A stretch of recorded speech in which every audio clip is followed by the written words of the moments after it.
Good evening. Good evening and welcome to the September 10th meeting of the Livermore City Council.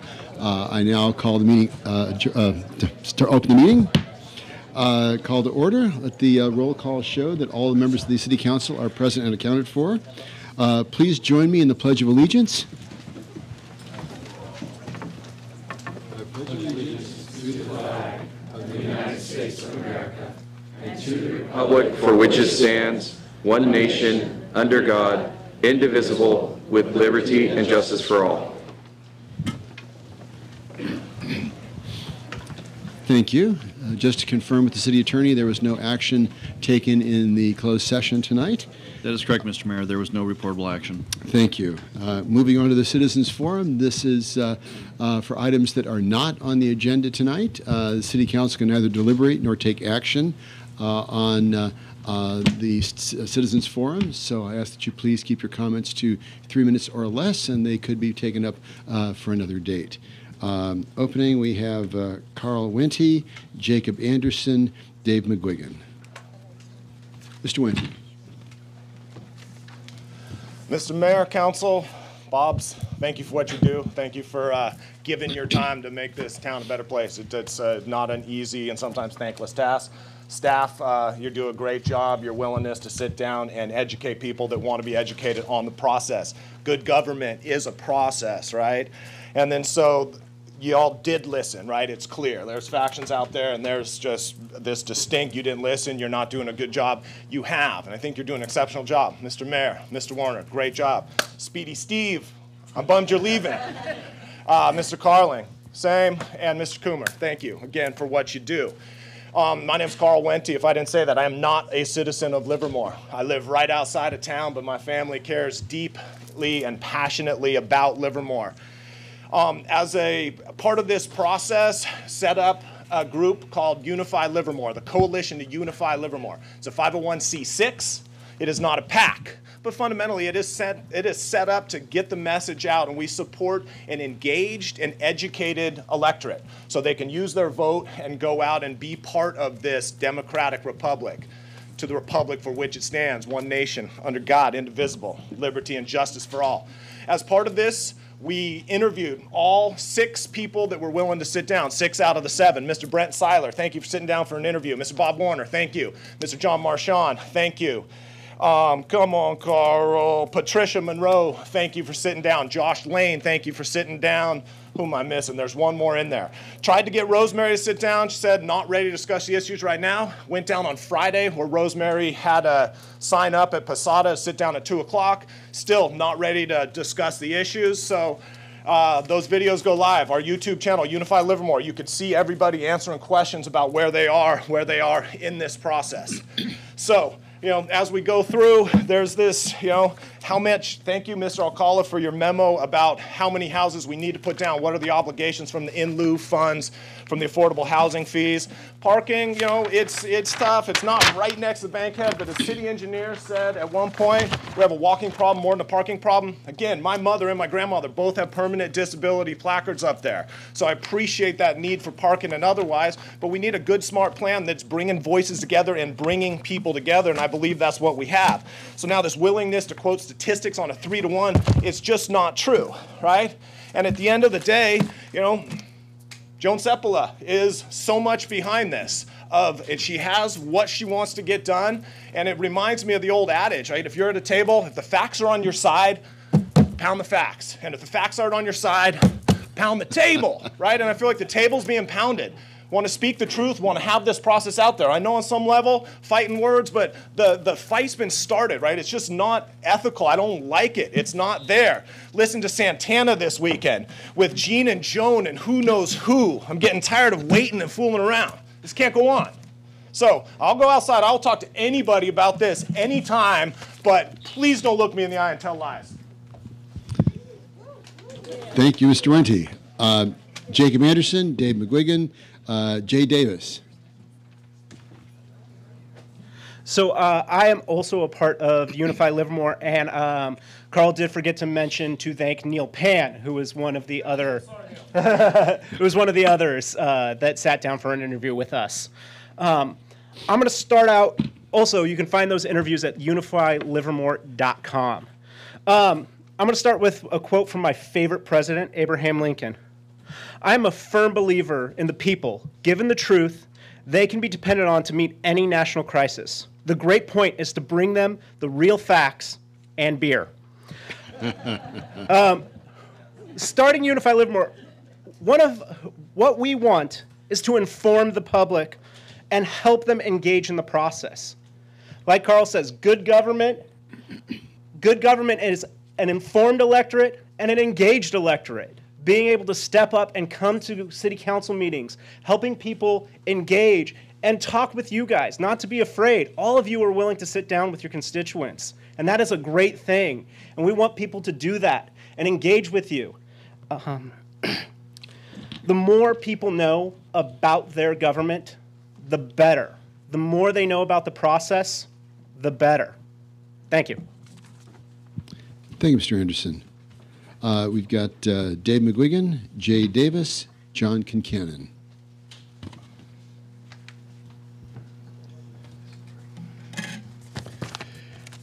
Have any of you ever had one of those experiences of finding something that you didn't know you had, like a $20 bill in the old pair of pants? Well, this is like that, only way better. I'll draw your attention to this photograph that I took on January 29th, 2012 at approximately 2:03 in the afternoon. You can see this picture is, I sent this picture to you in an email, and I have a disc for you if you didn't get it. You can see the image is rather dark because of the sun filling up the upper left-hand corner, and this results in a rather poor contrast in the remainder of the image.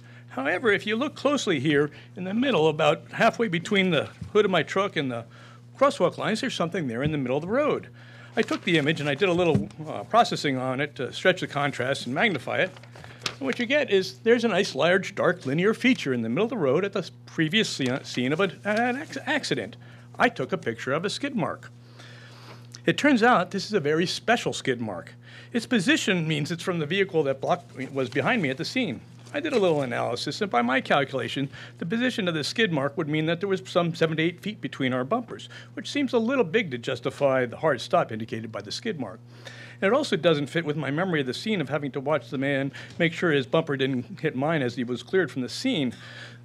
Of course, I know my truck was actually some 3 to 4 feet farther back than indicated by the police photos, and that would mean the distance between our bumpers was closer to 3 to 4 feet, consistent with the hard stop and the need to watch the bumper.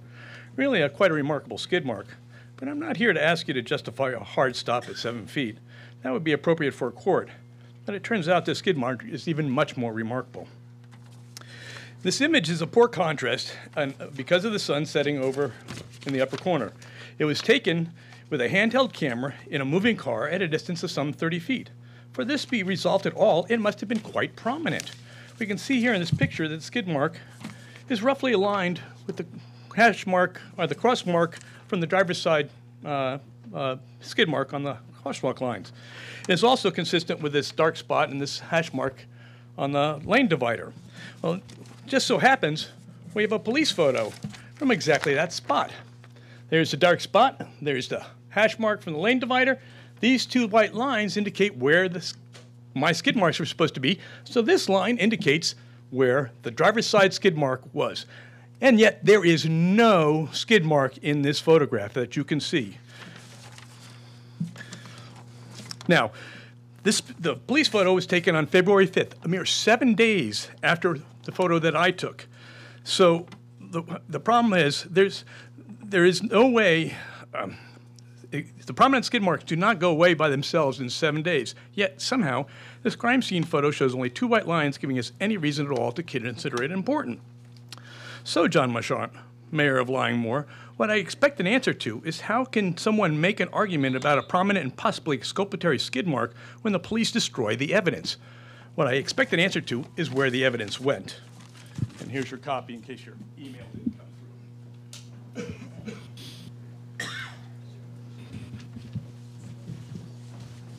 through. Jay Davis, John Kincannon, Rivka Several. Mr. Mayor Davis. Marchant, members of the council, members of the staff. I'm here to do a strange thing for you, which is to thank you. I know that doesn't happen very often, so having grown up in the Methodist Church, I want to thank you for your stewardship of this city, not just for the 7 acres downtown, They're a matter of dispute, but everything that goes on in the city. You will hear tonight from advocates of a strange and narrow vision for downtown. That would have left us with something that reminds me, because I was part of it and I'm embarrassed by it, had the economy not been different and the bank rules not been different, we would not have a large dead whale of a regional theater on that land. So the good news is we have got more things to do with that land, and I think it'll be wonderful. You've given us a vision that could not have been believed by then, would not have been possible then had we made that mistake, and we never would have had the wonderful agreement with the Stockmen's Association that you have brought to us. So I just want to come up here and thank you for what you have done in stewardship for this city. Thank you. Thank you, Mr. Davis. John Concannon, Rivka Several,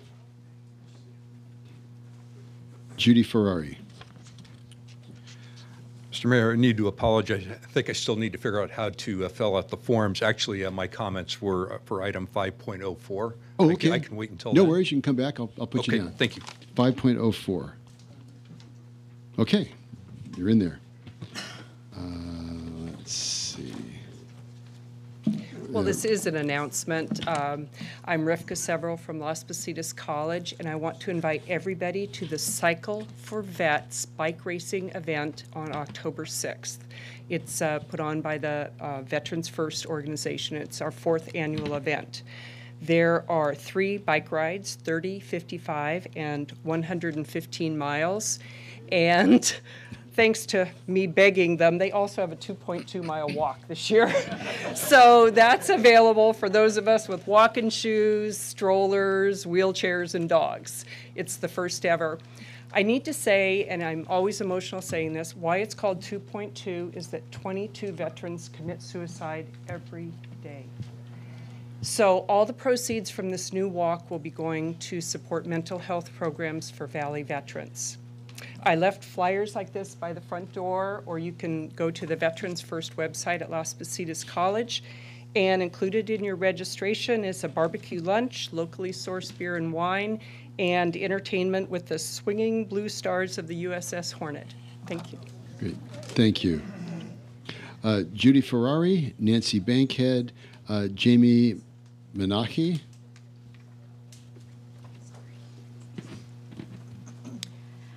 Hi, my name is Judy Ferrari, and I'm here to read the following statement by Trish Monroe.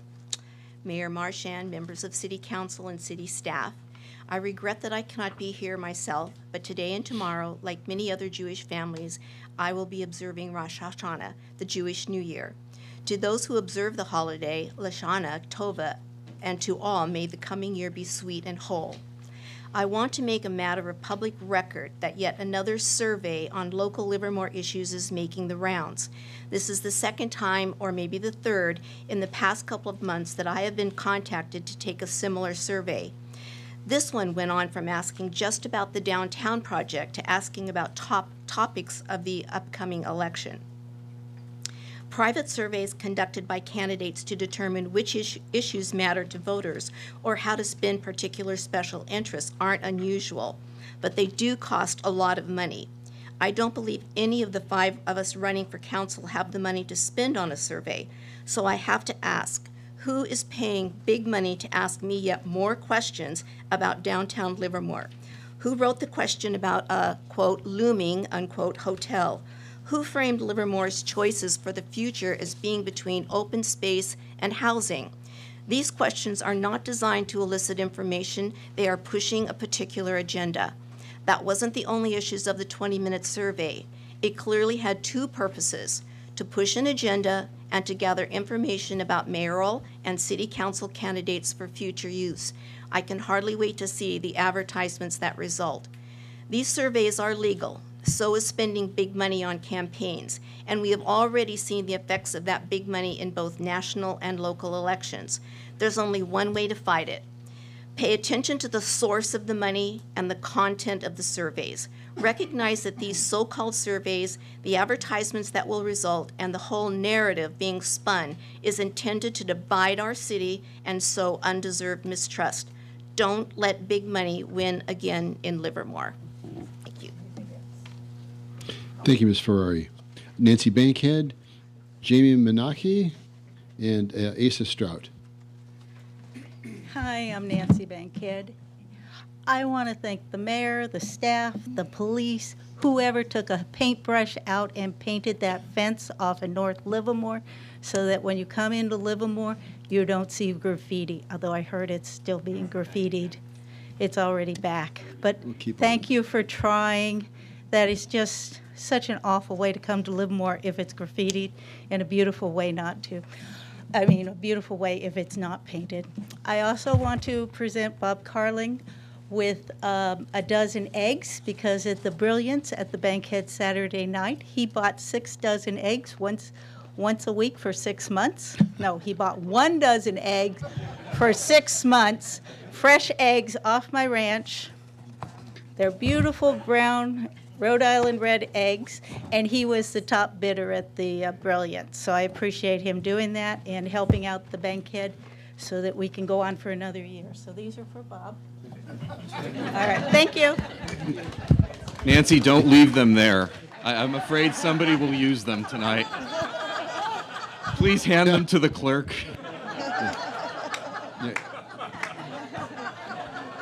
Yeah, get them out of target range. No. So keep them out of range. No egg throwing here. And I'm sorry, how do you pronounce your name? Jamie Menachie. Oh, it's pretty close. Right. Yeah, you did pretty good. People do much worse. Hello, Mr. Mayor and fellow City Council members. We thank you for the opportunity to speak to you tonight. I'm Jamie Menachie. This is Laura Birch. We are both experienced professional businesswomen from the East Bay with a combined experience of 50-plus years. We have families and are active parts of our communities, Boy Scouts, Little League, and the PTA. Our purpose here today is to discuss our idea for an unpopular idea for a retail recreational cannabis business, and to ask the City Council to reconsider its position on allowing such businesses within the city limits of Livermore.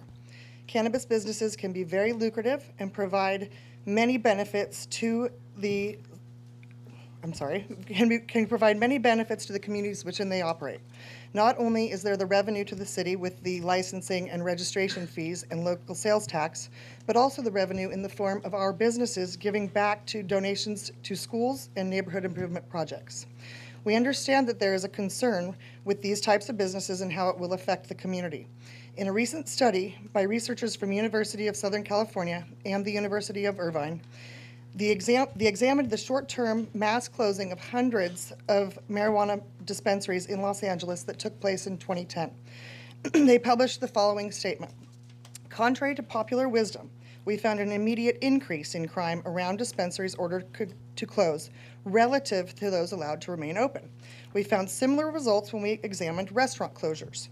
The connection between restaurants and medical marijuana dispensaries is that they both contribute a high walkability score for their given area, which is an eyes upon the street factor that can many times deter lots of crime.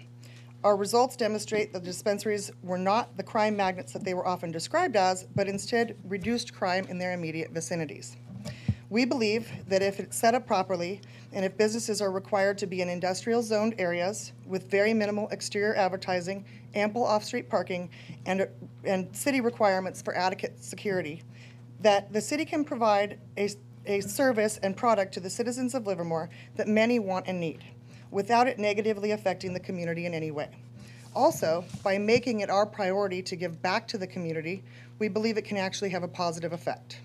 We would appreciate the opportunity to provide you with a complete business proposal and business plan, and we would welcome the opportunity to be your test case.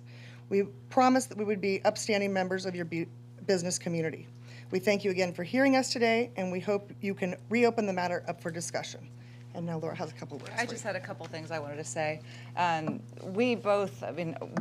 was a marketing director for San Francisco Shopping Center for 10 years, and I have a whole lot of experience in working with city councils and working with groups of people to come together and fix or take a, does that mean? Keep going. Finish up your thought.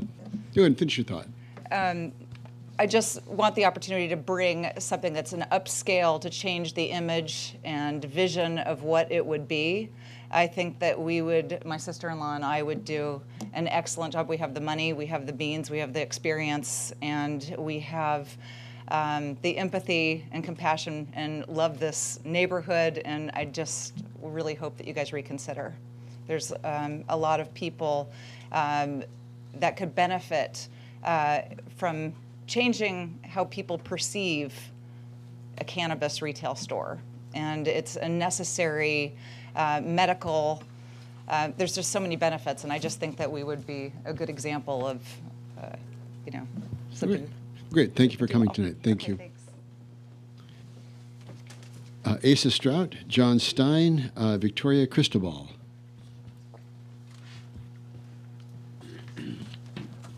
Hi, Asa Strout, born and raised Livermore. I'm here also on behalf of Unify Livermore, just to kind of echo some more points about us as an organization. But before I start, I do want to thank Neil Pan. He was the sixth member who joined us for our interview, giving us a almost full slate of candidates, and those are available online right now. I just wanted to tell you a little bit more about Unify Livermore in that the goal of the Unify Livermore is to bring out voter engagement as best as we possibly can by bringing more and more citizens of Livermore to the fold.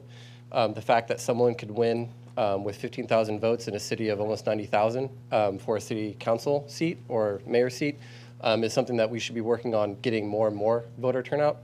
The other thing that we are actively working for is to bring the voice back to the people of Livermore in trying to avoid large moneyed interests or special interests, such as the Friends of Livermore, in that they will spend $150,000 dwarfing the voice of the people of Livermore versus bringing the voice back to the people of Livermore, which is what our goal is as a nonprofit organization, is to not spend lots of money, but to get the money out of politics and get that power back to the people of Livermore. So I just want to, say a little bit about that, and just go to our website. And then if you have any questions, just like Carl, I will also talk about Livermore politics with almost anyone at any time, much to my wife's dismay. So, if anyone wants to go outside and have a conversation, just let me know. I'll be standing in the back because there are no more seats. Thank you. Thanks, Mr. Strout. John Stein, Victoria Cristobal, Connie Copps.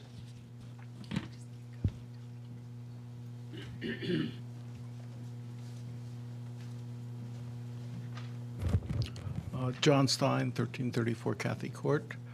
Thank you for increasing the paved area downtown and installing the lighting. Will definitely improve safety. I was wondering, though, if there are any plans to put in landscaping. The city has design guidelines for parking lots and requires trees and a peripheral landscape. It does look sort of barren with the disappearance of the station, the railroad station, and the landscaping around it. The remaining landscaping from Lucky has sort of died from neglect and the drought. And so it would be nice if some trees and bushes could be planted. I realize it's a temporary lot, but temporary is sort of a vague term. For example, the affordable housing project on Railroad, we started collecting funds in 1992. We started negotiating with Mr. Pedrosi in 1998. So it takes a good while to build affordable housing. In the same way, you'll have to raise funds for the Black Box Theater, the Science Museum, and the Stockman's Park. And all of those are probably, 5 or 10 years in the future. And in the meantime, it would be nice to improve the appearance. Also, I did receive the same, I believe, polling. And much of what was said is definitely true. The major problem is the corrosive effect that non-candidates can have if they don't conduct the poll. PACs can essentially exaggerate or misstate positions just to correlate with the responses they get on the polls. Also, the polls are not transparent. So selected candidates may receive the information and others may not, and the public will never know. So it is campaign season, and things will get interesting. And as they say, friends come and go, but in politics, enemies accumulate. And I urge you When you vote for something, don't vote because you dislike the other side. Vote for what you really want. Thank you. And remember, John, this was a temporary building, too. Victoria Cristobal, Connie Copps, Evan Branning. Good evening. I'm Victoria Cristobal from Spectrum Community Services, and I'm here to give an announcement on the behalf of the seniors in our community that are on the Meals on Wheels program. We are going to be having a fundraiser event on Thursday, September 27th at the Amador Recreation Center, and it's going to be from 6 in the evening to 8:30. Tickets are $20. We're going to have refreshments and food, wine, beer, entertainment, well, a DJ. And we are asking for the community's support in this, and that all the proceeds are going to go towards feeding the seniors who are currently on the waiting list, and we're not able to serve them a daily meal right now. And I want to thank the City of Livermore as well for increasing our funding for this year. As we know, the need has increased by double in the last 3 years. So it's we thank you for doing that. We still have a gap, and we're going to be finding creative ways to close that gap. And this is one of the things that the community can come together and support us in. And I also want to thank you, Mayor Marchand, for purchasing your ticket to join us that evening. And I want to invite everybody else to come out and support us too. So I'd like to leave the staff some of these invites. And I left a stack of these out on the table for everyone else to come out and join us. And it's going to be for a great cause. It's to take 83 seniors who are in the Tri-Valley off of a waiting list. And as we know, it's not just about bringing them a meal. We know that it's also a safety check and a friendly visit, as a lot of them are isolated in their homes. And these are seniors who are unable to get out and shop and get food for themselves. So once again, it's a great cause. Come out and join us September 27th. Thank you. $20 is a bargain. And what's the website again where people can buy tickets? Oh, www.spectrumcs.org, and the tickets are $20. And we're also going to have fun competition out there. Some of our sponsors are going to be bagging lunches as a throwdown, bag lunches and handwrite meal notes for the seniors. And once again, all the proceeds would go to the seniors' meals. It's a bargain. I'll see you there. Yes, thank you. Thank you. Connie Copps and Evan Branning.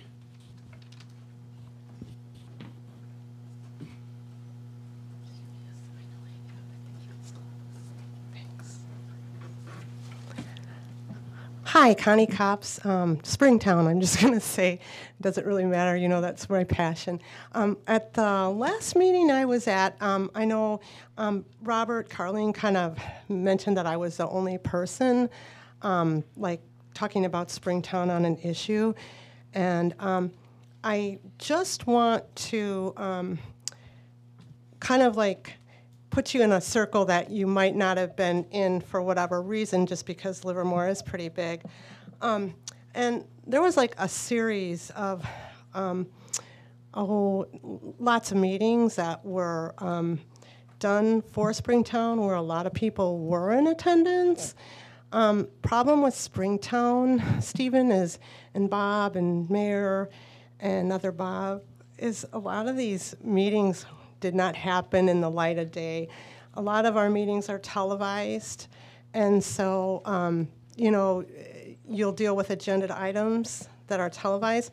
But a lot of meetings that happen in Springtown, I believe a lot of officials were not at. You know, there was city staff at them. And so sometimes when you vote on things in Springtown, I'm thinking that you might be doing it without enough information, like when you make decisions on Springtown. I think it's really great that, you know, there is an agency that purchases open space and that, but there's a lot of conflicting information or confusing information about, like, who owns what, why, where, and when. And I have a suggestion to have a Springtown meeting in the light of day go over its history. I know the city owns land on and around. At one point, I heard only 3,000. I know at another time I heard 1,000. And I've been to the libraries a lot, the college libraries. I've been reading old newspapers. And I never, there's always information that I don't have that I would need in order to make an intelligent decision on an item that gets passed. I know at one time Jason said he sent me our information on how they owned a certain parcel of land in Springtown, and it didn't seem to me that that information really communicated that. And so I really think that we should have a Springtown meeting in the light of day, talk about like all the different land that the city does have and its plans for the land. I know your pet peeve is that, you know, it was rumored that there was going to be low-income housing on Springtown.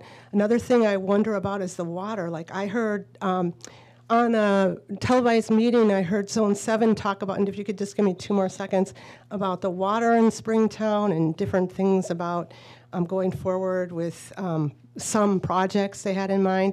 Well, when one of your reports on the golf course water said we'd have to buy it from Zone 7.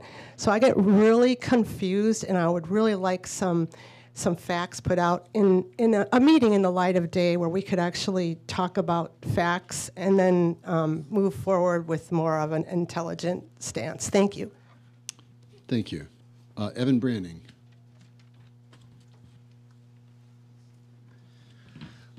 Good evening, everyone.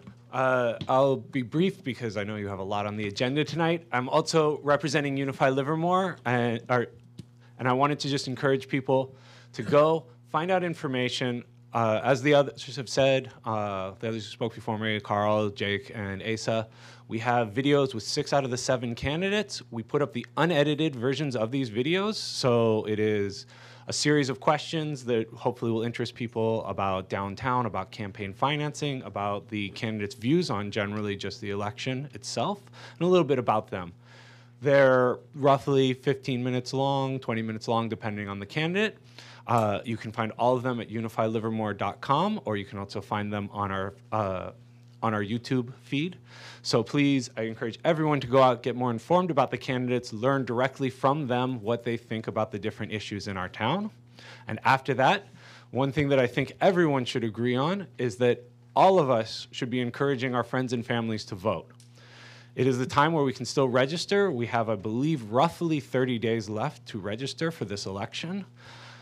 There is a chance to make a change, so I would encourage everyone listening to go, not just themselves to vote, but to encourage your friends and family to vote. If everyone out there could convince 5 people to register, it would make a huge change in the electorate. It would make a huge change in the politics of our town. And I think it is one of the most important things that anyone could do. So again, please, come see the videos on our website, check out what the candidates have to say. Please vote. And thank you to all the members of the council for being available, for being open, for speaking with the members of the citizenry of Livermore. Thank you very much. Thanks, Mr. Branning. And just to underscore that, it's easier and easier to vote now because you can vote by mail, and voting actually starts October 9th, I believe it is.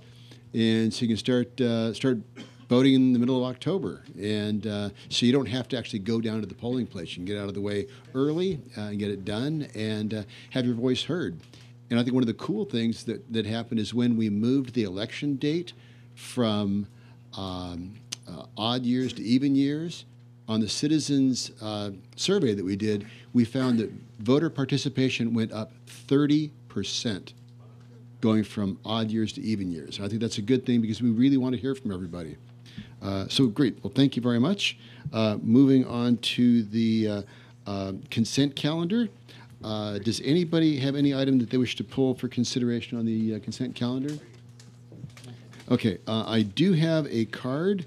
So what I'd like to do is get a motion for 4.01 through 4.11 minus 4.02. 4.02, I have a card to speak. So if I could get a motion for 4.01 and then 4.03 to 4.11. I'll move the consent calendar minus 4.02. Okay. I'll second. Moved by Councilmember Spadowski, seconded by Councilmember Coomber. Any discussion on the motion? All in favor? Aye. Any opposed? That passed unanimously. 4.02, which is the adoption of an ordinance amending the municipal code to establish a uniform and consistent abatement hearing process. Mr. Wente. Mr. Mayor, Bob's, Speedy Steve, staff, all y'all, thank you for what you do.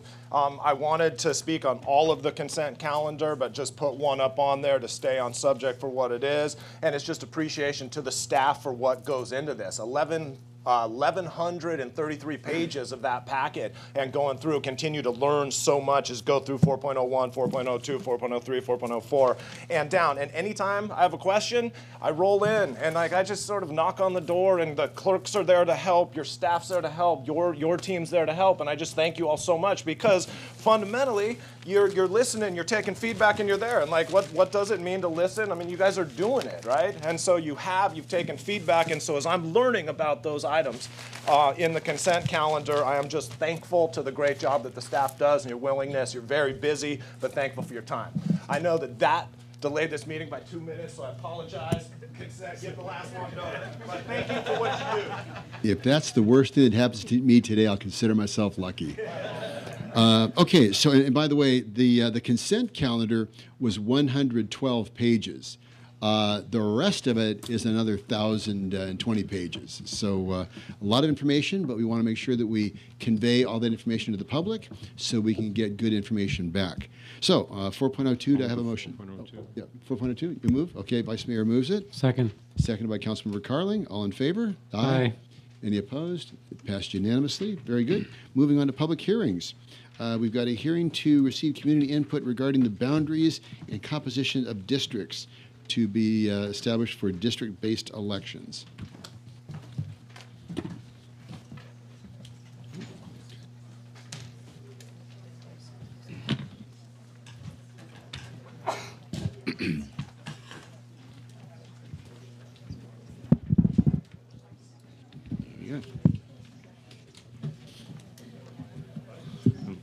Good evening, Mayor and members of the council. As the mayor pointed out, we're here for our third hearing to receive community input regarding the boundaries and composition of districts to be established for district-based elections for council members. With us this evening, again, are our independent demographer team, Michael Wagaman from Wagaman Strategies, and Thomas Willis, who's the outside legal counsel.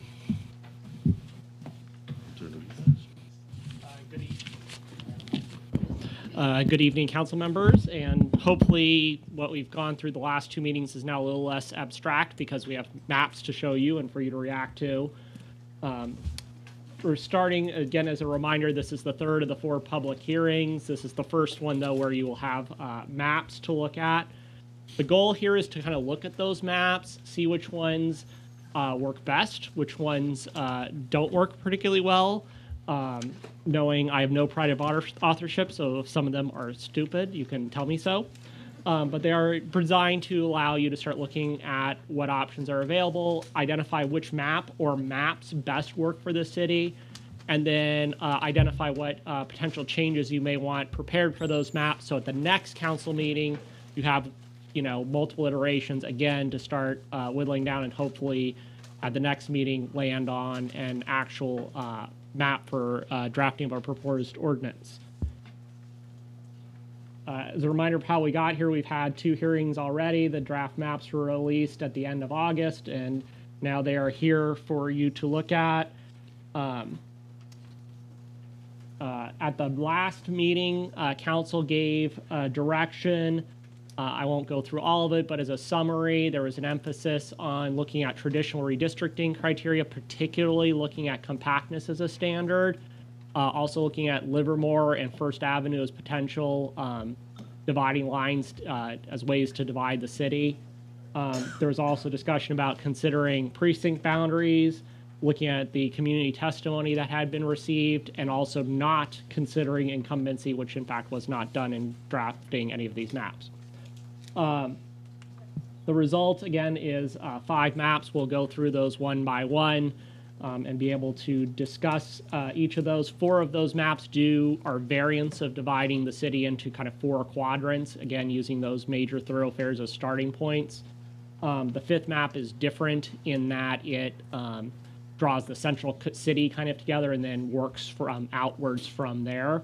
I will note that there were 5 maps submitted by members of the public. I won't walk through all those, but all those were digitized and are in the computer. So if you did want to look at one of those maps, they're in your packet, they're in the computer. We can bring those up at council's discretion. Those maps are just one part of the outreach that's been done diligently by your staff. We're using the various outlets that you have available to engage the public, which has generated a mix of public testimony, which adds a few more pages to your 1,100 pages of in your packet. And again, you have a more in-depth summary of some of those in your staff report. I'll note that I'm also going through all those as well, so I'm familiar. So if you reference those, I have gone through all that information, so the public can be represented in my work as well. With that, again, before we look at the maps, the goal here is, again, to settle down on which map or maps work best and which changes you may want then within those maps that work the best. With that, I'm going to switch over to the mapping software.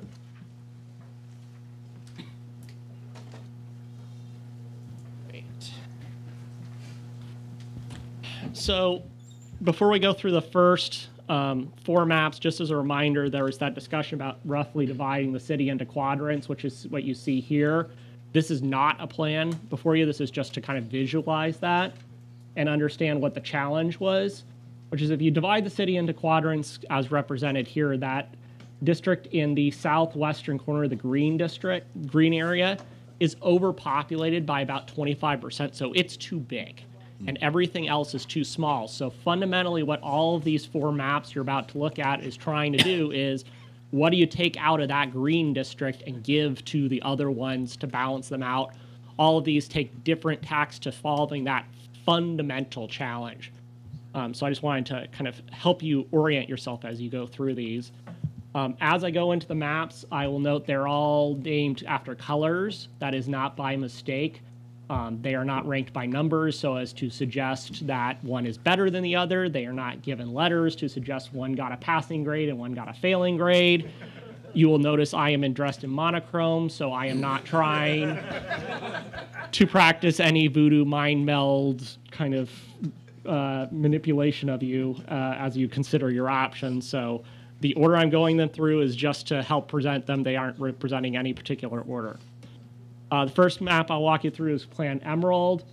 Again, starting with that question of this area being overpopulated, it takes this chunk, which is was referred to in some of the public testimonies, Old South Livermore. I don't know if that's accurate, but that's somebody in the public defined it as that, and moves that into this northeastern district. That is still not enough to deal with this area, so it's moving the stuff around there's a high school right there and moving that up as well. So that makes this district, kind of brings it to population. District 1 then is overpopulated, so it's taken on too much. So that's where, if you see here, instead of using Livermore as the dividing line, it's moving over and taking population along Portola Avenue and moving that into the district that is following First Avenue up to the freeway and capturing the rest of the population that there was just public testimony about. And then District 3 then is largely following, again, that discussion before about using First Avenue as a dividing line, with the exception of going this little triangle right in their border. That's, I believe, Junction and Livermore is the area you're looking at right there. Before going to the next map, just to orient the council to the concept of a population ripple, because that's going to be something we deal with here. What the population ripple means is all of these maps you're going to look at are roughly equal in population. That means that you can make some small changes around the margins without affecting other districts, But if you make big changes, they have an effect where one change begets another change, begets another change. And you'll see that when you look at the difference between this map, which is emerald, and the next map, which is sapphire. And what you notice here, and we're going to start in that same area, it does not take the area around the high school and push it into District 4. It leaves it where it leaves it there, with the district south of Stanley and First. So what that means is District 4 took something and District 1 added something. And the way a ripple works, anytime you add something, you got to take something away. And anytime you take something away, you got to add something back. So District 1, in this particular ripple, lost something here. So it has to gain something. So you see it goes back and takes back that area around Portola Avenue and goes back to Livermore, being the dividing line between 1 and 2. Well, 2 just lost something, so now it's got to go add something. So instead of using First Avenue as the dividing line, you see it's instead going down and following this is the rail line here. So this area is being moved. Well, District 3's now lost something, so it's got to go add something.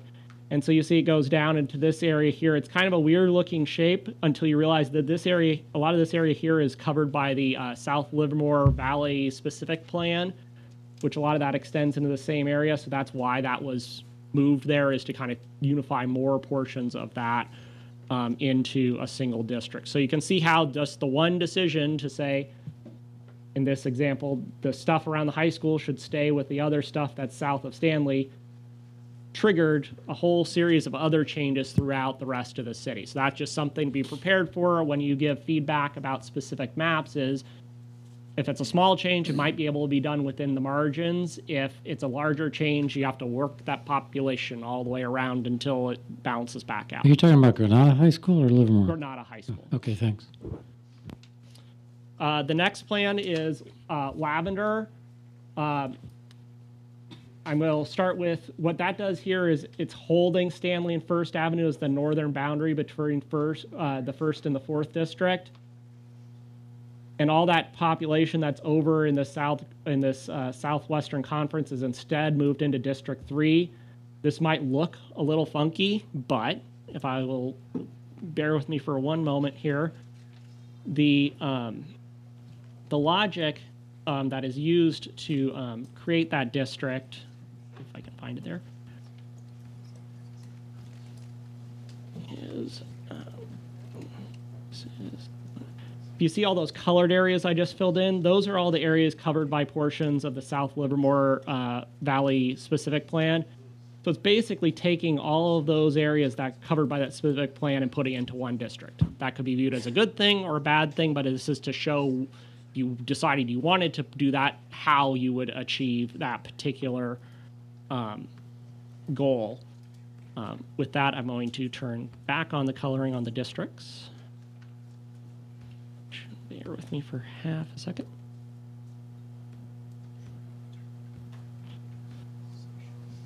So again, District 3 is basically that's the underlying logic of District 3. Again, as before, when we talked about ripples, because District 1 is underpopulated and it's not crossing Stanley and First Avenue, it instead crosses over Livermore here to grab this area that is bordered by that is the area that's bordered by losing Portola and First, I believe, are the so that's Portola and First, basically. That's capturing this little triangle here. And then that's what triggers then District 2 coming down. This is East Avenue and triggers that rotation. So you can again see how one change triggers other changes throughout the whole city.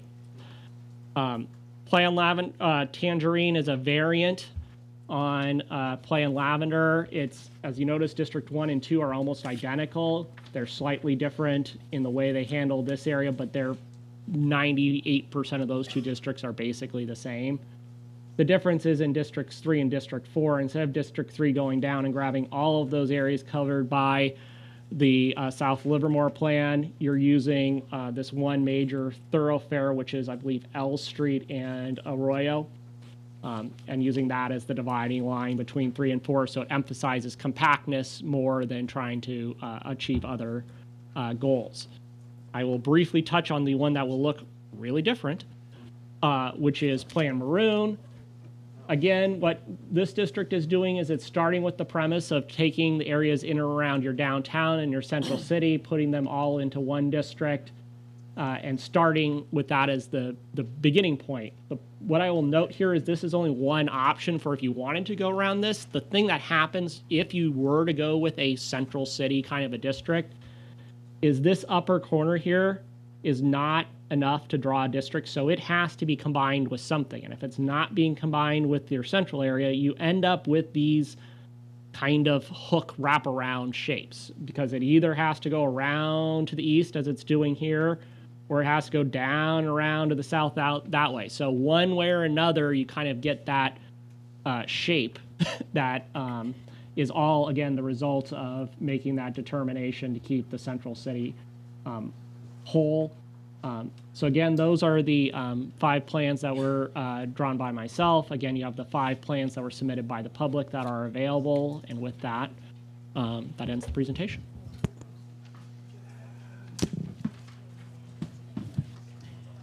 Okay, thank you very much. Comments from the council, questions? I've got one. Vice Mayor? So one thing I had asked staff earlier today to kind of clarify, and I just want to let everybody know. We talk about we're trying to get the populations nearly equal as possible, and what's the definition of that? Just so everybody's clear, and staff can augment this if I don't say it right. But there are 2 choices when you think about variance. One is max to min, and the other is deviation from the average. And my understanding is that we're talking, if we have 4 districts, we take the population, we get the average, and that we're trying to stay within 5% of the average, which means the max to min would be 10. Did I get that right? Yeah, the 2 key markers you want to look at where the courts have looked at population deviations are what is the biggest district, so the one that's the most over, and what's the district that's the most under. And the difference between the 2 of those, generally you want to keep under 10% in an ideal world. And the reason I'm emphasizing this is there may have been some confusion as to whether the max to min was 5% or 10%. So I just want to be clear that as we're pushing some of these numbers around, we're not absolutely trying to get everything right at the average, and we have room to maneuver here.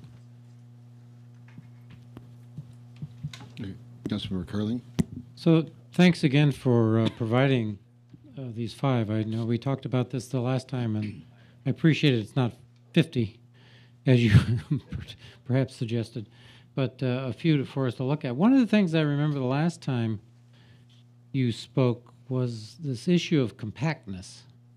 Is that true? Or you talked about that last time, right? Do I remember that correctly? Yes. Compactness is one of those traditional redistricting criteria. We didn't revisit that in the presentation. Some of these don't look very compact. Some of them are less compact than others. And where, per council direction, I tried to draw districts as compact as possible unless I was trying to achieve some other traditional redistricting criteria. So the example that's probably the best is that Lavender plan where those districts are objectively less compact, but it's trying to achieve another goal. And that's one of the jobs for this council is to determine amongst those traditional criteria, amongst the various communities of the city, how do you want to balance those priorities? So in the Lavender case, the other thing that you were trying to achieve is keeping those communities in the South Livermore plan in one district? Is that what you're trying to achieve? That is what was one of the logics under the Lavender plan, one of the goals there. I wonder if people know that they live in the South Livermore plan. One person does. Okay. Thank you. Any other questions for staff at this point? Okay, at that point, I'm going to open the public hearing. We've got Jacob Anderson, Carl Wente, and Evan Branning to start.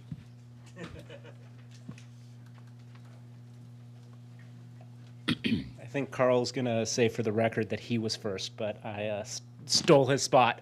I just wanted to first thank you for keeping Springtown all in its own same district. I was nervous that it might get split up, and I'm glad to see it stayed whole.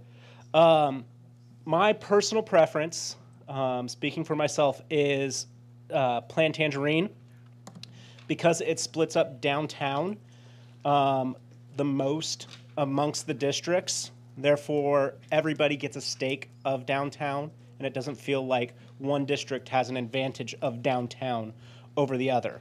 The plan I dislike the most is Plan Maroon. I think it centers the downtown into one district, making the other districts basically not care as much about downtown, in my eyes. So, I like Tangerine, don't like Maroon. Thank you. Carl Winty, Evan Branning, Alan Burnham. Mr. Mayor, Council, staff, thank you all for what you do. Those in uniform, I forgot to say thank you for what you do. Appreciate that, serving society and keeping public safety and the likes here, so much appreciated. Do this well, right? This is forced upon us. I share what a lot of people share is like, we don't necessarily want this. We don't want to divide our city. We want to unify our city. This is coming, so we continue to do it well. I echo what Jacob said in terms of the one with the blob in the center. It looks the most gerrymandered, if you will, but all of the statistics and work that goes into it, there's a wealth of information here as you look at it and look at the statistics, trying to just do this well as we can. I also like to say thank you to Stephen Deladera, if I pronounced that wrong, and family for the letter that you wrote with regards to just letting math decide. And I was a chemical engineer undergrad, and that's because I might go into winemaking, but if not, I'd be applied mathematics or physics, because I just love math so much. I'm this goofy kid that just was excited to go to math class and all the way through college. And they put in some really cool functions of looking at it, right? So you just take everything else out except for the mathematical algorithms, and they put the concentric circle, the other ones in there, and I'm just saying we should take everything into account, including just pure mathematical models as we get down to it. I think we're doing close. I'd like to compliment y'all and the work that you're doing, bringing all of this forward. And again, that Stephen Deldera and family for the time and effort to put in, because you care. Thank you. Is that you? That's me. Thank you. You're welcome. Yes, sir. Evan Branning, Alan Burnham, and Stephen Deladera. All right. Good evening again. My name is Evan Branning. I'm not representing Unify Livermore right now, so ignore the T-shirt. So I don't really have a strong preference between the plans. I liked Emerald the best just because it felt most compact to me, but again, that's not a strong preference. One of the things I did want to mention is we had talked before about communities of interest, and I live at 1001 Murrieta. There's a number of condo complexes there that's right by Stanley and Murrieta near the intersection there. We butt up against the Arroyo on the south and Murrieta on the north. I would just say, this is my opinion, but it feels to me that that neighborhood, that the Arroyo is a strong divide between those neighborhoods and the south of Livermore, and it feels much more connected north of Livermore. So if possible, when doing this, I understand the amount of fiddling around that needs to go, but I think that community, I feel like our community fits in more with the with North Livermore. Thank you. Thanks, Mr. Branning. Alan Burnham, Stephen Deladera, Rebecca Deladera.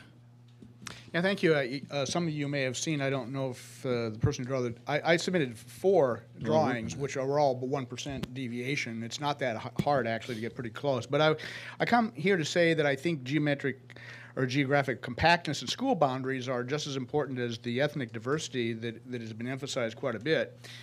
And it's with this premise that I speak against the lavender and maroon plans. The lavender, I think, is bad. The maroon is absolutely awful. It puts, in those cases, it puts my neighborhood spanning the entire city in either case, and I think there's just no justification for that. It really is the definition of salamander that is the basis of gerrymandering. If compact geometry is deemed not important and you want to establish 4 populations that are different as possible, once you throw out geography altogether and merely assign people numbers, and you can do it on ethnic diversity, you can do it on income, property value, educational level, intelligence, whatever you want to do. And you can imagine what it might be for zones just divided up on intelligence, but I wouldn't advocate that myself.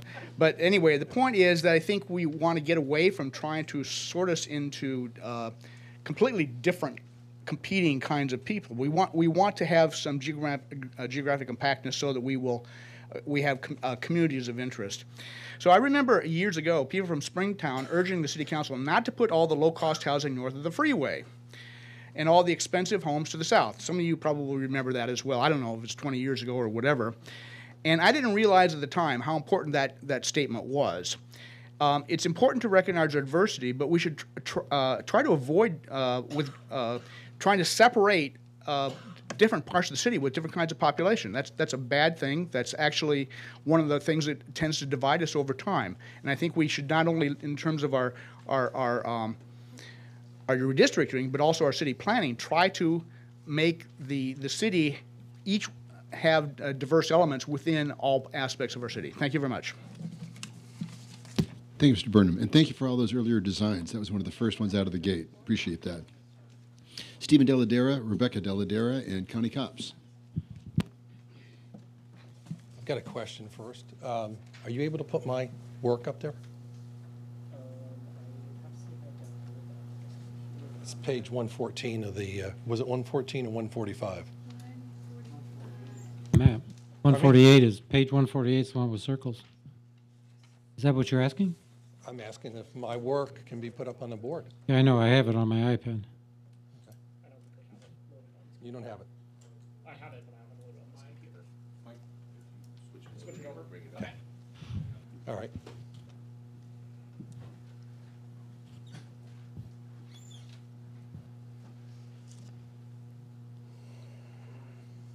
It's page 148. Oh, sorry. Okay, well, I can begin while you're looking for the pages onto it. I don't want to waste our time. Stephen Deladera, 1560 San Remo Court, Livermore. My ask is that we continue to use, as we have been doing, logic to act on this very important community decision. And before we go down a path of making a politically emotional decision, again, my ask is pure mathematics. Something of interest about it is I think when we speak of the word mathematics, some of us might think of Galileo or some might think of Einstein. I think of people like Taylor. Taylor and those of us who worked our way through multivariable calculus remember the Taylor series. Very important. And very important that we remember those that have used mathematics in the past. Something that's touched all of us would be the mathematician Charles Ellis. We might wonder, who's Charles Ellis? Well, he's the gentleman who did all the calculations on the Golden Gate Bridge. It wasn't Strauss. Strauss was the promoter. It was Ellis who produced 10 volumes of pure mathematics enabling us to build the bridge. So going back to this problem, which I saw advertised, was come up to a solution. So the Deladera sisters, which I represent, and myself, because we all live in the same household, put together 6 plats that I'm trying to get on the board here, both for public, the political demographer, and of course you, the city council, to review. My real ask is using non-traditional analytical analysis to make the electoral mapping decision one that writes into the future the fact that we did not base our decision on race, we did not base our decision on ethnical heritage, but we based our decision strictly on the premise of analytics. It's simple. I submitted to you. I hope that you've had time to read them. It was my calculations. Well, the premise for the calculations. I haven't submitted to you the calculations. That's going to take some time to do. But I did submit 6 maps that I'd like to quickly go over. I can also give you what I consider my favorite and certainly my least favorite. I'm looking for the email without having. Unfortunately, we can't display the packet on the screen. So which is your favorite? Yeah. Okay, well, out of the 6 that I did on here, and I can Okay. I coded them this way onto it, and I think I've numbered them in the same order onto it. My least favorite would be what's called the city center-centric problem. It's based on geometric probability. Can I have another 60 seconds? Just go ahead and finish up your point. right. I see that you got Rebecca Deladera coming up next. Okay. So she can perhaps finish. Take my turn. My colleague's going to take my turn. We typically don't do that here, but go ahead and finish up your point, like your favorite and your least favorite, and then we'll move over to Rebecca.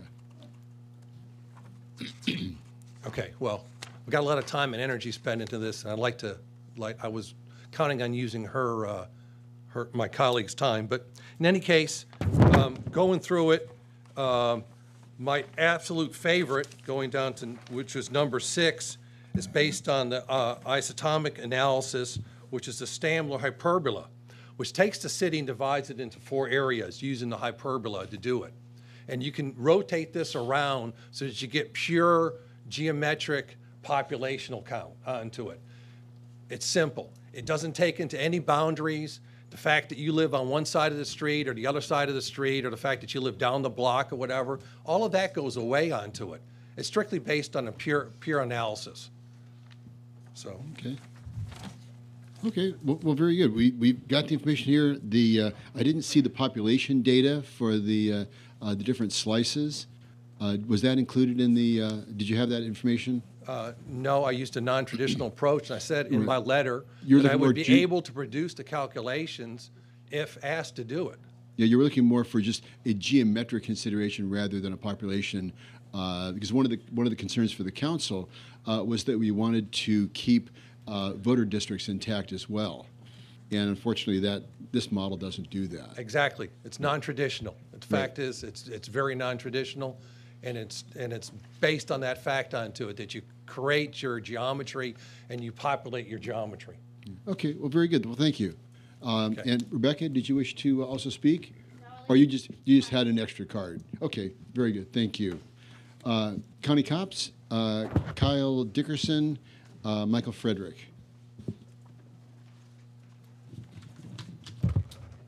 So first of all, Connie from Springtown again. Here's what I think. I think that you guys should have some backbone and say, we're going to not divide our city. We're going to keep our city intact. So much comes into play. The Catholic Church, how many churches are there in each district?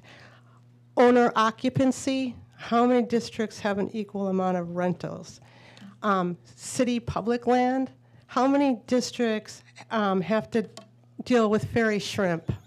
How many districts have to deal with public land? We're all in this together. And I think you should be like Jack from Jack in the Box. I love Jack from Jack in the Box. And really look at the whole town. Look at the whole town. Listen to the whole town. Think about what this gentleman before me said, the mathematics. Don't split us up. Come in there. When you pledge allegiance every day, indivisible. We are one. And really, how much land do you own in Springtown? How much land do you own in the Purple District? How much with the Maroon? If we have to do a district, I would say the Maroon. There's not even a grocery store for the Springtown people, not even with either plan in there. It was my understanding that a lot of politics happened in Springtown, sometimes not so pretty. I don't think it was a very welcome evolution. There was fights over water. How many districts get water from Cal Water? Who gets their district water from Zone 7? Who gets it from the city? There is a lot that comes into play. I think it's immature that you're not walking the streets of all your towns, that you're not walking the streets of all their towns. Yes, you can listen to people, but divide us, I think it's tribalism. I really do. But if you are going to divide us, do it on owner occupancy, because what I found out in my past is you can walk past a rental in Livermore and you can figure on it being a rental almost always, not always. I'm really concerned about driving into my neighborhood. I just read an article where at one point in 1980s, and I got a newspaper article from a broker in town who said that the Public Works was actually trying to drug the ducks, from the duck pond. So, there's a newspaper article that he gave me. I don't know if it's true or not, but we have to decide what's fact and fiction with this area. And please don't laugh. I mean, I'm not laughing at your input. Let's be civil about this. So, okay, when you look at the Springtown area, somewhere of, is it 300 or 1,000 acres that you own in Springtown, the city owns collectively in Springtown? Do you know offhand how many acres we own? Okay, I'm done. I guess my point is I really think that none of this is none of the above. We should be going as one. And if there's problems, bring the problems to the table like civil human beings. Thank you. Kyle Dickinson and Michael Frederick.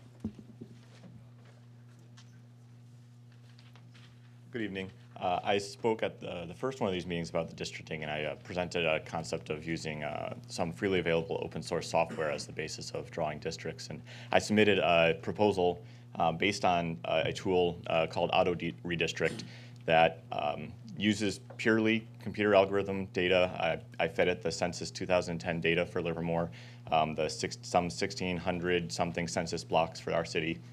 And I believe this is the plan that it generated, purely based on that population data.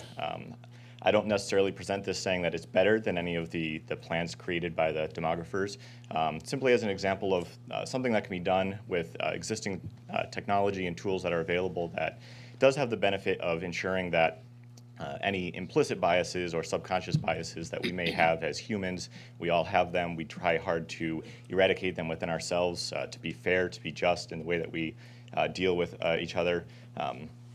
The computer doesn't have that problem. It just takes the population data, and the system that it was using is using a process known as genetic algorithms. Essentially what it did was it proposed to itself some 25,000 potential districting options, graded them all based on compactness, continuousness, equal population, the standard criterias, and then basically picked the one that best fit those criteria. So that was the option that was available. I just wanted to present that and keep people in mind that there are other approaches that involve using technology to help us ensure that we're doing things in a way that we feel are fair and just and treats everyone equally. Thank you. Thank you. Michael Frederick. Hi. I wasn't going to speak on this subject until the question of how many of you know that if you live in the South Livermore plan came up. I know I live in the South Livermore plan. My neighbors know they live in the South Livermore plan. I own a copy of the South Livermore district plan. My neighbors own a copy of the South Livermore district plan. If we want to make any changes to our property, the first thing you do is pull out the South Livermore plan and start. Fortunately, it's in PDF. You can do a search, start searching for topics that affect the change you'd like to make. We are a community of interest. Many of us border on the county and run into all sorts of interesting issues because of that, like why can't the county control its drainage? Some of you may remember my name and all the drainage issues we had with county water. So South Livermore Plan is a community of interest. I think that the Lavender Plan, which keeps it together, is a good idea. So just my 2 cents. Thank you. Thank you, Mr. Frederick. Okay, with that, I'm going to close the public hearing and bring it back to the council.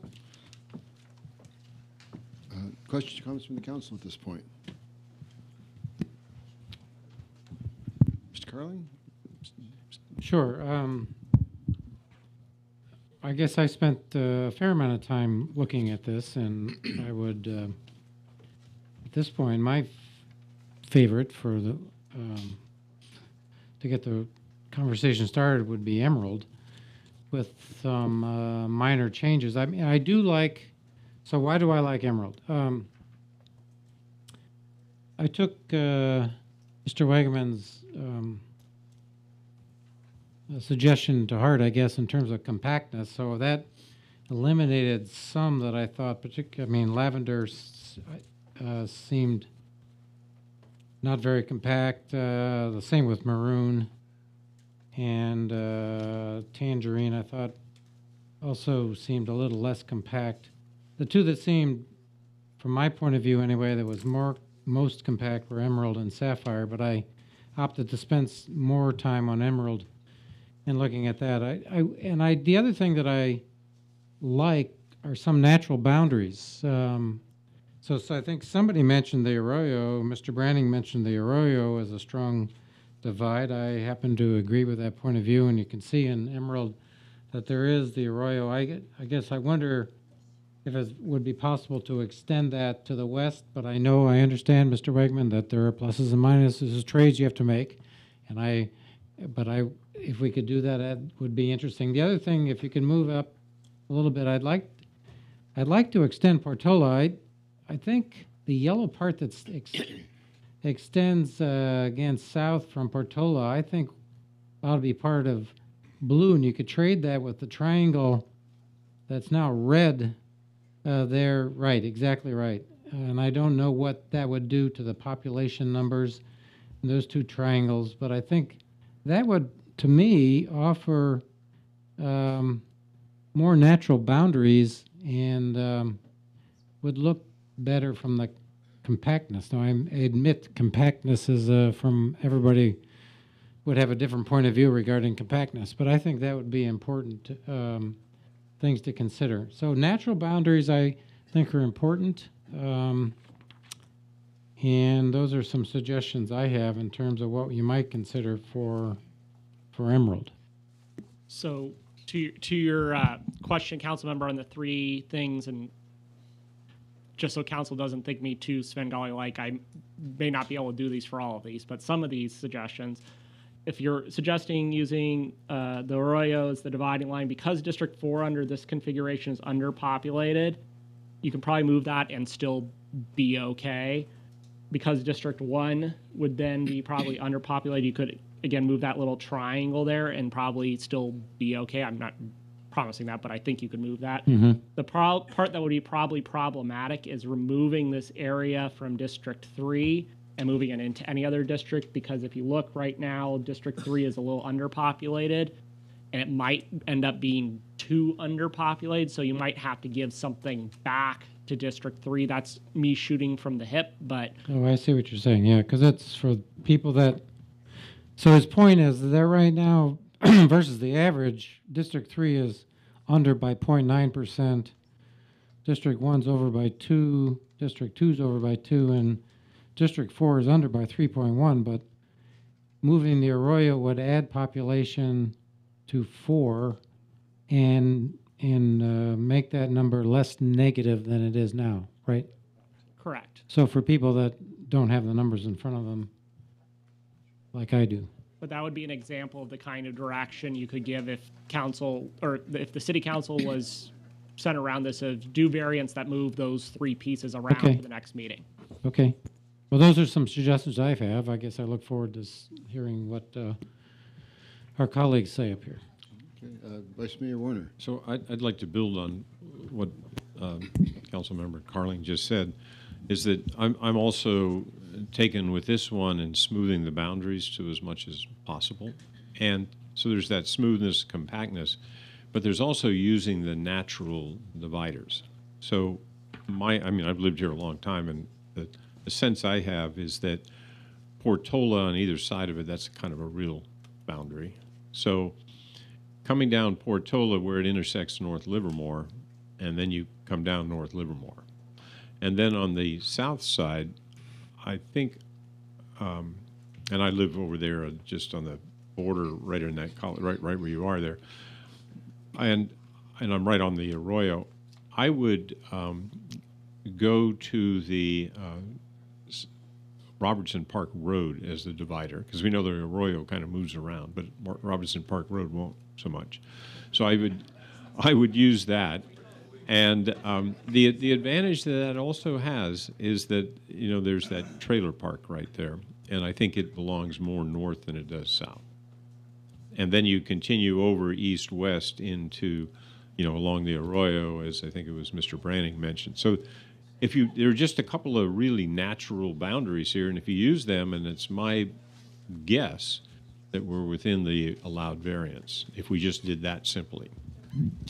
and then it doesn't have to be complicated. And by doing that, we're not talking politics particularly, and we're not doing anything that gets you into the approximate balancing of the districts, and it kind of like makes sense and it's not simple. And we're not trying to wiggle anything, and we don't have anything that looks like salamanders, or I guess the one thing we looked like a dog or a wolf or something. So I mean, we don't need any of that. We just need pretty simply Arroyo, Livermore Avenue, Robertson Park Road, and you kind of have it. Councilor Spadowski? Sure. At this point, what's our ability to exclude a map? I mean, are we talking, should we make a case for excluding one of the options so we can move forward with the others that we feel are more viable? Your options are whatever you want because you're the council and I'm Sure. here to help. I just want to make sure, right, I just want to make sure that I'm not throwing a monkey wrench into the process. But, you know, if you could bring up Maroon, I think that's universally pretty much, I mean, it's a great experiment with that central and moving out. To me, I mean, Zone 2, that's my neck of the woods. It's kind of this eastern block. It almost looks like a map of Europe. You know, kind of in Zone 2 is just looming over the rest of the map. I just, you know, geographically, it's pretty huge. I mean, I really don't have major problems with any of the other zones. I think they could be tweaked here and there. Sapphire and Emerald, I think, work very well. I would love, Mr. Deladera and Associates, I would love to be able to just have somebody far smarter than I come up with a mathematical equation and just throw it up there on the map and let it make decisions for us. But to bring it down to my simpler terms, it reminds me of the first time I ever created a mailing list for my day job, and I put a point on the map and said, here's a 300-foot radius from that point, here's my mailing list, and I ended up cutting off several courts. And people at the front of the court got the letter, and people at the back, even though it was a street repavement project. And so I received a lot of flack. So there is some subjectivity that comes along with this. So I think minor tweaks here and there to any of the maps, except for Maroon. So I'm not going to tell you what I like. I'm going to tell you what I hate. The other point of trying to keep it within school district boundaries or lines, we do have an open enrollment in town. And as I've experienced with my daughter in her last year of elementary school now, up in the upper northeast corner there, kids from all over town are going to that school. So I think that's less important now, trying to keep the schools, you know, separate from each other. Because, I mean, we could start really tweaking this thing into something that looks really weird based on anything. So, yeah, Sapphire, Emerald, I think minor tweaks, it's great, just anything but Maroon. Cumber. Well, this is fun. Yeah. Yeah, you know what? Let's start with the ones I really hated. Maroon. I shouldn't probably have been looking at Maroon while I was watching the Hunger Games, watching them sack the capital city. Unfortunately, it just set the tone for me and really blew it. I will say this, that I am open to any of the others on there to a point, and I favored Tangerine, but I can't really tell you why. What I really had fun with was looking at Mr. Deladera's. I didn't have enough time to go over those, but wow, I'm going to spend some time with him tomorrow because I had a sick week last week, so it was like I didn't get as many. And I really want to look at your some of the thinking that went into that is remarkable. Yeah, I go out and play with animals. Okay, I don't do things you do. But I just. Yeah, all except Maroon, I think, can be tweaked to make it work. And since we don't have to decide on one tonight, I'm not going to pick anything apart right at this moment. And we'll get to picking when the picking's good and later on in another meeting. So I thank you for all your work. I don't know how, I don't know. I wouldn't have any hair left here. I know I'd be gone. But I can't imagine how many ways I would have to second guess myself with each map until I finally just moved to Merced. I don't know, I don't know what I'd do. But I appreciate all the hard work. I expect it to get better as we get to decision-making time. But right now, I'm a lot of food for thought. And Mr. Deladera, thank you for that too, because it's wow, really, really cool to look at and try and gain some insights there. Thank you. Okay, great. From a mathematical perspective, I loved the Stamler hyperbola. I thought that was really a lot of fun. But then again, making the point that Councilmember Spadovsky made, you'd have to rotate that each degree so you didn't cut off points and courts. And so fascinating mathematical exercise, but then practicality sometimes gets in the way. But I certainly appreciate the tremendous amount of effort that you put into that. And I know, being a chemist and a technician myself, we have fun at this sort of stuff. So I appreciate the time that you spent on that. With the and Mr. Dickerson as well. And Mr. Dickerson's algorithm was really, I think, pretty close to 2 emerald. That was again, it's that's sort of like what John Stein said. Go to the middle of the downtown and just draw 4 straight lines as you go out, and that's a little more elegant than that. I agree with many of my colleagues here. I think Emerald and Tangerine have some good opportunities to tweak a little bit. The lavender and the sapphire just sort of had that gerrymandered look to it because of the long. You guys want to see gerrymandering? Go online and pull up the one that the federal courts overturned for South Carolina. It was astounding. No gerrymandering here, but that was pretty astounding. So if you want to see what gerrymandering looks like, that's the one. But again, I kind of like Emerald and Tangerine. I think those have some good possibilities as far as just a few minor tweaks. I also agree with compactness. You don't want to have these great flights of fancy. I think Tangerine had that sort of cup toward the downtown, which was somewhat problematic. But again, you're trying to work out that little cut right there, which the Emerald did not have.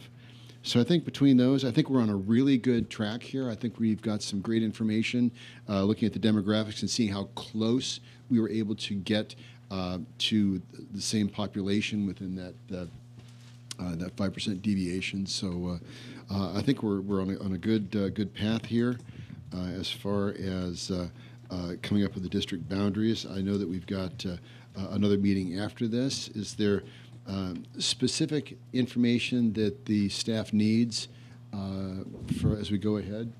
Well, first, to your earlier point about the similarities between the Dickerson plan and the Emerald plan, actually 89.8% of the city is assigned in the same district in those 2 plans, whether it was drawn by me or drawn by the computer. So there are striking similarities there, which is driven by the fact the council directed to focus heavily on drawing plans that had compactness in them.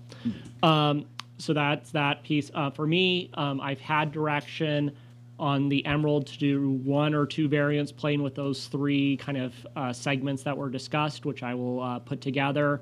You've discussed potentially some variants on Tangerine. If there's anything specific you want me to look at to put together that option before the next meeting.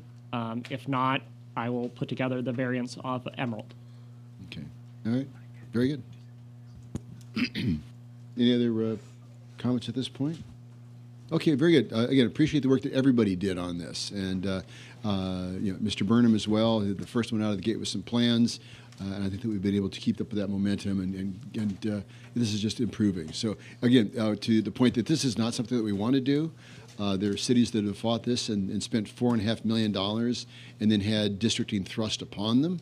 And at this point, we get to control the process. So we'll keep this process going and look forward to more community input. Thank you very much. Okay, on to 5.02, and that is that's the Auburn Grove Community Facilities District.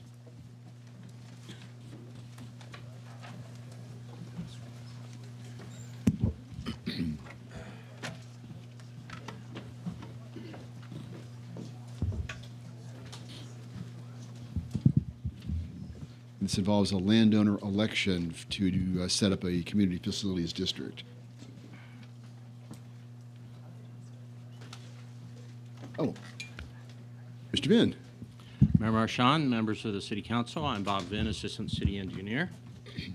Tonight's item is for the council to consider forming a community's facilities district and approving a final map and subdivision improvement for the Auburn Grove project.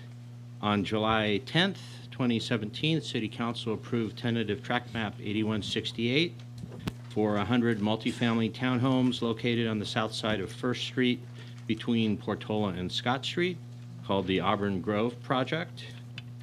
As a condition of approval for that development, the developer has to establish a funding mechanism to pay for maintenance of a segment of the Iron Horse Trail that will be built as part of that development. That piece is on the back side of the Auburn Grove development up against the railroad right-of-way. The developer is electing to form a community's facilities district as that funding mechanism. And on July 23rd, 2018, the City Council accepted a petition requesting initiation of formation of the district.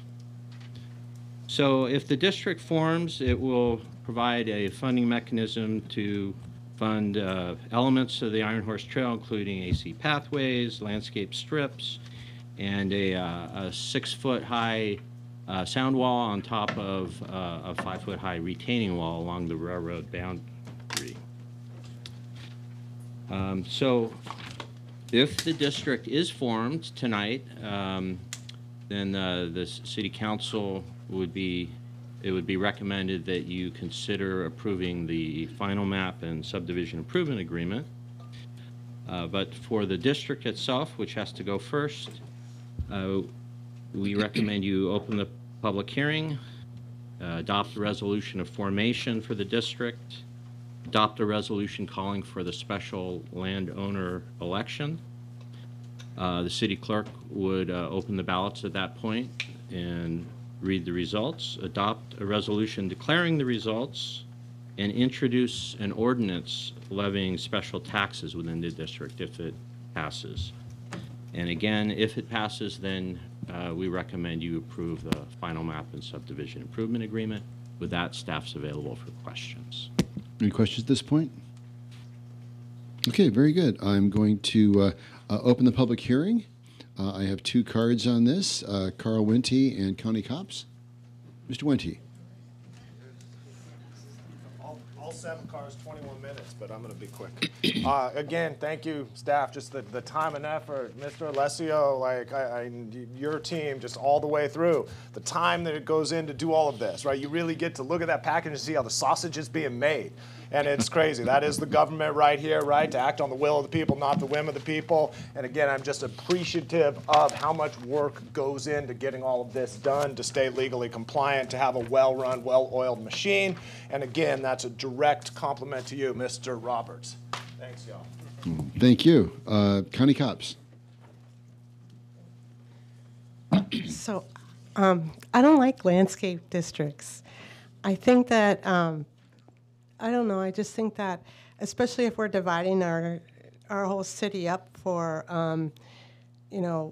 for districting, I think that we should all pay a tax and we should all contribute to, landscape maintenance. I think if a developer pays for, a right to build or whatever and to maintain that. Yeah, there should be some agreement to keep things going, but I think that what might happen in some areas is you might not get the support. I know a couple buildings that went in recently in my neighborhood, a couple projects that went in. I don't think that their landscape district worked at all. I think that we need to find another approach to keeping Livermore beautiful. If the district or if developers come and pay up front, for improvements one time, fine. But what I think is when our projects age, they change, and I think that a lot of times old agreements they're not followed through with, and people ignore them. And I think we should just keep ongoing monies, tax-wise, going into the whole city, and that they're distributed right. One of the things that I worry about too with the districting, the landscape maintenance and Melrose taxes, is if they can change, as the people grow, like the project that was not this one, but the one that was built across from the duck pond, they have like a landscape maintenance agreement thing that started like a homeowners association there, and they can add on land, and there's just so much that's subjective, and so much that I think makes Livermore tip unequally. I think that we should all be taxed on our income and try to together keep Livermore beautiful and not keep it on developers, not keep it on, landowners should have to take care of their own properties, but I think as far as paying the city or paying like into a pot, I think it should be universal, so we keep the whole place nice. Thank you. Thank you very much. Okay, I'm going to close the public hearing. Okay, one last one under the wire here. Okay. Hand it off to Mr. Vin. Thank you very much. Just identify your Yes, of course. self, Hi, please. good evening, Mr. Mayor, council members, and staff. My name is Kelly Stow. I'm here on behalf of Lennar Homes, and I just wanted to thank staff for all of their hard work on this community and project that's before you this evening, and I would greatly appreciate the support for the staff recommendation. So thank you very much. Okay, very good. Thank you. Okay, now I'm going to close the public hearing.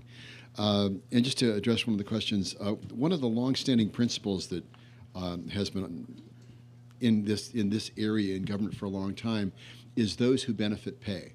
So if you're receiving the benefit, then the belief is that if you're receiving the benefit, then you should pay for that benefit.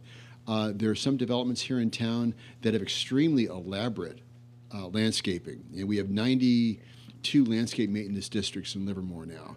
And so some are very elaborate and some not so much.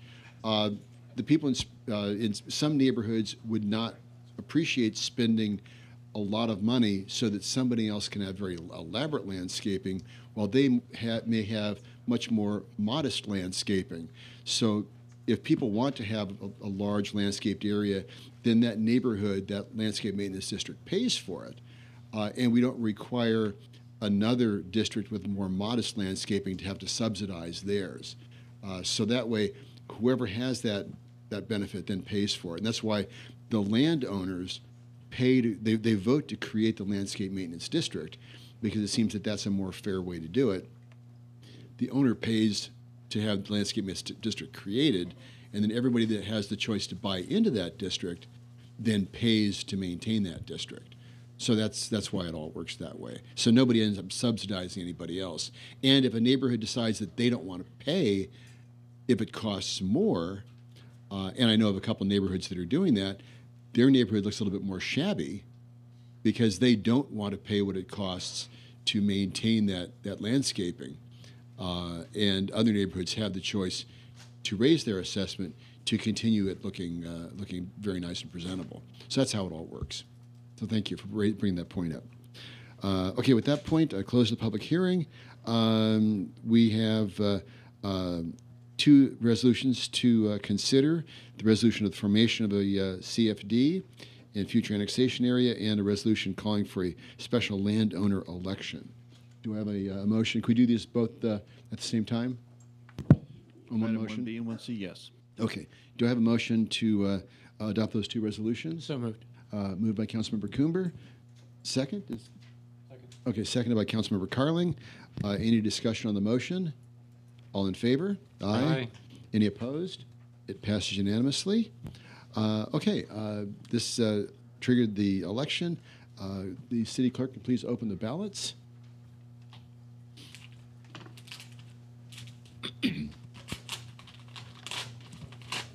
And this is a result of the property owner vote.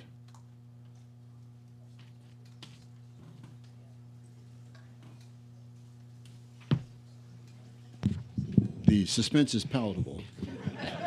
Palpable. Mr. Mayor, one ballot was received. The ballot represents 7 votes, and it was voted in favor of the ballot measure. As a result, there are 7 yes votes and 0 no votes. The ballot measure passes. Okay, so that's it has to be at least 2/3 of the property owners have to vote in favor of the levy. We had the 7 votes in favor, so we can now proceed with the remaining actions required for the district.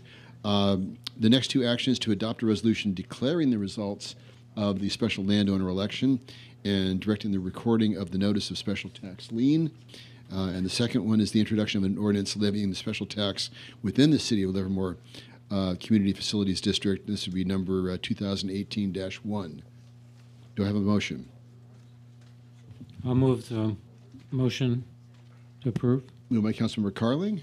Is there seconded by Vice Mayor Werner? Any discussion? All in favor? Aye. Any opposed? That passes unanimously. The final action is to adopt a resolution authorizing the execution of the subdivision improvement agreement and approving tract 8168 for the final map for recording. Is there a motion?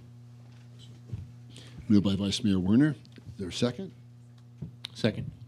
Seconded by Councilmember Coomber. Any discussion on the motion? All in favor? Aye. Any opposition? That passes unanimously as well. Okay, very good. Thank you. That's the end of 5.02. Moving on to 5.03, which is the downtown plan, specific plan amendments for the already approved downtown core plan. That was approved back in January, I believe. Okay, so let's say we have Mr. Steve Stewart stepping into the on-deck circle. That's right, I'm ready to bat. Thanks, Mayor Marchand, and good evening, members of the council. So before we do get into the presentations from the rest of your staff team, I wanted to provide a little bit of background and some context.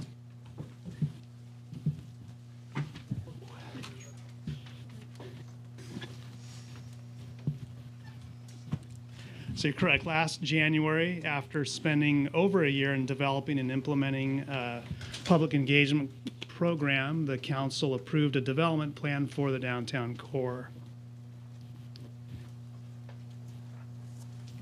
And that plan reflects the key learnings developed by the Downtown Steering Committee, public feedback obtained through community engagement, and your goals for these downtown sites. And that concept is on your screen now. Along with approving that plan, you provided extensive direction regarding its implementation, and I'll go over some of those principles now. So one of the primary pieces of direction was to replace the existing parking and also provide all the parking required by the development code for all of the new uses. And the parking demand for all of the new uses is about 1,580 spaces. At project completion, including the existing spaces in the Livermore Valley Center, parking structure and existing parking areas, we're estimating between 1,600 to 1,700 parking stalls would be available, which is a significant increase from the 1,150 stalls available before construction. So I'll briefly go through some of those now and just to orient folks on the screen of our location. This is L Street on the west, Railroad Avenue on the north, Livermore Avenue here, the downtown core project area. Basically surrounds that, a little over 8 acres on both sides of Livermore Avenue.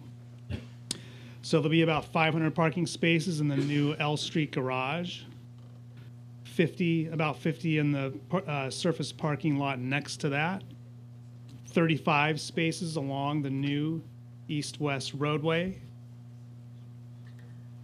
between and about 220 beneath the residential parking and an underground parking garage, between 170 and 200 up at the I Street parking facility, 25 surface spaces surrounding the hotel and up on the east side of the hotel, and 120 spaces in the underground garage, here shown under the flipped up tab, beneath the hotel. And again, 100 of those would be long-term spaces, 20 would be short-term, all paid, and all available equally for public use.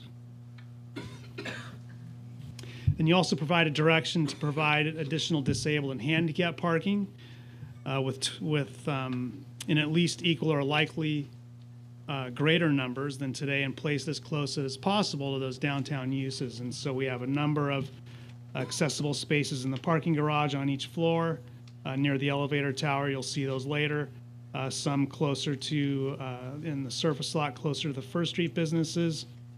We have several along the east-west street for easy access into Stockman's Park. And then several along the eastern portion of the hotel project right up against the Bankhead. And then a few up here just on the east side of the Bankhead Theater. There'll also be some more in the I Street parking facility. So at the end of the project, there would be about 82 accessible parking spaces, which does exceed the federal requirement by almost double, which is the federal requirement is about 45 to 48 spaces. So your additional direction included making the L Street garage the primary parking resource for the downtown plan and provide surface parking next to it. Include Stockman's Park as a centrally located park with a minimum of a half acre of grass, trees, and a plaza. Incorporate public art to commemorate the city's rodeo history, the Stockman's contribution to the Livermore community, and Livermore veterans. Prioritize pedestrian connectivity through the site with tree-lined paths and connections to First Street. Include a 4-story boutique hotel on the east side of Livermore Avenue, 125 to 135 rooms. Include a new east-west roadway that bisects the site and provides traffic calming, including diagonal parking if possible. And you'll see those spaces are provided on that east-west street. Then ensure that the new retail has good visibility from streets like Livermore Avenue and Railroad Avenue. It's important for the viability of those businesses. And that those uses don't loom over Blacksmith Square, which is existing here up in the northeast corner of the site.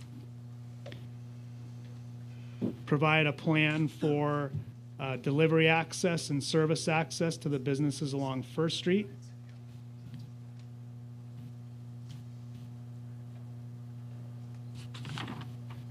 Include cultural facilities that have private backers and do not require public subsidy, and then provide 130 workforce housing units in the upper northwest corner there. So along with approving that plan, you also provided direction and set in motion a number of measures to implement that concept, and those measures are now in play. The items with checks next to them have been completed, including all of the components of the agreement with the Livermore Stockman's Rodeo Association to provide a downtown park in exchange for providing housing down at the Pacific Avenue site.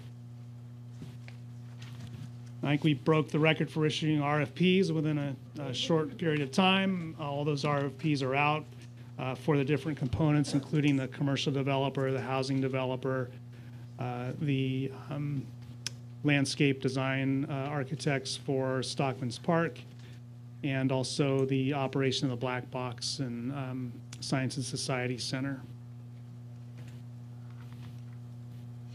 You also direct us to proceed with the planning and demolition for the buildings on the sites and complete the designs for the temporary parking facilities, the southwest parking structure and the east-west street. You'll probably have noticed that the demolition has occurred. The Domino's and Kelly's Meat Market building recently went down or was demolished, and you'll see the temporary parking out there with the new lighting that was recently installed and a little more work on that part. You direct us to prepare downtown-specific plan amendments to implement that project. We'll talk about those in a minute, including the environmental review to cover that project and all of the downtown all of the downtown plan projects.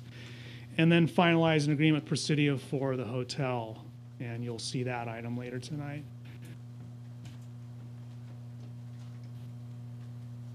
And so again, we're here tonight to consider these projects that would implement your direction. including the specific plan amendments, the downtown hotel, and the parking garage.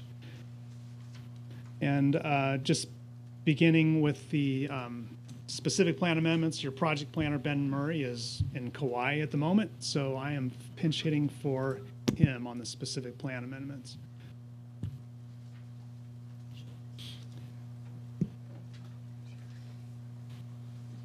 So the current downtown core land use map contains 3 sub-areas.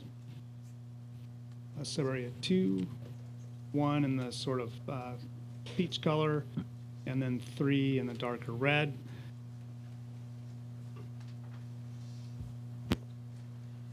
And 2 of which have separate sub-districts that relate to specific land uses, such as locations for the hotel and the Bankhead Theater and parking.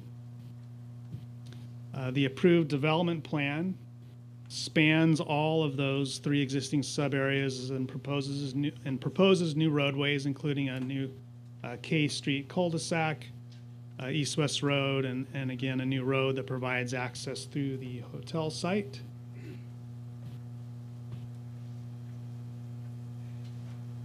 And this is the proposed new specific plan map for the downtown core land use plan area.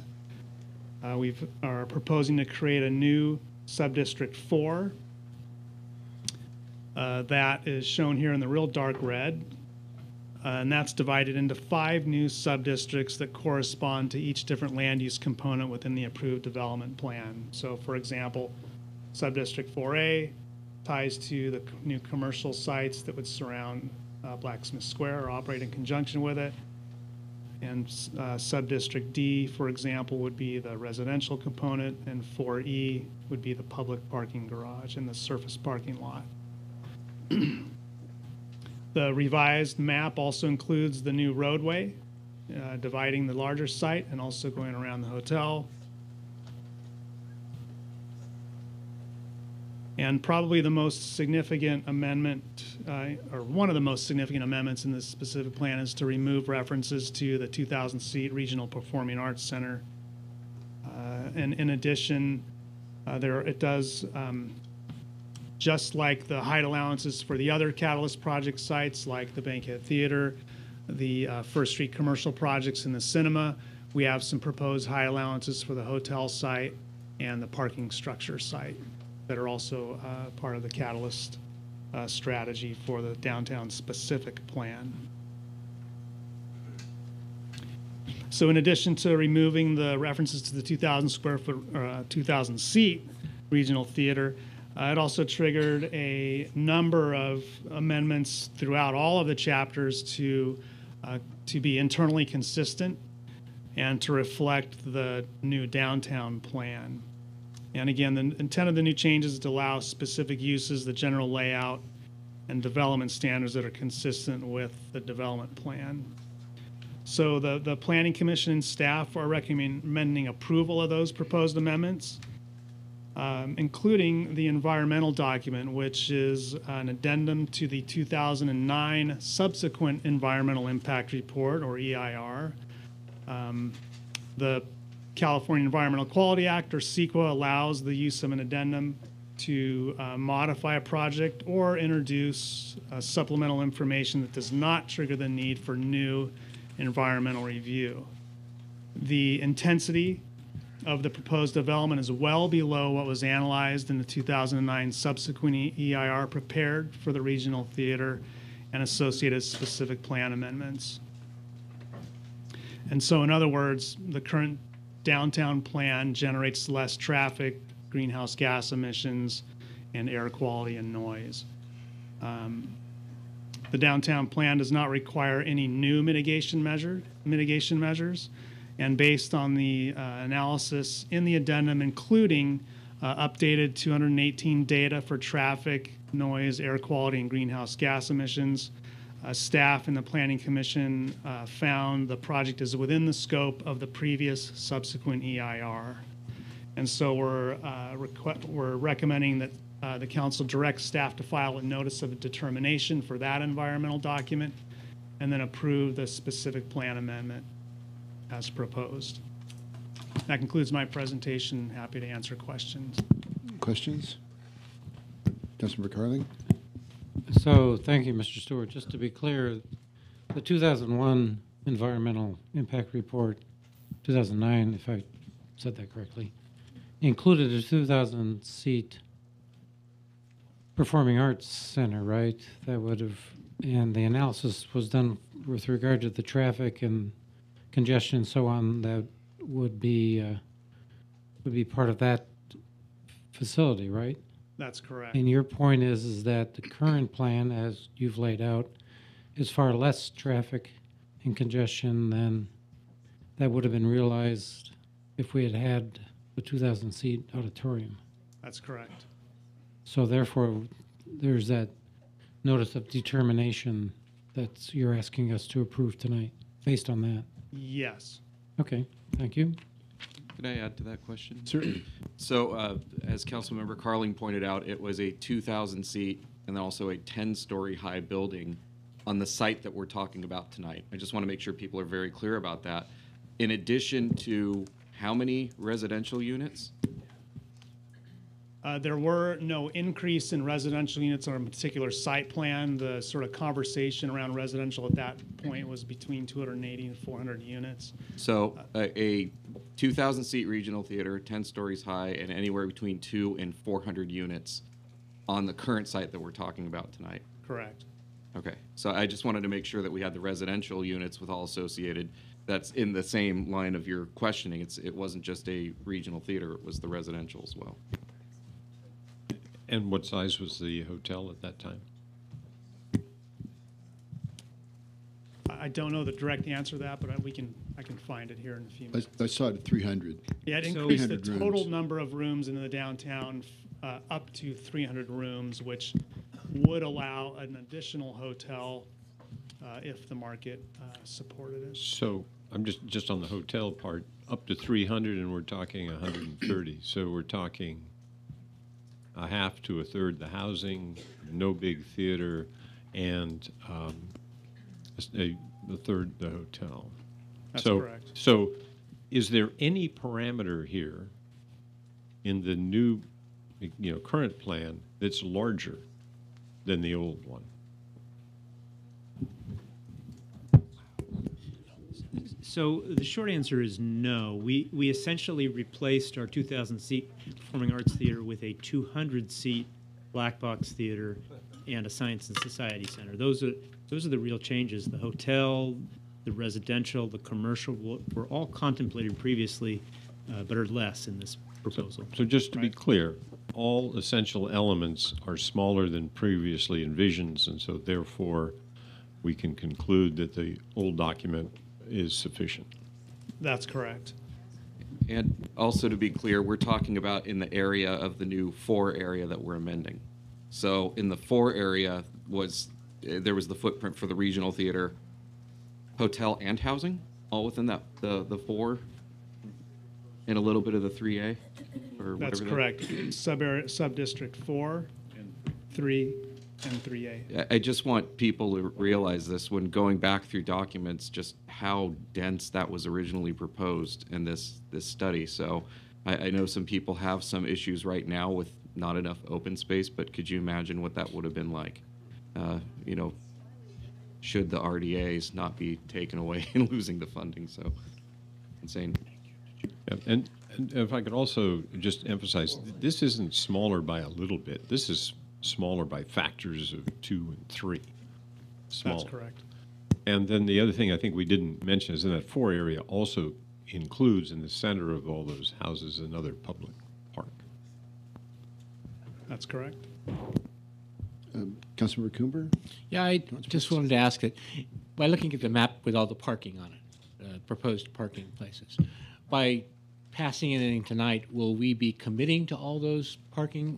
Are they part of the plan as it goes forward? Because if so, I want to object to the area east of the bankhead to that little triangle as being what will be a police-friendly place for taking reports on people backing into each other. It's just too narrow a space, I think, and I had made that comment several months ago. I just would love to have that taken off of this, that little triangle taken out of the equation, just for a number of reasons, but That being an easy one for me.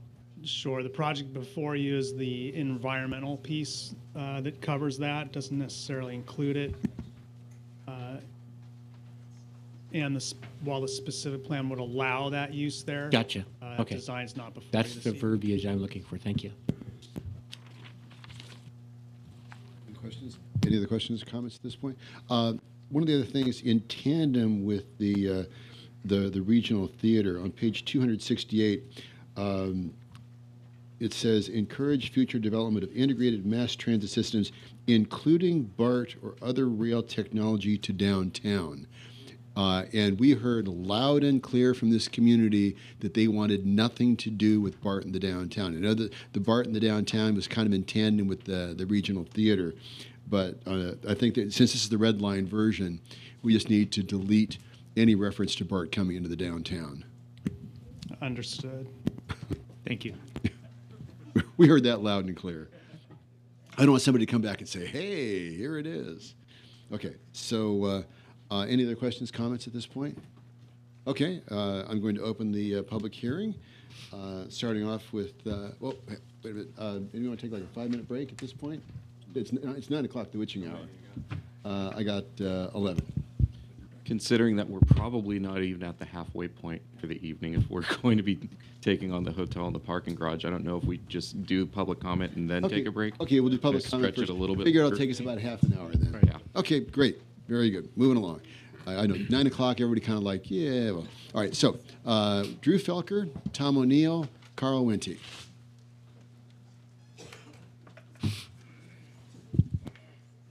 Every time you come here, I keep thinking about the haunted house. It's like, you got big on me. Hey. So if everyone could be as quick as me, that'd be great. Please go forward with the plan as it stands. It looks amazing. Great, thank you. Yeah, we did the Sunset Elementary haunted house, but we were both a lot younger then. All right, Tom O'Neill, Carl Wente, David Rounds. In about 58 days, we have our election, and it looks like, with regard to the council, we have 2 seats that will be in play in the election. That's true, right? With 2 seats. And none of us knows what's going to happen with those 2 seats. I certainly don't know, and I don't think you know, and I don't think anybody else here knows either. Depending on how those seats are won, who wins those seats, we could have a council very much like the council that we have right now, and the council that's done all of this diligent planning, or we could have a quite differently composed council after the results have come out and the people have been seated. And for that reason, contrary to, I know, the enthusiasms that I've heard tonight, it seems to me, knowing that the election will, as it were, be a referendum on this council, it would be wise to finalize as few things in the next 58 days as possible and leave the finalizing of things open till after the new council is seated. Thank you. Thank you, Mr. O'Neill. Carl Wente, David Rounds, Don Stasa.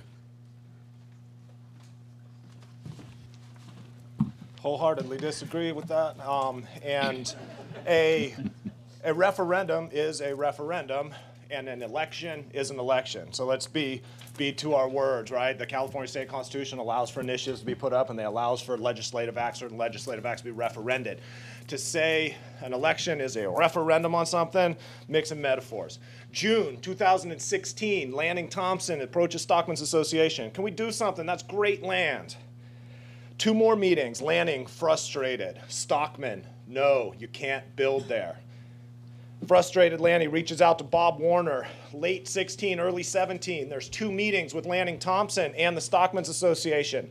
Finster, Don Stasa, Eric Uranga was there. Lanning, why can't we build there? Stockman, no, you can't because. And then frustrated Lanning tries to schedule a meeting in June of 2017. Couldn't get it done because the rodeo's coming up. The Stockman, Mr. Finster, Mr. Stasa, they say no, after we go. July 14th, 2017, This is the first mention of a swap of land. Okay? And now, Mr. Uranga will say to it, Mr. Warner will say to it, Mr. Mayor will say to it, talking all to the city staff, Lanning Thompson, Don Stasa, Dave Finster, Millie, I don't know your last name, Millie, was there. They bore witness to this. It was never mentioned before. So any talk of that being mentioned before is just plain not doing your research, not finding the facts, and now that you've been told publicly, is frankly dishonest. So I encourage you to stop. July 14, 2007, first mention. August 1st, 17, the first Stockman's board meeting afterwards. They approved. They said, yes, we will look at taking a swap here. We want a park. We want to celebrate. So the park they talk about, or the Stockman approved. And then August 7th, 2017, committee. That committee that I was on that I stepped away from out of frustration because of the antics of you-know-who. And that was pre-initiated. Mr. Warner brought it up right when it came. Brought it up. Now, he was chastised for that a little bit. Why did you? Why didn't you? It disrupts the process. It was new information. It was brought up right away. Bob Warner, I commend you for that. I commend you for trying to bring those groups together, looking at solution. It was not discussed before July 14, 2017. That now cannot be matters initiated because of legal ease that Mr. Alcala is better versed to answer. But on the September 11, 2017, it was formally brought up at matters initiated. Then there was continual community outreach. I don't know about the community outreach before October 10th, but on October 10th, the Stockman's proposal was part of what the community was drawing in, so it became part of the parlance there. And then we go forward to the 27th. You directed to include Stockman's plans, November 27th, 17, or the 29th, because it was two of them. And then on Jan 29th, 18, unanimous council to put in that Stockman's proposal. So let's just keep in mind that timeline. Let's try and stay factual. Thank you, Mr. Winty. David Rounds, Don Stasa, Roy Hanna. Good evening. Orient my tablet. The city has posted some signs downtown on the web about parking, and the mayor and local advocacy groups and individuals are referencing the information printed on these signs to say there will be plenty of parking. Now, I dislike talking about parking. It's boring. People from my generation like a lot of parking right in front of where you want to go. The young and the self-righteous say, well, just walk. I live close to downtown, and I do walk. But most people don't have the ability to live downtown, so they have to drive. Anyway, these signs about parking are amazing. They neglect any useful facts about what is going to happen. They do say that we have 1,148 public spaces today, and when the city is done, we will have up to 1,728 spaces. And it's presented in such a way that it sounds like we're going to have a net increase in parking of 580 spaces. If that were true, I would sit down now. But it is not true, is it? The apparent increase in parking is, for the most part, required for the new business uses and existing parking that is being eliminated. It's your own city code to say the new hotel requires 147 spaces and that the residential you're building is going to require around 230 spaces. Plus the new retail, the new restaurants, the museum, the Black Box Theater, and the park all have minimum parking requirements in the city's own ordinances and codes. I agree that the plan will probably have more parking when the project is done than we have now. But that increases in the dozens, not 500. Oh, sorry. If the city is willing to obscure something as simple and quantifiable as parking, what else don't we know? I have heard that moving the housing to the edge of the site is complicated.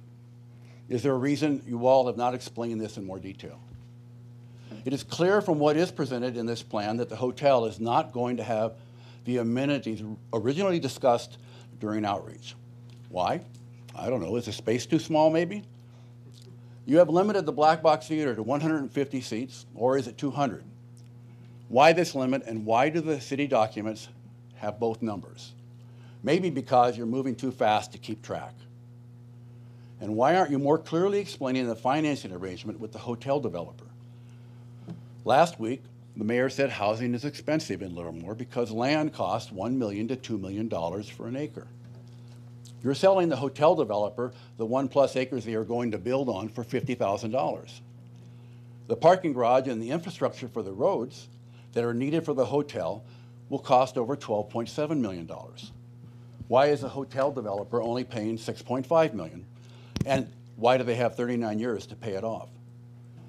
Every council meeting, we hear how open, honest, and transparent the city has been during this 2-year discussion about developing downtown. I disagree. Thank you. Thank you, Mr. Rounds. Don Stasa, Roy Hanna. Oh, I guess they had to leave. Alan Burnham.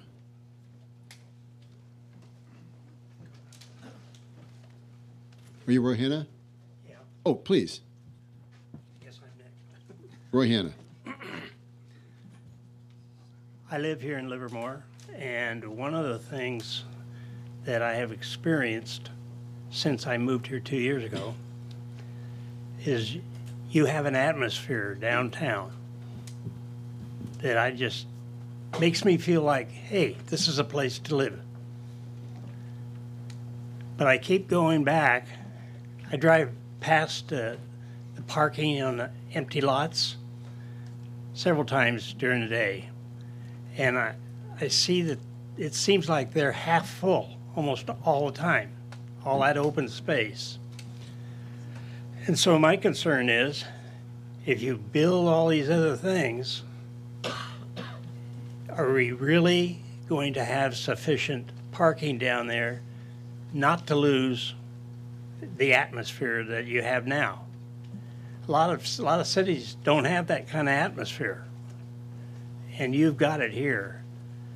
And one of the things I've been looking at, trying to figure out how many parking spaces do we have and how many are we going to lose or win or add. And I'm confused. I'm really concerned that you're not going to have enough parking spaces when everything is all done. And so I would ask that you take a good, hard look at spaces that we have now and what we're not going to have if we do what this plan does. I guess I don't know how to say it any more than I ask you to take a real hard look at the parking. Because if you don't have enough parking and the plan is accepted, you're going to have, where are those people going to go? They're going to go to the fringes, perhaps into a lot of the residential area, which you're not going to be very happy about that if they lose their driveway space and that kind of thing. So anyway, I've looked at everything that I've seen in the newspapers, and they say one thing about parking and the other thing about parking, and I couldn't figure it out. So please take a hard look at it. That's it. That's all I can say. Thank you, Mr. Hanna. Ellen Burnham, Ian Carlin, and Jan Bavant. I am Alan Burnham on Findlay Way, and believe it or not, I read or scanned every page associated with this, including the environmental report, but please don't quiz me on all the PM2.5 levels. So not everything is exactly the way I would do it, but that's kind of part of living in a community. What I would like to say is I have actually looked at parking, and I am satisfied that the parking is adequate. And we can talk about that till we're blue in the face, but the fact is that there is the parking is according to what the code is. And if people want to build twice that much, you know, $50,000 a stall is all it takes. So I urge you to forge ahead, and not just because of the city, but as a party that will be involved in some of the development there. We cannot make plans if the city is changing the ground rules every 2 years. No entity can exist or do business with a city if it has no idea about any consistent a plan to evolve, because all that's going to do is waste people's money. So I urge you to forge ahead and stay the course. Thank you. Thank you, Mr. Burnham. Ian Carlin, Jan Bravant, Don Argula. So this has been going on for 10 plus years since the city bought the land with affordable housing money. Let's remember, this was affordable housing money meant to help less fortunate people. And what has the city done? They put parking there. That's fine. We need parking. But after 10 years, it's time to build something there. It's a moral responsibility that the city council owes to the less fortunate who have been waiting for affordable housing. There's a shortage of that, whether it's Section 8, low income, middle income, you name the type of affordable housing, there's a shortage, senior housing, etc. The city needs to move forward with this plan. It's a good compromise plan. It provides parking for the people who want parking, a hotel for the hotel people, a park, the affordable housing that the city is morally and legally obligated to build. Please, let's get done with this before there's another election and we start all over again, and it will cost the city millions of dollars more on top of the millions you've already spent to get to this point. Thank you, Mr. Carlin. Jan Bravant, Don Argula, Lisa Tromovich. Mr. Mayor, I actually meant 504, not 503. Oh, no worries. Okay, I will correct that, and we'll put you over here with Mr. Kincannon. Okay, Don Argula, Lisa Tromovich, and Asa Strout. Thank you, Mayor Marchand, City Council. I'm Dawn Argula, and I am the CEO of the Livermore Valley Chamber of Commerce, representing over 500 businesses and organizations in Livermore and the Valley. These amendments are an important technical and legal requirement in the next steps to deliver the vision for the downtown district. We wish to recognize the time, resources, and the efforts of the staff, the Planning Commission, and this council in doing a thorough and thoughtful due diligence to advance the current phase of the downtown revitalization. We support the staff's recommendations for this item 5.03, and we urge your support. And I would just like to say, as someone who's been here for over 30 years, that gravel parking lot was never intended to be permanent parking.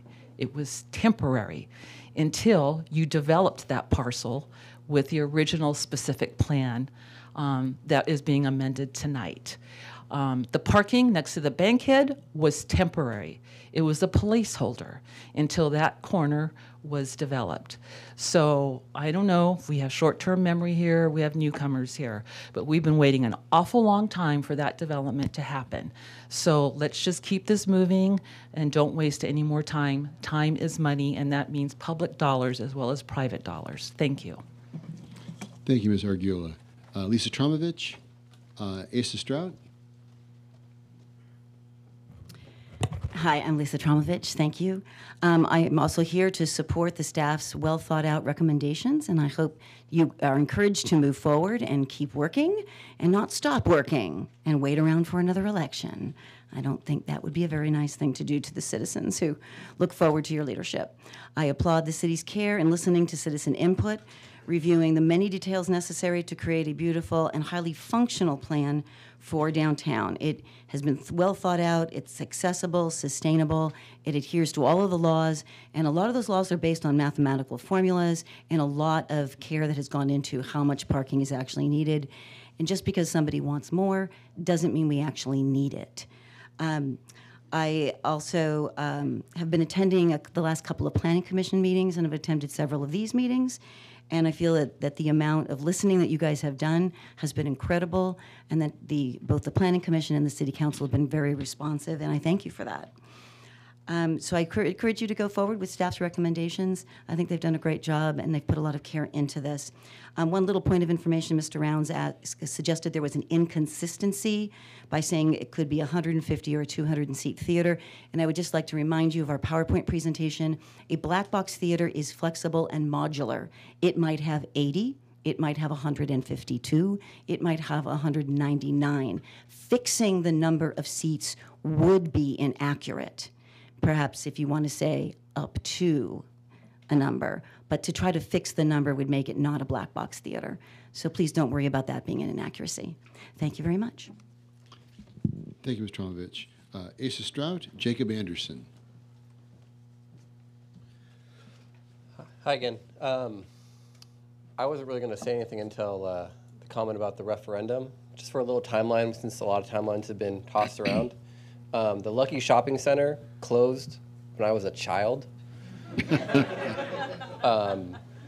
It was torn down sometime around when I graduated high school, a little bit, give or take 2 years, and it's been an empty dirt lot since. Now I'm a grown-ish man with my own child, and the last thing I want is to have to wait every so often and wait after election saying we have to keep waiting until we have the right council to approve the plan that I like, instead of going forward. We've listened enough.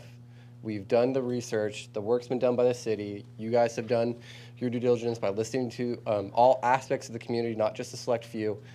And it's time to move forward with this plan. It's, approve the amendments. Let's start getting this downtown built. I don't want my daughter playing in a dirt lot or whatever temporary parking lot there is now.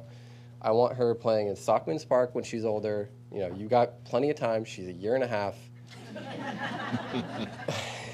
But start construction now, because if you don't start now, it's going to be another election. It's going to be another conversation like we are having today. And I'm tired of it. I grew up downtown off of 7th Street and K, and I remember downtown growing up. It's infinitely better today. The parking is infinitely better. Cars used to block my driveway growing up, and now everything is condensed downtown. It's leaps and bounds better than it used to be. So let's keep going. We've made the right decisions, and thank you very much. Thanks, Mr. Strout. Jacob Anderson. I actually wasn't going to speak on this until Mr. Rounds came up. And he decided to question your integrity as a council. And that made me really mad.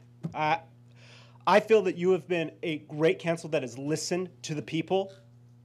You have spoken, and you've made your opinions known. I've not always agreed with your opinions, but you have let them know. And I'm frustrated, especially when Mr. Rounds is the one that filed paperwork for the new Friends of Livermore PAC, the 2018 Friends of Livermore PAC, that is associated with the former Friends of Livermore PAC that spent $200,000 last election. If you're going to talk about integrity, come on, really? Thank you, Mr. Anderson. Okay, with this, I'm going to close the public hearing and bring it back to the council. Okay, you got the momentum going. Councilmember Coomber. I just thank you for those of you who spoke for speaking. I may have issues that are minute or can be smoothed out over time with where parking goes and what, but I have spent enough time with staff talking about parking to know that, quite honestly, there is going to be more parking when we're done. And I would not support this plan if there weren't. I'm a little disturbed to hear that there's still a myth out there that we're going to lose parking. We're not. We will in the short term, certainly, because construction does that. Ask me how I know. I grew up in Oakland and they were building a bar downtown. So I am a go-forward type. I like to get things done unless it really doesn't make sense. And I don't see anything about this that doesn't make sense to me to take care of this right now and keep things rolling forward is kind of where I'm sitting here. The city has proven very capable of taking care of getting big ideas and like moving First Street from 4 lanes to 2 so many years ago and making this wonderful, amazing place to visit for people from all over the world, quite honestly, when Little League's in town especially. But we're on a good path here. I feel that. I just think that to stall it off, and I really have some concerns when I hear about holding it until after the next election. Well, you know what? I was elected here to do something. And that's kind of what I got to do. You can't sit on this and say, well, let's put it off till next January, and then we'll start then. We got to keep it moving. We've made some pretty good progress in the the last year and a half or so, and I'm proud of it, and I'm pleased to see it moving forward. Not everything is going to please everybody. I understand that, so I didn't answer my phone. No, but I'm just kidding. But I'm comfortable with the path that we're going on. We will have discussions about parking when we get to parking, because I know what parking is on the radar right now and what could be and what I feel shouldn't be. But those will come up when we get down to the nitty gritty. Right now, I've got I want to carry a shovel every time I go downtown to start digging and overturning and getting a shovel in the ground to get things moving down there. It's that encouraging to see as this moves forward. Thanks. Councilor Carling? Yeah, I agree with my colleague, Councilmember Coomber. I'm a little dismayed that people are still questioning about the parking, and I encourage those that still question the parking to spend some time talking to one of the staff. I mean, I think Mr. Wente has made a point several times at this meeting and other meetings that the staff are always willing to take the time and answer people's questions. So if you do have some questions about parking or any other aspects of the plan, please connect with one of the staff members or with one of us for that matter. I mean, we've spent a lot of time, all of us up here spent a lot of time, many months now, working on this. And I think we don't know all the gory details as our city engineer and the planning department manager and so on do, but we know plenty. So please avail yourselves of us if you think you need an answer. I'd also point out, again, supporting Mr. Groomer's point, there's always going to be another election. And so we need to get on with this. And as many people have pointed out, we've been at this for a long time, and we don't want Mr. Strout's daughter coming up here in 20 years saying, my dad was up there complaining. So maybe she'll be speaking from up here. Maybe. That'd be nice. You never know. So, again, I appreciate all the comments. And I think we all appreciate the time and the energy that you all take to come out and express your points of view. So, again, thanks to all that. But I'm ready to move forward. I would second all of those comments and add a few of my own. I was elected to do a job. I'm going to do this job until the end of November. Then I will be taking a break. The matter at hand tonight is that, quite frankly, it just very simply stated, the impacts that we've studied are far less for this project than what we originally studied. That's it. To get into some of the other issues, from the beginning, I recall we always stated that our goal was to maintain the current level of parking, add enough parking for any additional uses, and if we come out with more, that's a huge bonus. Anybody that states that we need to add additional parking above and beyond that, I encourage them to come up here and tell me how you are going to fund an unfunded third parking garage. There is no money for a third parking garage. It's by a sheer stroke of luck and staff brilliance that we have enough money for the parking garage that we're proposing tonight. In terms of the confusion with the parking, the gentleman who came up, I'm sorry, I didn't write down your name. Those ads were meant to confuse. It's a group of 4 people who've been putting ads in the paper, a group that I approached after we approved this project and said, how can we work with you? And the response was, advertisements every week in the paper meant to confuse you. I've taught my daughter something about advertisements, and I think people should keep this in mind when reading those. Advertisements, the purpose of advertisements is to sell you something you don't want or need, or else they wouldn't be advertising. So those ads are purely to confuse and to throw everything out of whack and to just make things a lot messier than they should be. The other comment about moving the housing and still not understanding how housing can't be moved, the housing issues in general. Mr. Wente thanked our city attorney Jason Alcala, for putting up a memo on his website. Well, that memo is 10,000 pages worth of documents, I think, roughly. I don't know. You can nod. Thank you. That, and I'm sure it'll come up tonight, and there have been letters written, and I've had conversations with people on the phone, and you can still call me. I've talked to, and I'll say it specifically, Mr. Smith many times about it. He has my cell number. It is a lot of documents to go through, 10,000 documents, stretching back I don't know how many years. And we directed staff, go forth and find everything that you can. I believe we're still searching, but 10,000 is a good number to start with, to chew on, to show that we must build housing on this site. To move it somewhere else next to the train tracks, to hide it somewhere, to make micro units that nobody wants. That's not what is required by the deals that we have made as a community throughout the years. And there's some very interesting things in those 10,000 pages of documents. So the long and the short of it is, I think the changes are appropriate based on everything that we've said and everything that we heard, and I wholeheartedly can move forward with them. Vice Mayor Werner?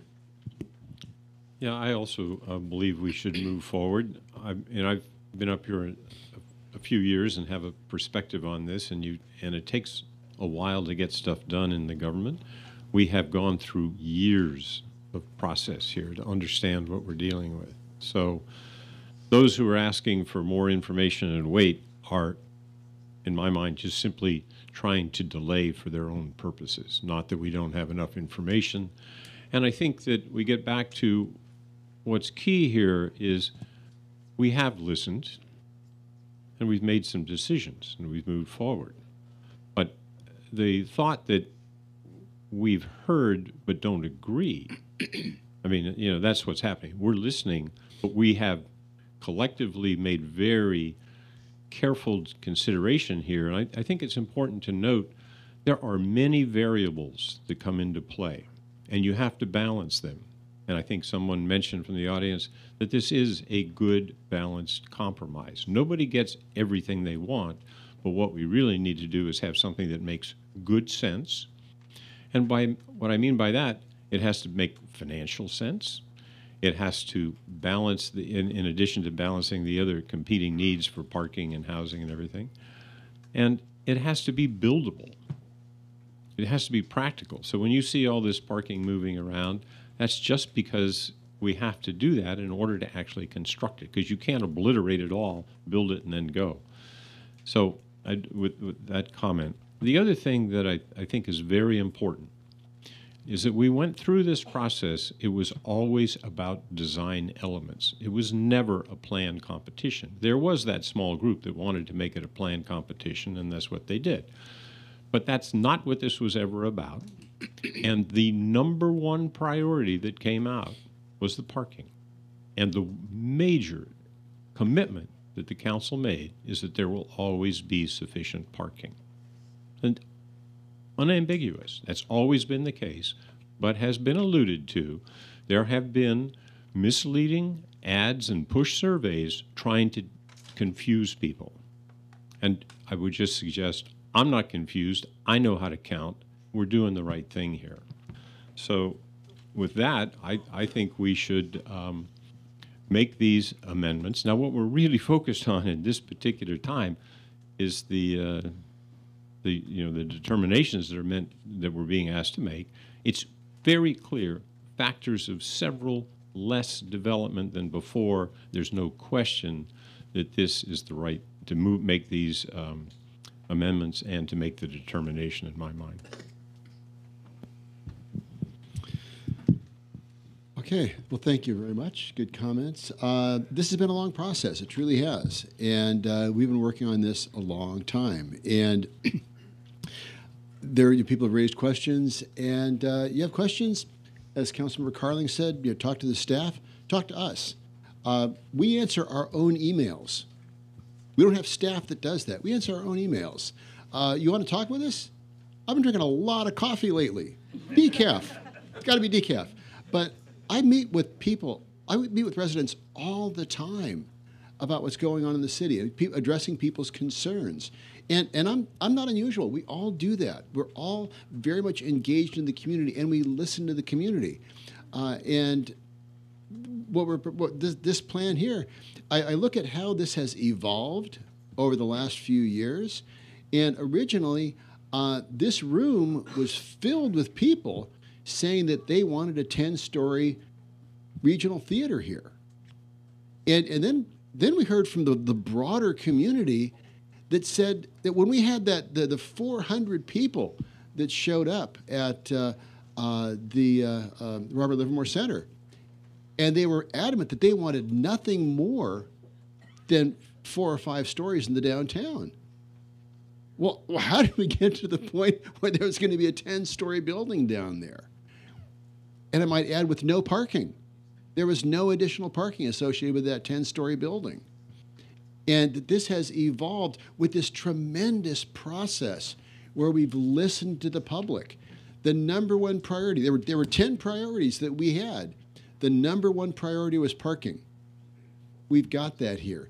And the people that are living in those affordable units downtown, they're not going to have to drive into the downtown to park. That parking is taken care of. Number 2 was the protection of the town character. Protect Blacksmith Square. Don't wrap some massive building around it. Preserve the town character. And the third was open space. So the uses right now are far less intense than was originally conceived just a few years ago.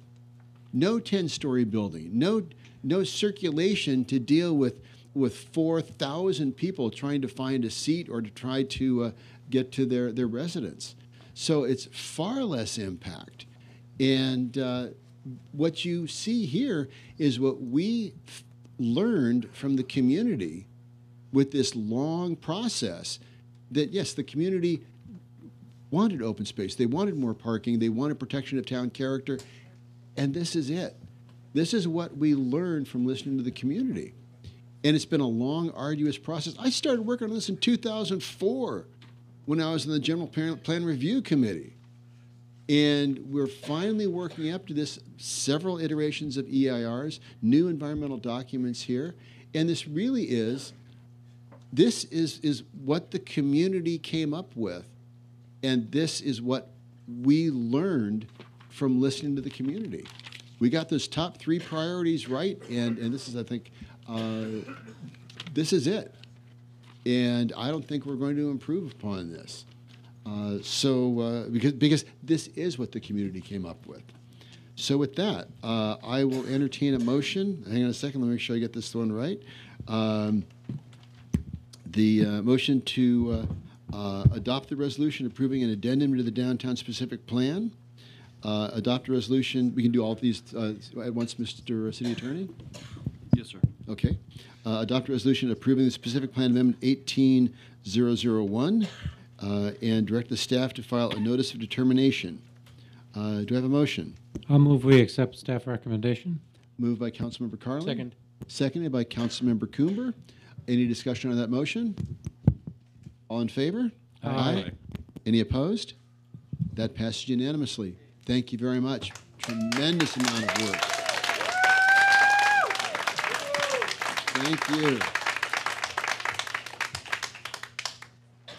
You guys want to take a 5-minute? Okay, 5-minute break here. Break. All right. Good evening. Good evening. Hello again, and welcome back to round 2 of the September 10th meeting of the Livermore City Council. We've just gone through item 5.03, moving on to 5.04, which is the development and disposition agreement with for the hotel in the downtown.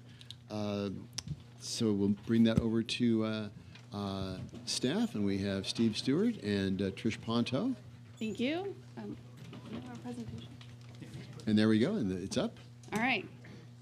So Presidio Companies is requesting site plan and design approval for an approximately 1.4 acre site on the southeast corner of Railroad Avenue and South Livermore Avenue in downtown Livermore. The project is located in Sub-Area 3, Sub-District A in the downtown core area of the Downtown Specific Plan, and the proposed project is a permitted use on the site. The proposed project is a 4-story, 133-room boutique hotel with related amenities, including a bar lounge area, meeting space, a fitness center, and an outdoor pool, courtyard, and patio.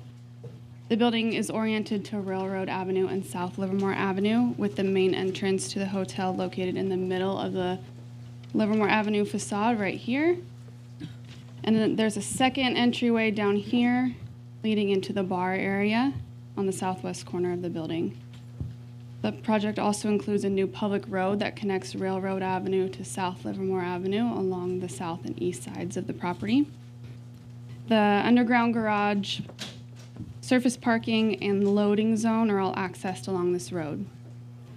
The Livermore Development Code and the Downtown Specific Plan require the project to provide 156 parking spaces, which is based on the number of guest rooms and the amount of commercial space in the hotel. The underground garage will contain 120 parking spaces, 20 of which will be short-term spaces and 100 of which will be long-term spaces. And the surface parking area will include 21 spaces, so this is a total of 141 spaces that will all remain open to the public. In addition to the spaces on site, there'll be an additional parking facility across Railroad Avenue on I Street that will have about 170 to 200 parking spaces, so that will more than cover the remaining parking demand for the project. The applicant will make street frontage and median improvements along South Livermore Avenue, including a drop-off area for the hotel entrance. Landscaping for the project includes various shade and decorative trees, bioretention planters and swales, a green roof over the parking area, so this will be a green roof, and a decorative trellis over the parking area that will shade the parking and help soften the bulkhead wall. The City and Presidio have negotiated a disposition and development agreement that includes provisions for the sale of the city-owned site to Presidio, the establishment of a community facilities district, construction, operation, and maintenance of the underground parking garage and public improvements, hotel construction and hotel branding, contributions to Stockman's Park maintenance, and a scheduled performance for the project. This slide shows the hotel from the corner of South Livermore Avenue and Railroad Avenue, so this is what you'll see as you're heading into downtown Livermore. The architecture incorporates classic design influences typical of Italianate architecture and includes design features that complement other traditional building styles in downtown Livermore. This is a view of the hotel from South Livermore Avenue. It shows the main entrance to the hotel, which is here, as well as the secondary entrance to the bar lounge area, which is here. And this is the corner of the South Livermore Avenue and the new road that will be created through the site.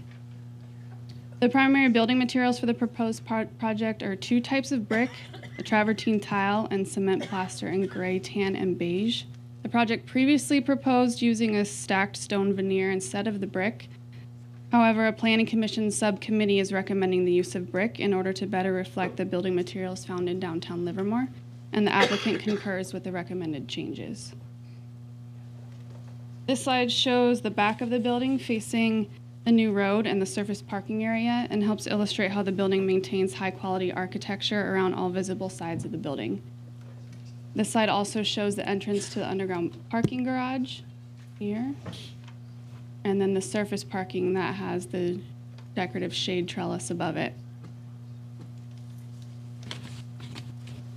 The design of the hotel will complement existing and future uses, strategically enhance activity at this prominent downtown corner, and set the stage for increasing the value and attraction of nearby properties that will stimulate new investment in the downtown.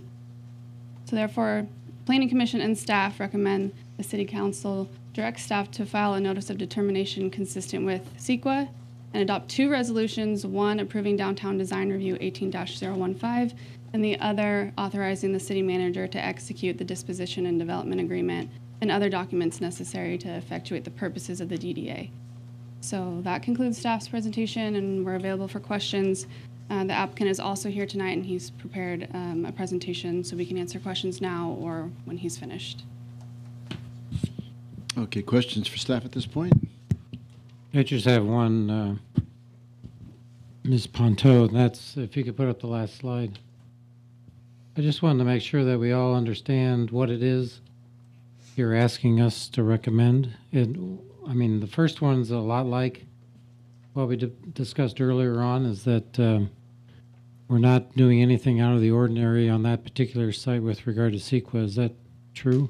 Right, and then that this hotel project is part of that. Right, addendum. it's part of what we had just, okay.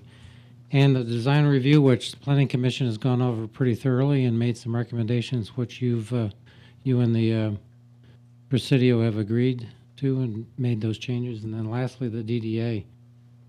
I guess the point is that the point I'm coming to is this isn't about the whole location of the hotel, is it? No. Location's been decided, right? Correct. So as we hear from the public, I think the public needs to recall that these are the three things we're talking about, or we're going to be asked to consider this evening, and not the location of the hotel. Thank you. Any other questions at this point for staff? Oh, I'm just going to wait for the. Sorry.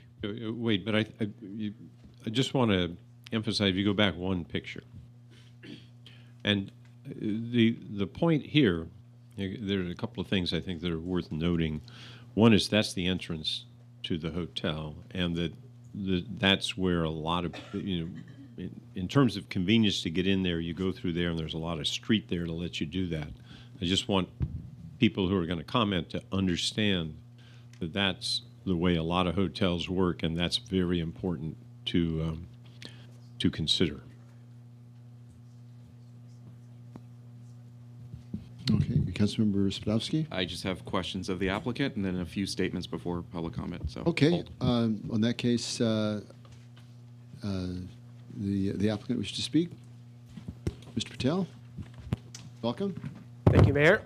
Thank you, council members. Good evening. I have a little bit of a cold, so excuse my voice. I have a presentation.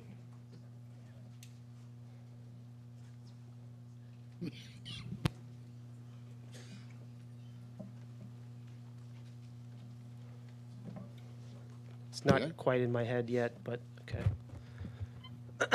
You can start with the next slide. So it's been a long ride. So I'm going to cover a few points that I covered at the Planning Commission hearing, and I'll also cover a few additional points 3 and 4, on the brands and food and beverage distinctions, as well as some interior design and brand uniqueness considerations. Next slide, please. So starting with the exterior design and architecture. This is a sort of inspiration board, which I think Patricia you showed. Maybe not. I wasn't. Okay. And I really wanted to show this slide to really highlight the process that we went through with the Planning Commission and the considerations of Commissioner Caskey and Pan. As you know, we started with the stacked stone option, which we started with and we really liked. But as we got into the process and really started developing some ideas for brick design and looking at some of the architecture downtown, we really did end up liking the brick option, which we'll talk about in the next slides. So we chose a light yellow brick, obviously, which is the most traditional color, and a grayer brick, which, as we thought about it, we explored a brown mocha option, and we really felt the brown mocha option blended in too much with the background and didn't really make the hotel distinctive enough in our view. So we really emphasized the gray brick, which you'll see in the next slide. This slide, I'll show a couple black and white slides and then color slides. We went through 2 subcommittee meetings with planning commissioners, and our first meeting we really just stuck the brick on there and didn't really add distinction to it to see how it would look. And Commissioner Pan specifically recommended that we explore some options with soldier coursing of the brick. So what you'll see here is soldier coursing on the bottom of the cornice here, as well as below and the bottom of the middle cornice, as well as 2 spots down here and right below the travertine tile. And as you'll see in the next slide, it really it can't really see it in this light. I wish I had a better option here, but what you'll see is a lot of distinctive features as you look at the brick. You see how it's broken up a lot better than if it was not soldier coursed. Go to the next slide. This is the front of the hotel. As you'll see, we have soldier course again underneath the cornice here, above the cornice here, as well as right next to the doors down here. And the next slide, you'll see, again, as you look at it, you can visually tell which portions are separated from the other, versus if you had just a plain brick option. If you go to the next slide, please. This is the area right next to the bar and lounge on the south side. You'll see, again, we have soldier coursing below the cornice here, as well as some eyes above the transom windows here, and as well as the vertical soldier coursing down here. In the next slide, you'll see that sort of portrayed in the yellow brick. Go to the next slide, please. Some other elements of downtown Livermore or traditional architecture that we've incorporated are prominent eaves and corbels at the caps. This is the main cap on the north side, Railroad and South Livermore. At the front of the hotel, you'll see another major cap with corbels, and on the south side, you'll see another major cap. Really, it helps break up the height of the building a little bit and makes you better able to see which are the corners as you walk by or as you're driving by. Next slide. We've also added prominent cornices. I really didn't appreciate the process that architects go through. I mean, this is one of the first projects. We've done a number of projects, obviously, but this is one of the first projects where we really went back and detailed as much as we possibly could. And what you'll see here is 3 different cornices that we've added. We've added a cornice on top here, which is this level right here, as well as a different cornice that is sort of the main cornice between the top and the bottom. This is the top of the second floor right here, as well as a cornice right below that. So as you look at the building, you can see 3 cornices that sort of travel across the building and are different sizes and shapes and have different features. Next slide, please. We've also tried really hard to add as many balcony spaces as we can in the hotel. A lot of balcony spaces, not only facing Stockman's Park or future Stockman's Park, but also on the opposite side of the hotel, where we have balconies facing the courtyard, as well as some of the views past the bankhead. We've also added transom windows, trellises, and fabric awnings. The red fabric awnings on the ground floor here, I think, are pretty unique. They will really break up the building as you walk past, going down South Livermore. The transom windows and the storefront windows, I thought, had some really nice detailing. Obviously, the transom windows are on top here, as well as we've added metal awnings on the 3rd floor that'll have sort of vine or sort of some other type of plant that would obviously grow across the trellises. This is virtually the only major metal feature that we have on the building, other than the balconies, which we'll talk about. I'll go on next to the overview of the site plan. Next slide, please. So from a basic standpoint, we started with 120 rooms, and as we sort of programmed it, we added up 10 rooms on the ground floor, as well as added a few rooms on the second and third floors. We came up with a total of 133 rooms, 10 of which are on the ground floor. Obviously, we have 120 stall underground parking garage. Our total square footage for the building's 70,050 square feet, and if you look at massing studies or how hotels are traditionally built, what you try to achieve is a 525 square foot gross square foot per room ratio. That's the basic feasibility standard, and we've achieved 527 on a 1 acre site, which was really hard to do, and I'm glad we've gotten here. Next slide, please. So just to orient you on the site plan, Tricia did a good job of giving you a description. We obviously have the north side here, the south side here. The unique thing about this South Livermore, obviously, as you walk down, the public activity really is going to be quartered on the south side. And so we've added the rooms up here and some of the admin functions, back of house, office, utility, and fitness centers, but really emphasize the south portion of the building in terms of the bar and lounge, the meeting space, and the courtyard. And there's a nice outdoor area here which opens up to the bar and lounge, which you could have a meal or have a drink. Next slide, please. We have 2 elevators coming up from the garage right here. These 2 elevators in the middle of the garage will enter into the lobby. And of course, if you enter into the lobby, you can exit to South Livermore, or obviously go to the bar if you'd like. That's okay. We also had an elevator on the south side there, which we don't have to go back, but that elevator opens up to the outdoor space right next to the ramp going down to the garage. One of the cool things we designed on the ground floor, as I mentioned earlier, were the 10 loft-style guest rooms. And when I say loft-style guest rooms, what I mean is We've extended the height of our ground floor up from 12 feet to 18 feet. So there's 18 feet clearance as you walk in. Really 2 levels built into 1 level. And so the entire lobby, you'll have a very high ceiling. The entire bar, you'll have a very high ceiling. As you get into the loft spaces, what we'll try to do here, and which I'm confident we will do, is we'll have the ground floor of the loft will be entirely living room space. And then we'll have a bedroom going up a level where you can sleep and perhaps shower too. We're still designing around that. But these rooms will open up. This set of rooms down here will open up to South Livermore. And the east side facing rooms will have patios, 7-foot 2-inch patios that'll open up to the pool in the courtyard.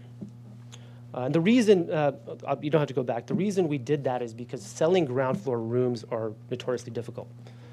Traditionally, people don't want to stay on the ground floor for security reasons, noise reasons. And so what we've done is we created a unique set of ground floor rooms where we can say if you want to rent the ground floor room, you'll have X, Y, and Z more than you would have on an upper floor.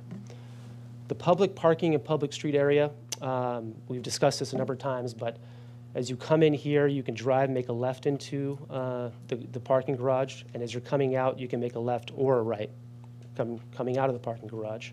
And the elevator that I mentioned earlier is right here. So that'll open up to the access street here, and you can walk to South Livermore, or even, if you'd like to, walk the other way.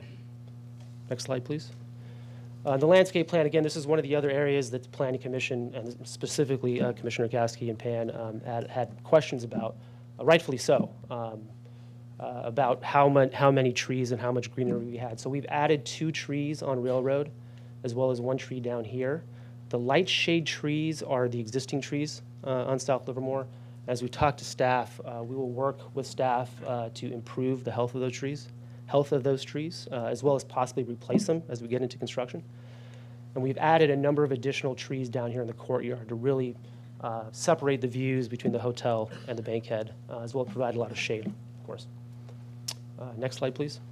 The guest room floors, the reason I have this slide is really to illustrate the differences in the rooms on the corners as you go up. On the second floor, we have suite-style rooms, the rounded circle rooms right here. And the third floor, we have these rooms down here, but we've added a circular balcony on the outside, on both sides. And on the third floor, we've added private balconies. These will be private as well, but they'll be much larger. So the point here is that we've taken the concept of rounded corners and really worked with that to really distinguish between the levels of the hotel. Next slide, please. The next few slides are sort of my favorite part of the presentation because I get to talk about what the really fun part of being a hotelier, brands and what distinguishes the brands and how we're going to implement the brands at this hotel. Next slide, please. So it's been a long process, obviously, over 2 years. Not complaining, of course, but it's been a long process. We worked with a number of brands. I've had many conversations with many different brand representatives. We obviously started with Autograph Collection. 2, 3, 4 months ago, we started speaking to Hyatt. Hyatt, in fact, is I would say our strongest brand partner. We're currently doing 2 Hyatt projects. Hyatt is a smaller company than Marriott, of course. And also, we've been talking to Marriott about AC hotels. And the next 3 slides, I want to really make the point that amongst these 3 brands, there's absolutely no difference in quality at all in terms of interior finishes and look. So if you go to the next slide, please. I want people in the audience to really try to think, what brand is this? If you go to the next slide, please. What brand is this? Go to the next slide, please. What brand is this? I'm happy to show these slides to anybody that wants to see them. I'm willing to bet no one can distinguish what brands they are. If you go back 3 slides. This is one more. This is an Autograph Collection. Go next slide, please. This is a Marriott AC. Go next. This is a Hyatt Centric. Go to the next slide, please. So why would we choose one brand over the other? The main difference is whether or not you have a full-service restaurant on site. Marriott Autograph Collection as well as Hyatt Centric require full-service 3-meal-a-day restaurants on site, open breakfast, lunch, and dinner, morning to evening. Marriott AC, on the other hand, allows for a lot more flexibility. We can have full-service bar, of course. Bars are always popular. We could have a full breakfast, or we can have a modified smaller breakfast, depending on demand. We could have a modified lunch and dinner. What does that mean? That means we have a smaller menu. We have smaller plates. We have more options in terms of size of plates. And you can order them throughout the day. You don't have to come into lunch at 12 o'clock. You don't have to come into lunch at 2 o'clock. You can come into lunch anytime you want. You'll have the option to buy a lunch plate, as well as flexible room service. What does that mean? That's sort of hard to describe other than to say we can do whatever we want with room service. We could have full meals come into your room. We could have knock and drop, which means that we simply knock on the door and lay the plate on the ground. It's a smaller meal. It's packaged differently. Or we could have no room service. Obviously, that's not a popular option, but what we found is that in downtown locations, especially when restaurants are open late, people don't typically order room service when they get back to their room. And so having that option with Marriott AC really allows us to really program the hotel to nicely fit in the location from an economic perspective.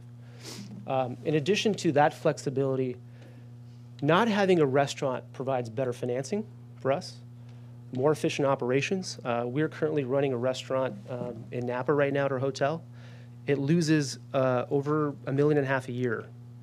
And that's totally fine because it establishes a great baseline for selling the rooms. And the location deserves a restaurant. But here, I think with the downtown location, especially with the number of restaurants that are coming up proposed downtown, we would rather synergize versus compete with downtown restaurants.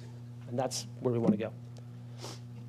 Interior design and brand uniqueness. So Marriott AC, if you go to the next slide, please. There's really three avenues where we can make this hotel unique.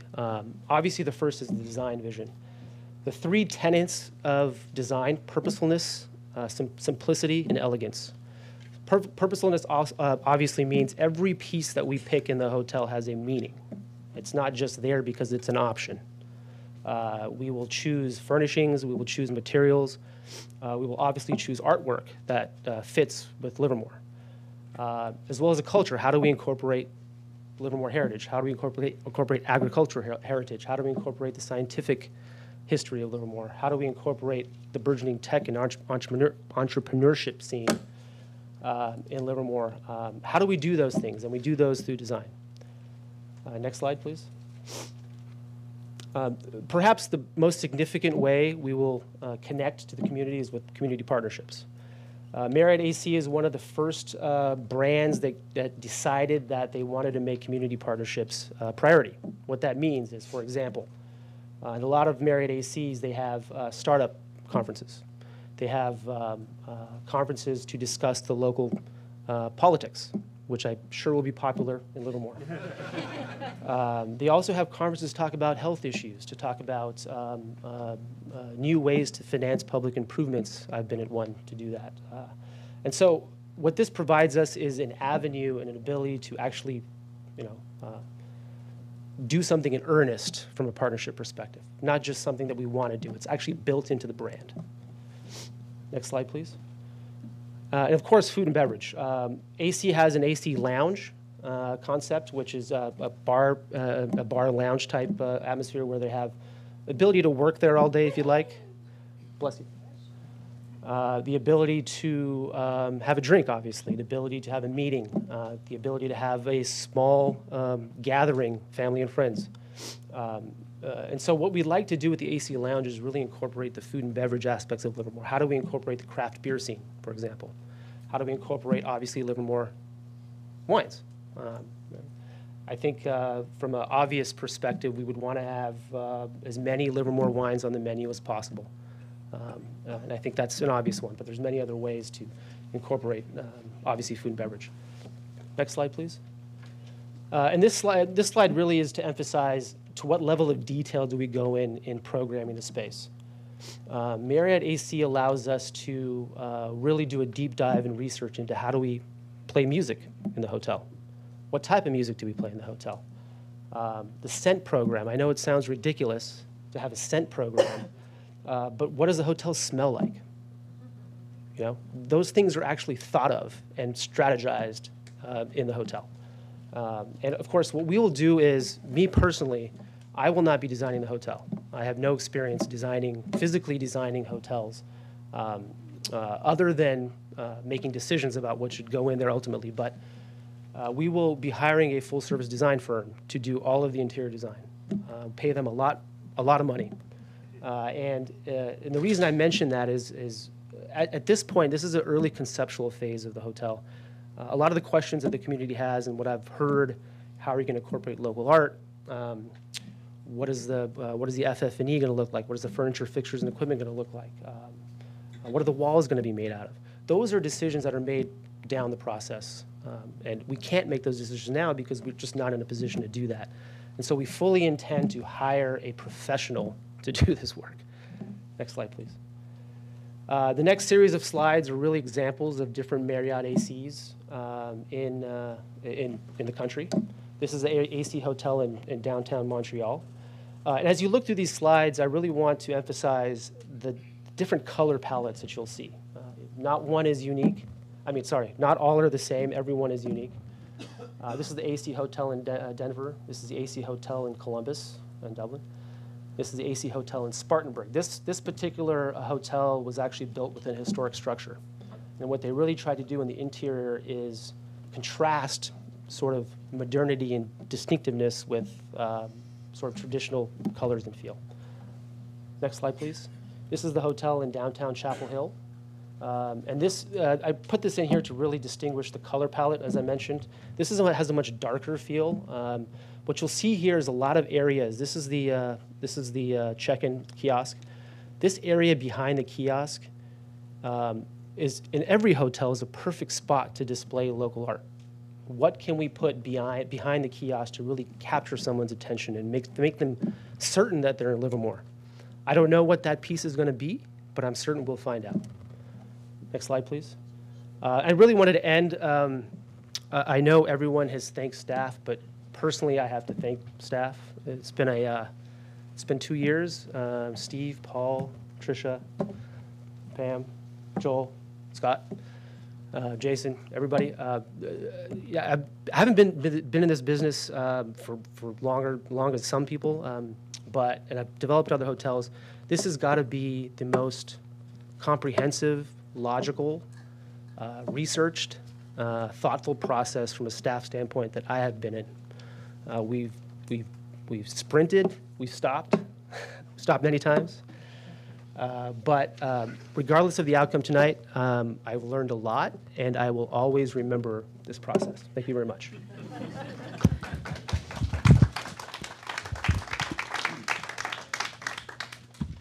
Okay, very good. Thank you. A couple things, Mayor. Yes, Councilmember Spadowski. And I think Mr. Patel already answered the question about the full-service restaurant in an area that's not feasible creates all kinds of problems. I would think not only with financing, but with overall future operational issues of the hotel. But one thing I wanted to mention before public comment, I'm putting on my get out the crystal ball and predict the future here. I do have a couple requests. If you are going to use the term iconic, please tell me how a hotel is iconic. Because I've been thinking a lot about this, and people have been throwing around the term iconic, which is highly subjective. When I think iconic hotels, I think Claremont and Berkeley. That's one of the first ones that pops into my mind, and it's usually a larger hotel with very unique architecture that makes it iconic. Trying to think of a small iconic hotel, I think Madonna Inn in San Luis Obispo, which is iconic for all other types of reasons, which I don't want to offend the owners of the Madonna Inn nor San Luis Obispo. So please, if you are going to say we need an iconic hotel, tell me how. Because if you do not have the scale or the architecture that stands out, if you have to include that in an iconic hotel, that goes against everything that we heard from the public when they said, please, a hotel that fits the character of Livermore and blends in with downtown. So if you say iconic, I'm just requesting, clarify for my own knowledge. The other statement, if you also say the hotel needs a full-service restaurant, I understand that initial concepts included a full-service restaurant, and again, they are concepts. But you know, we've had 7 new restaurants open up in the last 12 months and 3 more on the way. I don't understand how a full-service restaurant is critical to this project. I also don't understand some of the obsessions with full-service restaurants, considering we've had mythical third parking garages include a full-service restaurant and black box theaters include full-service restaurants, when we have plenty of space downtown and already wonderful restaurants. So if you do make the statement, I would ask you, what are you basing that on? So those are my 2 requests. You don't have to. I mean, it's your 3 minutes, but it does help me understand where you're coming from, because I've been thoroughly confused by some of these statements in the past. That's it. A question? Yes, Councilmember Coomer. And staff could probably answer this. It doesn't have to go to Mr. Patel, I don't think. The caps on the roof, the big caps way up on top, where do they drain? I just worry about walking by down there in a rainstorm. So I'm presuming, and again, I hate to presume things, I want to get out in the open, that they are draining toward the inside. There's a slight angle to them like there is on a sidewalk that creates a draining angle. So anyway, enlighten me.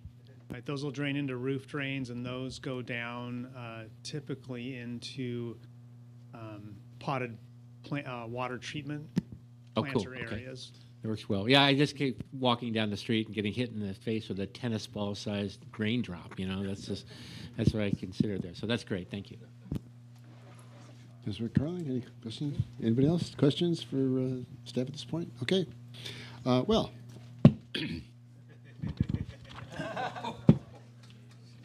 Pick a card. Okay, so we got 45.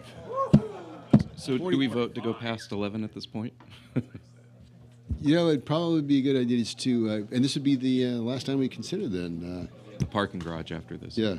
So, okay, well, let's vote to go past 11. Do I have a motion to go past 11? I'll move to go past 11. I don't know if we need to put an end okay, time. Moved by Spadowski, seconded by Coomber. Okay, well, we've got 45 cards here. So if we go for 3 minutes, that's over 2 hours. So, and this isn't like a Grateful Dead concert. There's no breakfast at the end of it. So, yeah. So let's go for 2 minutes. But if you really have to go over and make a point, we'll give a little bit of slack. But Councilor Spowski already volunteered 3 minutes. But let's try for 2. We'll be flexible. If you liked what somebody else said, say yay. I really liked what the guy said before me, and let's give this a shot and see how well it works. Okay, so first one is John Concannon, Jan Bravant, Jacob Anderson. Mayor Marchand, as Mr. Concannon approaches the lectern, was the motion taken to continue both items, continue through your agenda past 11 o'clock tonight for Yes. the remainder of your agenda? Yes. Okay, and that was a vote of all council members in support of that? Yes. I think we had a motion in a second. We didn't formally say I'm aye. seeing 5 heads nodding yes. Yes. Okay. Thank you. Thank you for the clarification. Mr. Concannon. Okay, I think I can do the 2 minutes. My name is John Concannon. I am a fourth-generation Livermore resident and the current managing director at Concannon Vineyard. And on behalf of my family, we would like to thank the City Council and staff for your patience and thoughtful process of gathering our community's input regarding the hotel for our downtown. You know, since 1883 and for 5 generations, the Concannon family has loved this community, and we're honored to call it our home. Our family has lived here, we've worked here, we've worshiped here, and we've been educated in the Livermore school system for 135 years. We have been through a lot of good times, and we've been through some really extremely challenging ones. Bless you. And as residents in a winery business, we navigated through the Great Depression, Prohibition, 2 world wars, 2 outbreaks of phylloxera, which devastated our crops. And the key through all this for our family and business as Livermore residents has always been one of vision. And this includes preserving the past while engaging responsibly into the future. And we've always done this so with respect for our community over these past 135 years. As Livermore residents for 5 generations, that has been our driving principle. And we believe, as a family, that this hotel will further immerse visitors into our Livermore culture and history, while also providing another wonderful gathering place for us, all of us, and future generations who have visited and live here now. Therefore, my father, Jim Kincannon, who will be watching this here later on his TV, as well as myself and our entire family, we enthusiastically and respectfully ask that you please vote to move the hotel forward. And on behalf of my family, we look forward to working together with the community, just as we have for the past 135 years. Thank you. Perfect. Thank you, Mr. Kincannon. Jan Brevant, Jacob Anderson, Drew Felker. Thank you. So I was looking at the design that was online, and I've noticed this before in some of the conversation from a year or so ago, but it looks to me like the visitors coming in from the freeway are going to be driving south, probably on Livermore Avenue. They're not going to be able to turn left into the hotel parking area. Well, not the parking area. You get off and I forget what you call it. You get off and go in and check in, you know, take your bags in and so on. Anyway, they're going to, because there's going to be a new medium preventing that. So they're going to have to circle around the entire block in order to get into the hotel area. For an example, going down North Livermore South, you would turn right or turn left on Railroad Avenue, right on First Street by the cinema, on down our lovely slow-moving First Street, and turn right on Livermore Avenue so they can make a right-hand turn into the unloading and loading area. When they get ready to leave, after they've checked in, and they get ready to leave and go park their car, in either the above-ground or surface parking, they will go out and have to go to a right-hand turn and around the entire block again to get back into the entrance into the surface or the underground parking. When they leave, I believe the underground parking, you also still have to go to the right. I don't think you can go to the left on Railroad Avenue. After doing this all the time, like, you know, for somebody that's here for the weekend, they're probably just going to go to our public parking. And I don't know that they would come back because that traffic moves so slow in there now, let alone what it will be by the time this is all built out. It's just, it seems like there should be definitely a better plan for all of the parking and the looping around the road, the block several times. So that was all. Thank you. Thank you, Mr. Brevant. Jacob Anderson, Drew Felker, and Jim Johnson. Okay, I'll try to cut this down a little bit. I'm just going to correct a misleading statement statistic that's been out there, that people picked a West Side hotel 2-to-1 or 3-to-1, depending on what Thursday it is. This is misleading because the outreach process never asked individuals where they wanted the hotel. They asked people to get into groups and have them draw designs. Just because a group drew a hotel on the west side of Livermore Avenue does not mean everyone in that group wanted that location. How do I know this? I was one of those people. I disagreed with my group, but since the location was not that big of a priority to me, I didn't fight too hard. What the outreach process did ask individuals for was a list of priorities that they wanted for downtown. When averaged together, they listed the hotel location as the 7th priority out of 10. Also, the drawings that residents created did not help people understand the third dimension, height. It wasn't until I had left the outreach meeting that I attended that I realized that the hotel on the west side would overshadow Blacksmith Square. I'm not happy with people trying to stall this project because they did not get 100% of what they wanted on decisions that have already been made. I personally am happy with moving forward on this project. I want this hotel finished. It has been 20 plus years in the making. I am glad that it adds parking rather than taking it away. I think it is a good design that matches many of the surrounding buildings, including the Bankhead Theater and the Bank of Italy building.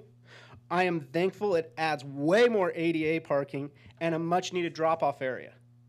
I know that you will listen and take everyone's comments into consideration and then make the decision you think is best for Livermore.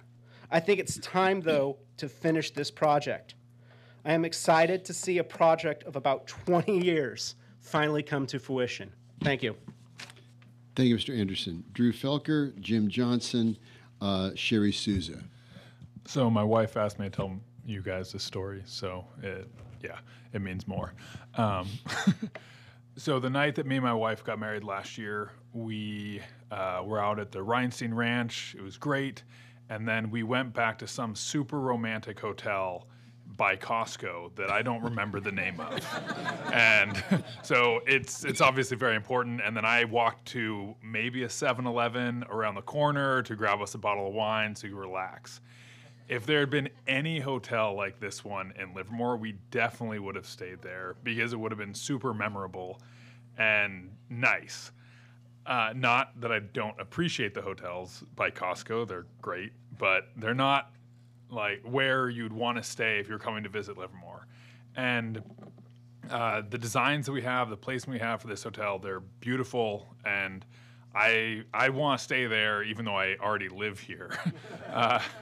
So if you could move forward this project, it would be great. Please approve it tonight.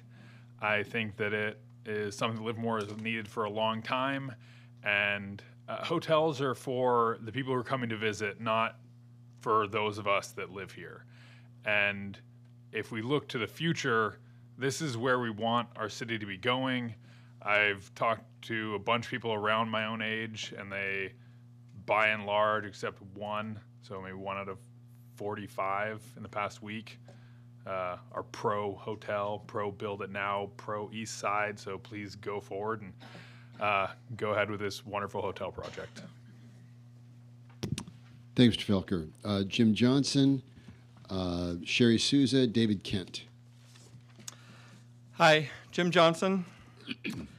I'm not here to be an advocate necessarily for Unify Livermore, and I am also not here to advocate that other group whose name I won't mention. But I do want to thank the mayor, and I do want to also thank the city council members and the planning commission and staff. Thank you so much, because I know how difficult this has been for you. So on this matter of developing downtown Livermore, there are a number of opinions and ideas and factions, and each have proposed, each stating my plan is better than the other plan. We all went through that. But in fact, after researching, we realized that all the plans are quite similar in nature, which means the majority of us are in favor of this continuing development of our awesome downtown. If you remember the Livermore of 20 years ago, which most of you do, compared to the Livermore today, what a great difference. I mean, huge difference. In a few years, it's phenomenally different than it was even 5 years ago. So much more vibrant. Following this plan, including the hotel, the whole plan will make Livermore even better. With a downtown hotel, a place where my in-laws can come and stay when they're in town. It started with you. Awesome. So, and a memorial so near and dear to our hearts. In the addition of a slightly more affordable housing plan, and a plan that supports and encourages our existing downtown businesses, especially Blacksmith Square, and in other words, an even more vibrant downtown Livermore. So if I say right now, if you support Livermore, not that I'm here for them, but if you support Livermore, please raise a hand now and let the mayor and council see your support. I love our downtown, and I want more of it. Thank you. And don't forget, November 6th, right? Vote. Thank you, Mr. Johnson. Sherry Souza, David Kent, Carl Winty. Good evening, Mayor, City Council. First of all, I want to tell you that I'm a resident of Livermore for 27 years. When I first moved to Livermore, I was embarrassed to tell people I lived here. In fact, the words had a hard time coming off my lips. But now I couldn't be more proud of the work that's being done here in our community. The Livermore Downtown Redevelopment Plan currently being finalized is the greatest asset to our downtown and our community. Thank you for allowing the community to give input on the desired outcome. It was a fair and determined outreach program that encompassed the voices rarely heard in our community. This type of development in our downtown enhances our community with entities and programs that are more important and vital to our community. It touches our performing arts, our science interests, our heritage of our ranching community, our veterans, our need for open space, our need for workforce housing, our need for more downtown parking, and our desire for a beautiful downtown boutique hotel. And this development takes care of 8 or maybe even more specific needs in our community. And I don't know of any other community that has accommodated so many of our own community needs in such a small space. I want to congratulate you on just really hearing the people and proceeding with what they wanted to see. I also wanted to thank Mr. Patel for hanging with us. You know, it's been a long road for him as well. And I wanted to thank the city staff, because I think sometimes you don't get the appreciation of the work that you do and the things that you give back to the community. And I was taken back by some of the accusations made tonight. I just want to tell you that not everybody feels that way, and that we so appreciate all the work that you're doing on our behalf. Thank you very much. Thank you. David Kent, Carl Wente, Moni Knopp. Okay, 2 minutes. I'd like to make one point and perhaps a comment on process, since everyone seems to be making comments on that. It's been suggested that the decision you're making tonight on the hotel could be delayed another 6 months for another election. I think, as others have pointed out, this hotel has been planned next to the bankhead for more than 20 years. I know that because my wife was on that original committee in the 1990s that planned it that way. And I think the people who advocate for further delays are failing to recognize the hardships and the burdens that are placed on our local performing arts groups, our local winemakers, who have counted on Livermore becoming a tourist destination. And it's real money's at stake. In Napa, the average tourist that spends the night per day, per person, is $402. Day trippers are only $146 per person per day.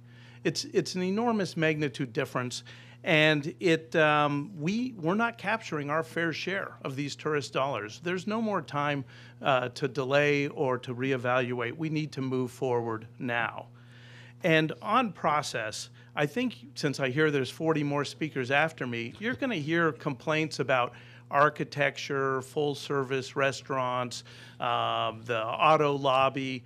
I think it's important that every speaker really start with a preference or a preface, and preface their comments with, I accept the decision to build the hotel next to the bankhead, and here's how I could make that hotel better. Or they should simply say, I continue to be opposed to building the hotel next to the bankhead. Trying to now come in and talk about looming structures and architecture when you're on the record for being opposed to this hotel is a waste of the public's time, and it's certainly a waste of your time. Thank you. Thank you, Mr. Kent. Carl Wente, Moni Knopp, Darcy Kent.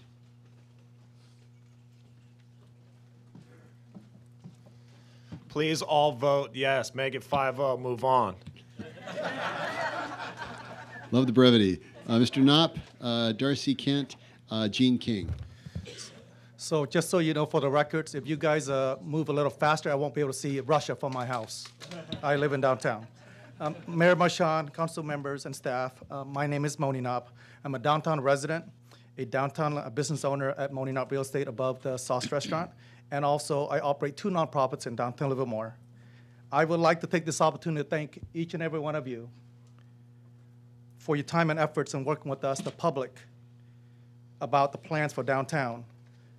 I believe you took the appropriate time to listen and process our suggestions, and many of them, multitude of suggestions that we have given you.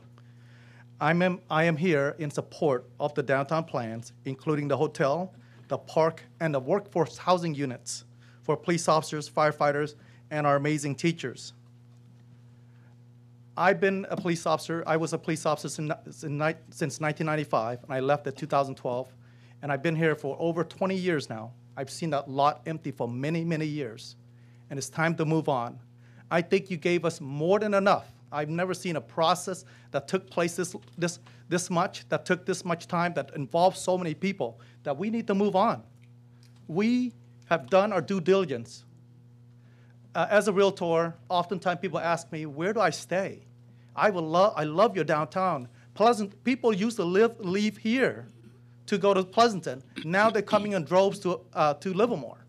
The reason why is because of downtown, and one of the big key factor is the hotel. We need to move forward. I ask each and every one of you to move forward. As a former law enforcement officer of 17 years for the city of Livermore, I so sincerely appreciate the consideration you have for downtown Livermore and the housing unit for our police officers, our firefighters, and our teachers. I love teachers so much that teachers made such a huge difference in my life. I still talk to my third grade teacher when I first came to the United States of America. In 1983, I didn't speak a word of English. So thank you so much for your time. I really appreciate it. Let's move forward. Mr. Knopp, thank you. Darcy Kent, Jean King, Carolee Brune. Darcy went home. Okay. Good for her. She's going to sit there with a glass of wine and watch this. A lot smarter than me. Jean King, Carolee Brune, Marianne Brent. Hi, good evening. Bill Dunlop also had to leave home, and so he wanted me to say it. I'm not going to read the whole thing, but the thing that he's interested in is the parking, and the idea that the parking that you've got now underneath the hotel will just be for their customers, and it won't be there for most of the citizens to use. And the other thing was he's very worried about the underground parking for the residents. You can't really count that as public parking because that will be reserved for the residents, so I do that. The other thing that I wanted to say in the rest of my time after Bill Dunlop, and these are my own things, I have lived in Livermore for a long time, and past city councils did wonderful things. They got rid of 84 off the First Street. They made a wonderful downtown First Street. They had enough foresight to purchase this land that we're now talking about to make it be even better, our downtown. And so we would really like it to be better, and it is going to be better to have that, but it could have been so much better with a different plan. What the people wanted in the outreach program was parking. There is going to be a little bit more parking than we have now with the restrictions of the parking. But one of the problems is where the parking is. There's going to be a huge parking garage over on L Street, but what we need is parking closer to where the Bankhead is, the cinema is, and all those businesses that are on Livermore Avenue. The other thing that would make it even be better is the traffic. The traffic is going to be worse. You're not making the traffic better by putting the hotel on that location. The other thing that people really wanted, and this town has supported for so long, is open space. By having our urban growth boundary and the vineyards out in South Livermore, we really want space. And at those first meetings that everybody came to, some of them wanted the block to be nothing but open space, and we had to compromise and not have that. But we wanted to have open space. We don't have all this open space. The Stockman's Park is great, but we don't have everything we want. And to fill up a lot of that block with housing is not the thing we want to do. Make it be the best it can be, not settle for something not as good. Thank you. Thank you, Ms. King. Carolee Brune, Marianne Brent, Larry Dino.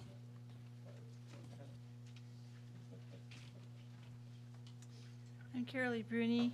I've lived here for 43 years and worked here for 6 years before that, so I'm very familiar with Livermore. I'd like to totally agree with, I believe your name was Jan, regarding the issue about when we have the hotel on the east side and the people coming south on Livermore Avenue, how do they get over to the hotel? And the problems with the traffic are pretty horrendous. And I'm hoping that you guys are going to figure out some way to mitigate that. I was a participant from the very first meeting about this process that you had at the Shriners, and I've been to all of the meetings since, with the exception of every single one of the workshops. We had asked for the workshops, and there was quite a lot of input. I felt that it was emphasized that our input was going to be taken into consideration, and I don't think when it came to the location of the hotel that was done. I thought actually felt I was lied to. The other thing that you guys say it was a priority was the open space, and what you've given us is a lollipop of a park for the Stockman's Park, and I think that our veterans and our stockmen deserve a larger amount of property than what they got. Other than that, c'est la vie. It'll be what it is. Thank you. Thank you, Ms. Brune. Mary Ann Brent, Larry Dino, Rochelle Snedecor. Good evening, Mayor. Mary Ann Brent, 607 Vallecillos Road. I'm not going to say anything that I plan to say. I have to tell you, I really don't like the plan, except for Stockman's Park. I think that's very cool. I don't see how you can have an Italianate building across the street from a Stockman's Park, which is cowboys, and a blacksmith shop. Italianate, blacksmith, cowboys. I just don't see how that works. It doesn't make sense to me. Also, I think the hotel is too small. If you want to encourage tourism, you're going to have not just that hotel, but more hotels. And I guess that's about it. Thank you for letting me comment. Thank you, Ms. Brent. Larry Dino, Rochelle Snedecor, Chris Chandler. Hello, my name is Larry Dino. I'm a resident of Livermore and a winery business owner. First of all, I want to thank the City Council, the planning team, the numerous people and organizations that put in the effort for this core development plan, the core city downtown plan. You guys have done an excellent job and continue to do so, so I want to thank you guys for that. There's near unanimous support of the approved downtown plan amongst the Livermore wineries, the downtown business owners, the tourism and business organizations. We all went through a very effective year-long community input process in which several modifications to the downtown plan were made, which include parking, reducing the high-density housing, more open space, optimal traffic flow, etc. You guys have done an outstanding job in listening to the community and coming up with a plan that the community can be very happy with. I'm not going to go into detail on those because they've been hashed ad nauseum today, but I wanted to add a couple of other things. Several of us wineries participate in a process that's called the Community Benchmark Process, where we provide data into the health of the wine industry in Livermore. The recent data shows that visitor traffic flow to the wineries have been flat over the last year and a half. In order to grow the visitors to the wineries, we need to attract more visitors from outside the Tri-Valley area and the Bay Area. One of the most important things we can do to attract outside visitors into Livermore Valley wine country is to have a downtown hotel like all of the other major wine regions. It doesn't have to be a big monstrous hotel. I've been to many hotels in Hillsburg, Paso Robles, San Luis Obispo, Napa that were small, quaint, luxury hotels. Tremendous progress has been made in moving the hotel forward. I love the plans that were presented to us today. Can I add just one more final? What makes me sad is despite all these efforts that the City Council has made and the numerous organizations in refining the downtown plan, we still have the Vibrant Livermore Group, formerly the Community Group, opposing the plan. We have so much division in this country today. I would love to see Livermore come together as a community, show an example of how a city can come together despite our differences, work together, and build something great. We can get so much more done as a community if we all work together. The approved plan is an excellent plan for the wineries, the downtown businesses, and most importantly, the residents of Livermore. Thank you. Thank you, Mr. Dino. Rochelle Snedecor, Chris Chandler, and Rosemary Barch. as you said, it's Rochelle Snedeker with Livermore Downtown, 154 South J. Come visit. Mine's all over the place. I just decided to scratch what I was going to say. One thing I want to say is about a year and a half ago, I kept telling everybody when they would say, why don't we have a steakhouse and a seafood, steak and seafood, that's what we're missing. And I kept saying, I tell you, once we know a hotel's coming, we'll get a steakhouse. Well, we have a steakhouse and seafood. Rusty's Chop House will be opening hopefully in the next 2 months on First Street. And why did he choose Livermore? He was about to go to San Ramon to the new Civic Center there. He was talking to them and in negotiations. He found out about the hotel and the seriousness that you guys were moving forward, and he redirected himself right back here. So, see, start trusting me. I get this stuff. You changed my whole thing, Speedy Steve. I'm going to explain to you an iconic hotel, because you have challenged me. Iconic Hotel is a beautiful hotel located in the heart of a historic downtown. An iconic hotel celebrates the architecture of the surrounding buildings and the treasures of an iconic district. An iconic hotel celebrates the agritourism and the local makers and the local artists. An iconic hotel is surrounded by restaurants. Doesn't need to put one in because it's in an iconic district full of restaurants, culinary options that are globally inspired and locally enhanced. Flavors from around the world with products that are procured from local farms, local fishermen, and sustainable ranches. So when anyone says they want an iconic hotel, you've done it, you guys. We just heard we're getting all of that, and we just need you to build it. The last comment I have is from Rick Dobbs, who was not able to be here tonight. And I said, well, if you have something you'd like me to say, I can say that for you. And he said, and if you know Rick Dobbs, this is Rick. Everyone loves their trips to Napa and Sonoma because they're such an amazing places to stay. Great hotels, great food, great wineries, and beautiful scenery. Livermore is missing one of those. Can you guess which one? Just build it. Thank you, Ms. Snedeker. Chris Chandler, Rosemary Barch, Doris Ryan.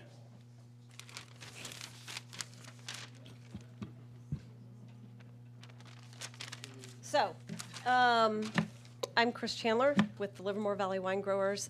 Steve Stewart, great to see all those check marks in your presentation. It kind of makes you giddy. Somebody said earlier they were confused by the newspaper. Well, no surprise. I'm just going to do a little ad analysis here while I have a moment.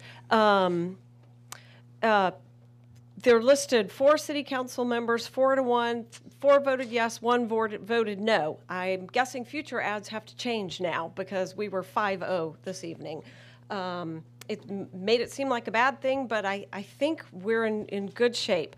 This ad reads, first, the city council ignored public input regarding the hotel location. The city did not ignore public input. The process worked. The council listened, just didn't come to the conclusion that whoever advertised wanted.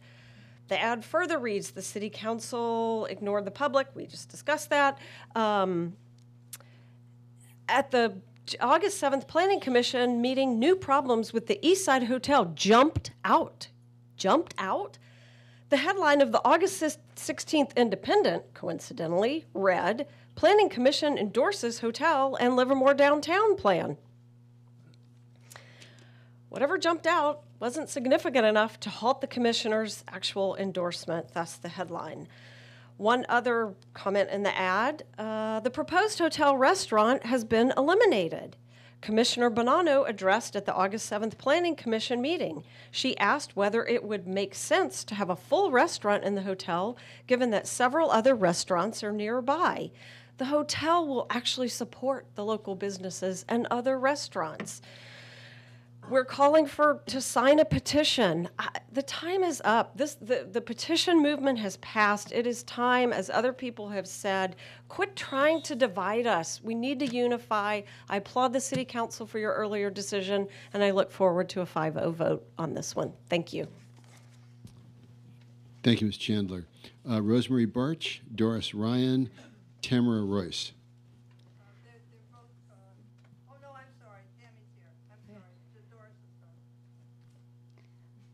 I'm Rosemary Barch. Okay. And reading certain reports about the hotel, I was a little concerned because I do travel and I love to stay at nice places.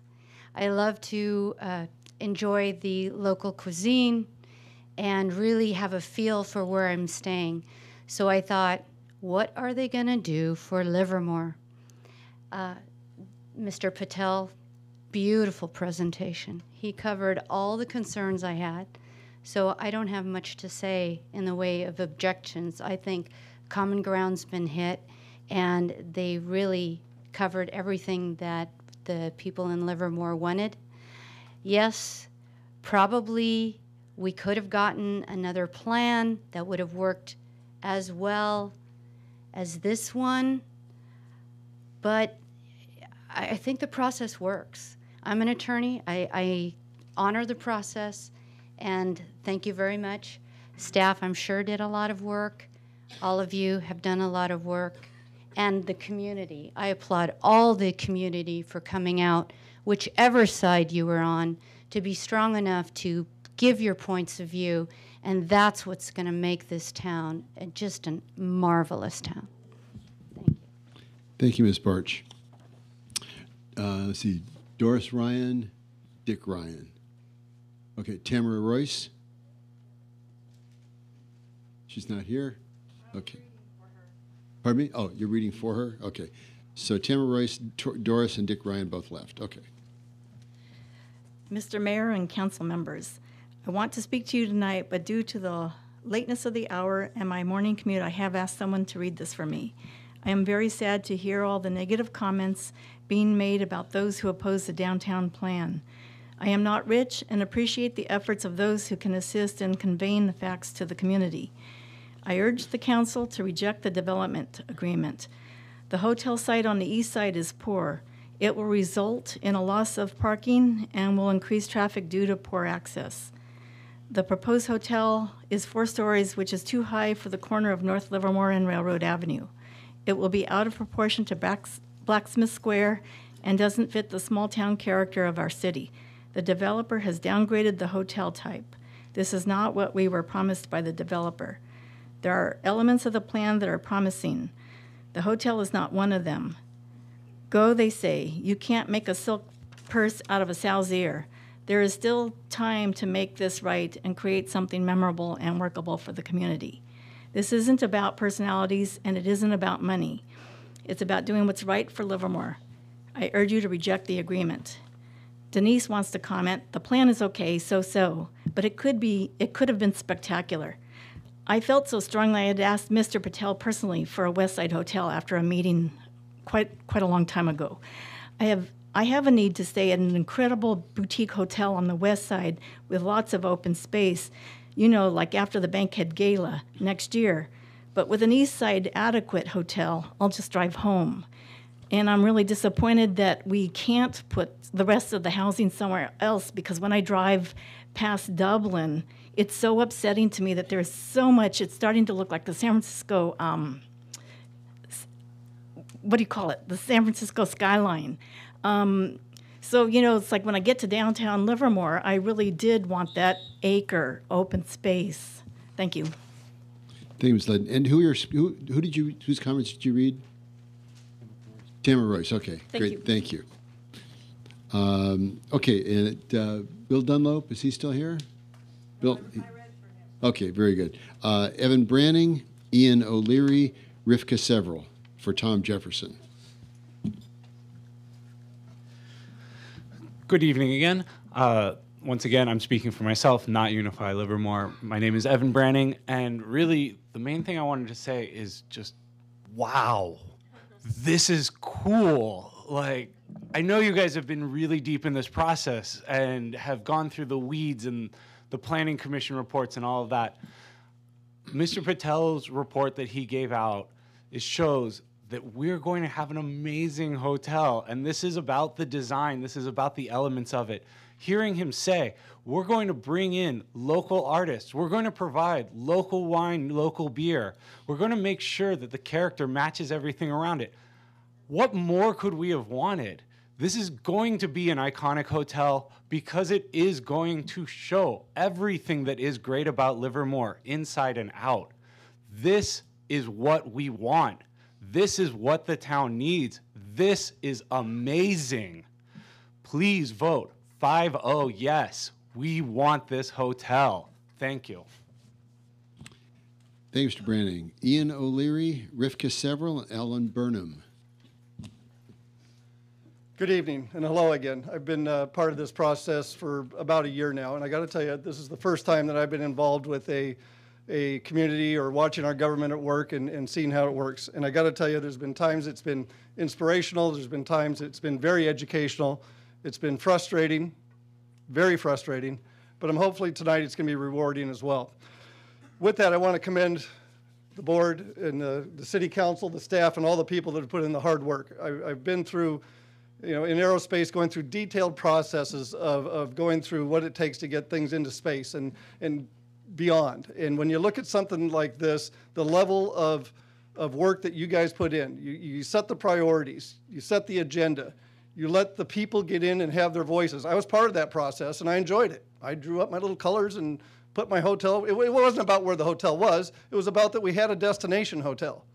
Again, I'm in the wine industry. I sell wine bottles all across the state, and every of those ones of those communities, as David and Larry pointed out, has some place that people want to go. Day tripping isn't going to cut it. We want the hotel that fits the place.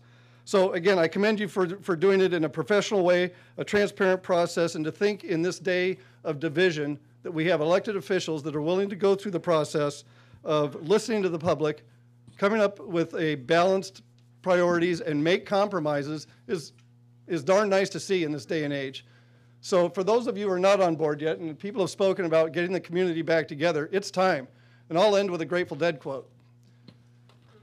The blind man, there comes a time when the blind man takes you by the hand and says, "Don't you see?" It's time to see. Thank you very much. Okay, so thank you. Rivka Several, Alan Burnham, Hannah Finster. Rivka Several from Holmes Court in Livermore. I'm reading for Thomas Jefferson, but not that one. He doesn't have an opinion on our hotel. Tom Jefferson has two clarifying questions that I hope you'll accept in the name of kind of civil discourse. The first is about what Livermore and the citizens are getting with the sell price of $50,000 for the hotel land. He just would like more clarity on, the reciprocal gains for the city. The second point that he has is about the 120 underground parking spaces. He feels that they should not be considered public parking because, in fact, that's the amount of space and more that the hotel will require. So those are the two clarifying questions he wanted to express. Right, thank you. Alan Burnham, Hannah Finster, Dave Finster. Yeah, Alan Burnham from Findlay Way. So with reference to Stephen Spagowski's comments, I actually was going to start out with the issue of the iconic hotel because when I heard that, I thought, what does that mean? And I guess it's been clarified, but when I saw the Lennar plan, I said, oh, I guess iconic means ugly. And I would like to say that I think the Planning Commission has done a good job working with the hotelier to get something that is not ugly. It's even better than that.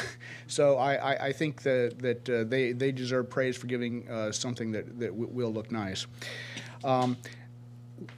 As I'm sure you probably remember, there were concerns about an East Side hotel not having any parking, that it was only going to be valet parking. And I think the 120 stalls is a good compromise. I at one particular point said if people want a lot more, you can always go down more. I park in a 5-story below garage at Stanford, and if you have an extra $15 million, you could put more spaces there. But I think if you think about the reality of the situation, this is a very good compromise, and so I urge you to vote yes and move forward. Thank you. Thank you, Mr. Burnham. The Finsters left. Nancy Bankhead, Marianne Rocha, and Jim Schmidt.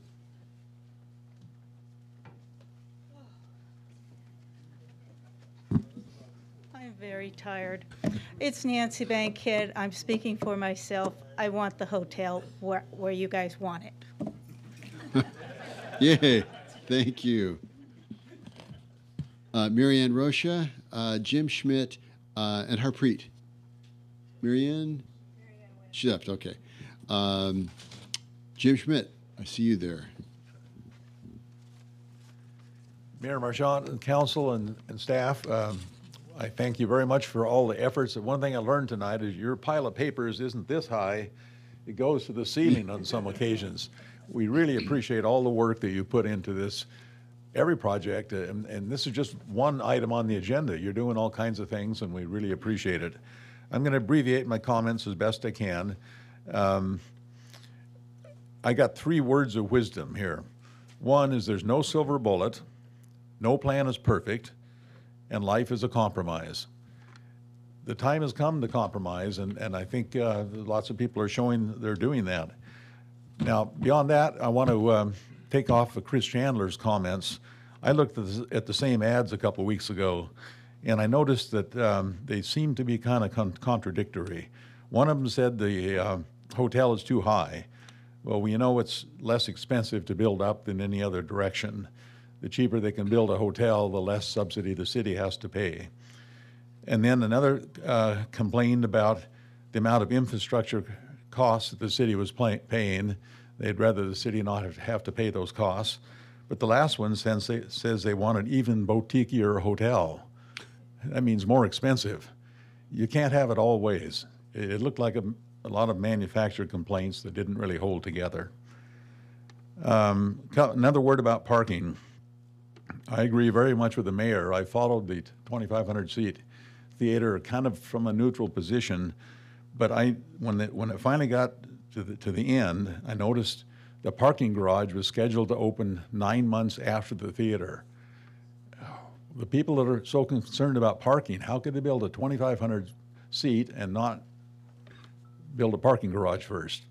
So where those, as pointed out, parking is so much better off now than it would have been back then. So I urge the city council to promptly approve the hotel. Thank you. Thank you, Mr. Schmidt. Harpreet, Man Ray Singh, and Judge. Good evening. Good evening, Mayor and council and staff. I don't have much else to say. A lot of the community has expressed themselves already. I just respectfully ask you guys for a 5-0 vote to please proceed with the hotel. Thank you. Thank you. Man Ray Singh. Same as my brother says, I agree with everybody so far, as actually most people that came up so far. By the way, good evening, everybody. Thank you for being patient with everybody. Let's get that 5-0 vote, and there's after party at Beer Baron after we win. Works for me. Good Judge. evening, sir.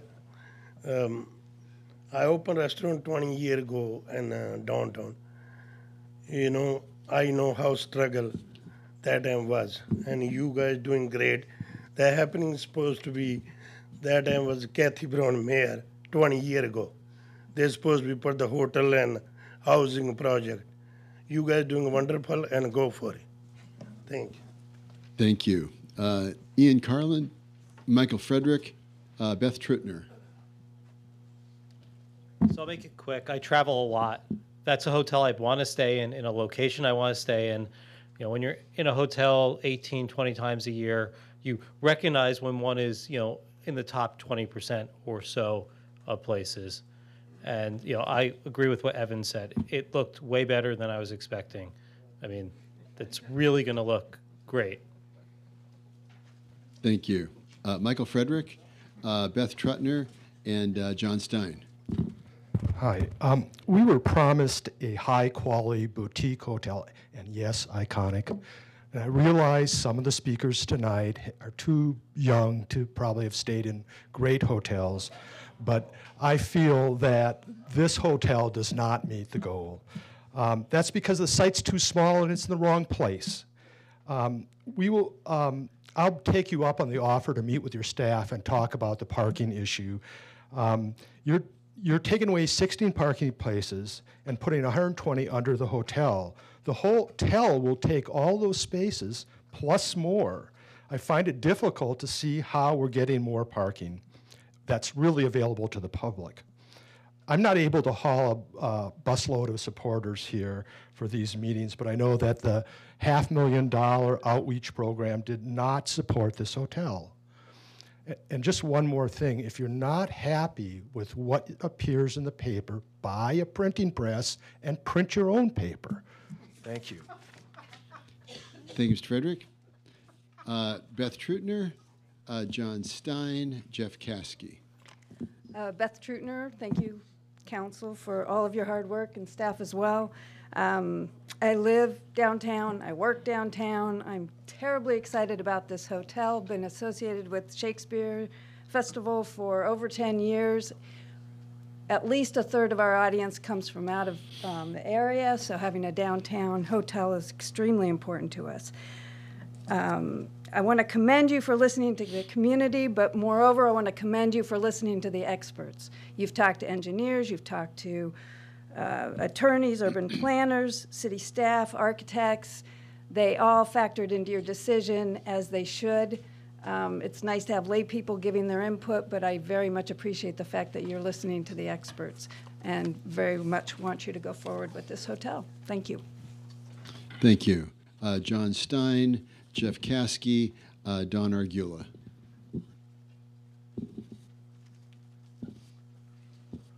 John Stein, 1334 Cathy Court. I'd like to thank the staff and the council and the hotelier. I think it turned out well. I particularly like the brick. I'm not sure it's Italianate. It's sort of more Tuscan. But I just sort of had a question. Does anyone know what the architecture is on the Bank of Italy?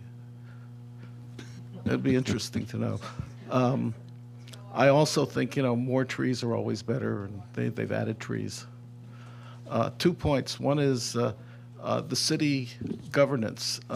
Nothing the city does takes less than 2 years, except maybe repairing a sidewalk or a sewer line. But fortunately, as the councils, change, while no council can obligate a future council, in the past, on almost every occasion, the council has respected the integrity of the process and not made changes during the transition that would cost the city, developers, or anybody money. I think that would lose the confidence of the development community and adjacent communities. Finally, the choice between essentially moving the hotel or changing the hotel would essentially, sort of like a set of dominoes, knock the whole plan apart. So the choice is really between approving the hotel and starting over. And I'm 75. This process, even now with the plan in place, will take 10 years. I can maybe envision being here at the end of that process. But if you start over, it's not 10 years, it's 15 or 20 years. And I probably won't be in any condition to enjoy the hotel or the restaurants or the shopping. So if you look at it, out at the audience, a lot of them are in the same position I am, and it's probably past their bedtime. Jeff Caskey, Don Argula, Doug Mann. Council, Jeff Caskey, 30-year resident, and thank you for the invitation, Mr. Kent. I'm here to make the plan better. We were promised a different hotel. In fact, I can still go tonight to the architect's website and find that we're getting a rooftop bar, a spa, a 4,000 square foot conference room, and a real restaurant. Why do we want a restaurant? I don't know. Council is the one that required it. So perhaps you guys can answer why there's a real restaurant as part of the plan. I think it's not a bad idea, but you guys probably had a good reason. But mostly what we were promised was an iconic hotel. When the developer originally came to the Planning Commission, they had no inspiration photos. They had no reflection of Livermore architecture or heritage. And the developer, as he said, and to his credit, and I'm excited by it, he's learning. He's come in, he met with the subcommittee of the Planning Commission, added some features. Met with the Planning Commission subcommittee again, added some features. We're getting there, we're getting close. So build it now is something that we've heard from a lot of people here. but we heard it about the Lennar plan. In fact, that was posted on the Chamber of Commerce as recently as less than 2 years ago. Fortunately, others pushed a better vision, which by stopping the Lennar plan, that's what allowed things like the Stockman's Park, which would have to be built in the middle of the Lennar development if the Lennar development had gone ahead. So what is an iconic vision? Great question, and actually Rochelle did a great job of answering it. I'll cut a lot of my material out. Basically, local architecture, memorable image and artifacts, things that look like when you look at a picture and you look at other similar hotels, you go, that one's Livermore, and I'm really proud that that one's in my town. So I'm not suggesting you delay. I'm not suggesting that you do anything but vote yes, except I suggest that you improve the design. Here's the chance to teach the developer a little bit more. How do we improve the design? Right now, the concrete is flat. It can be sculpted. It can look a lot more like the interesting sculpted concrete that we have on the building that's across the street at the old firehouse. You can have patterns in the brick like is in many of the buildings in downtown. Colored patterns that show interesting stuff, because when you're down at the street level, you're not seeing what's 3 and 4 floors up. You're seeing, in this particular case, a large gray wall of brick. Make that walkway interesting. Features that that take the architecture, such as the arches at the corner, take them all the way to the top. I'd like to see you guys not slow things down. Vote yes for an improved design. I think it's very possible, and you've got the position to do it. You said that you were here, you were elected to do something, so that something can be either to stamp the paperwork and move on because, you know, we got other stuff to do, or you can decide to inject a little vision. Thank you. Thank you. Don Argula, Doug Mann, and Lisa Tromovich. Mayor Marchand, City Council, Don Argula, CEO of the Livermore Valley Chamber of Commerce. Chamber again reaffirms its support for the downtown hotel. This hotel will be a beautiful and yes, maybe even iconic landmark on a prominent corner on the Livermore Avenue gateway corridor to 2 awesome destinations, our vibrant downtown district and the beautiful Livermore Valley wine region. Our wineries, event centers, restaurants, golf courses, concert venues, and our corporate businesses, and yes, even other hotels and inns, support, welcome, and excitedly await the completion of the downtown boutique hotel. Finally, a beautiful, high-end Livermore experience for overnight visitors. Tourism dollars are a big economic driver for the Livermore Valley region. Sincere thanks to the staff, Planning Commission, and to this City Council for your work and for staying the course for this long-awaited hotel project, and to Rakesh Patel and the Presidio companies. Thank you for your patience, diligence, and willingness to invest in this beautiful hotel project in Livermore. We look forward to the groundbreaking, and we will be ready with our giant scissors to cut the ribbon at the grand opening. Thank you.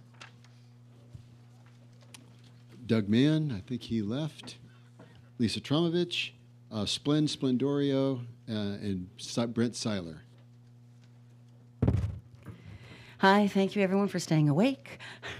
I'm here to speak in favor of the staff's recommendation, the 3 points regarding the downtown hotel. I think it's pretty obvious that you have a large swell of support to move forward with this design. That I thank Mr. Patel and Presidio for being so patient with Livermore. I can't believe you have this much patience. And for being responsive to the suggestions made by our Planning Commission. I want to point out that we have a lot of opinions from a lot of different types of people, but I hope that you'll notice the businesses that are being represented by maybe one person, but representing hundreds of people. I founded a company. Yes, it's arts, but that doesn't mean it's not a business. And I have a responsibility to my employees. And I'm dedicating myself to this business here in Livermore. I need that hotel. I can only maintain with the level of support we have now, one full-time and one part-time beyond myself. But that part-time can go to full-time. We're averaging 38% of our patrons in the summers come from outside Livermore. I know I can double that if we had a place to put them and a nice little wine trolley to bring them out to the show. And that is the difference between one of our young people having a part-time job and thinking about leaving the state, And maybe one of our young people, one of our young residents, someone who grew up here, having a full-time job. Now, I know I'm talking about one job, but there are hundreds of businesses that have been represented here tonight. We need this hotel, and it's a beautiful job that they've done.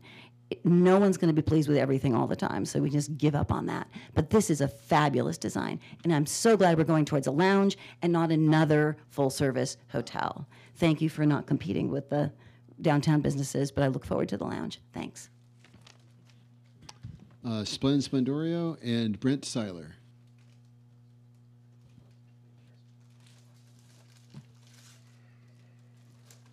Good evening, Mayor, Council, staff. I'm here on behalf of Innovation Tri-Valley Leadership Group. I head up the Housing, Infrastructure, and Transportation Committee. We've been here before. We've supported the hotel, but I do want to read something about the process. We recently received the Tri-Valley Rising Report, and this is in the context of housing, but your efforts here have gone noticed by places beyond the city limits of Livermore, apparently. So if I can read, but this is in the context of housing, but I think it's important about the process.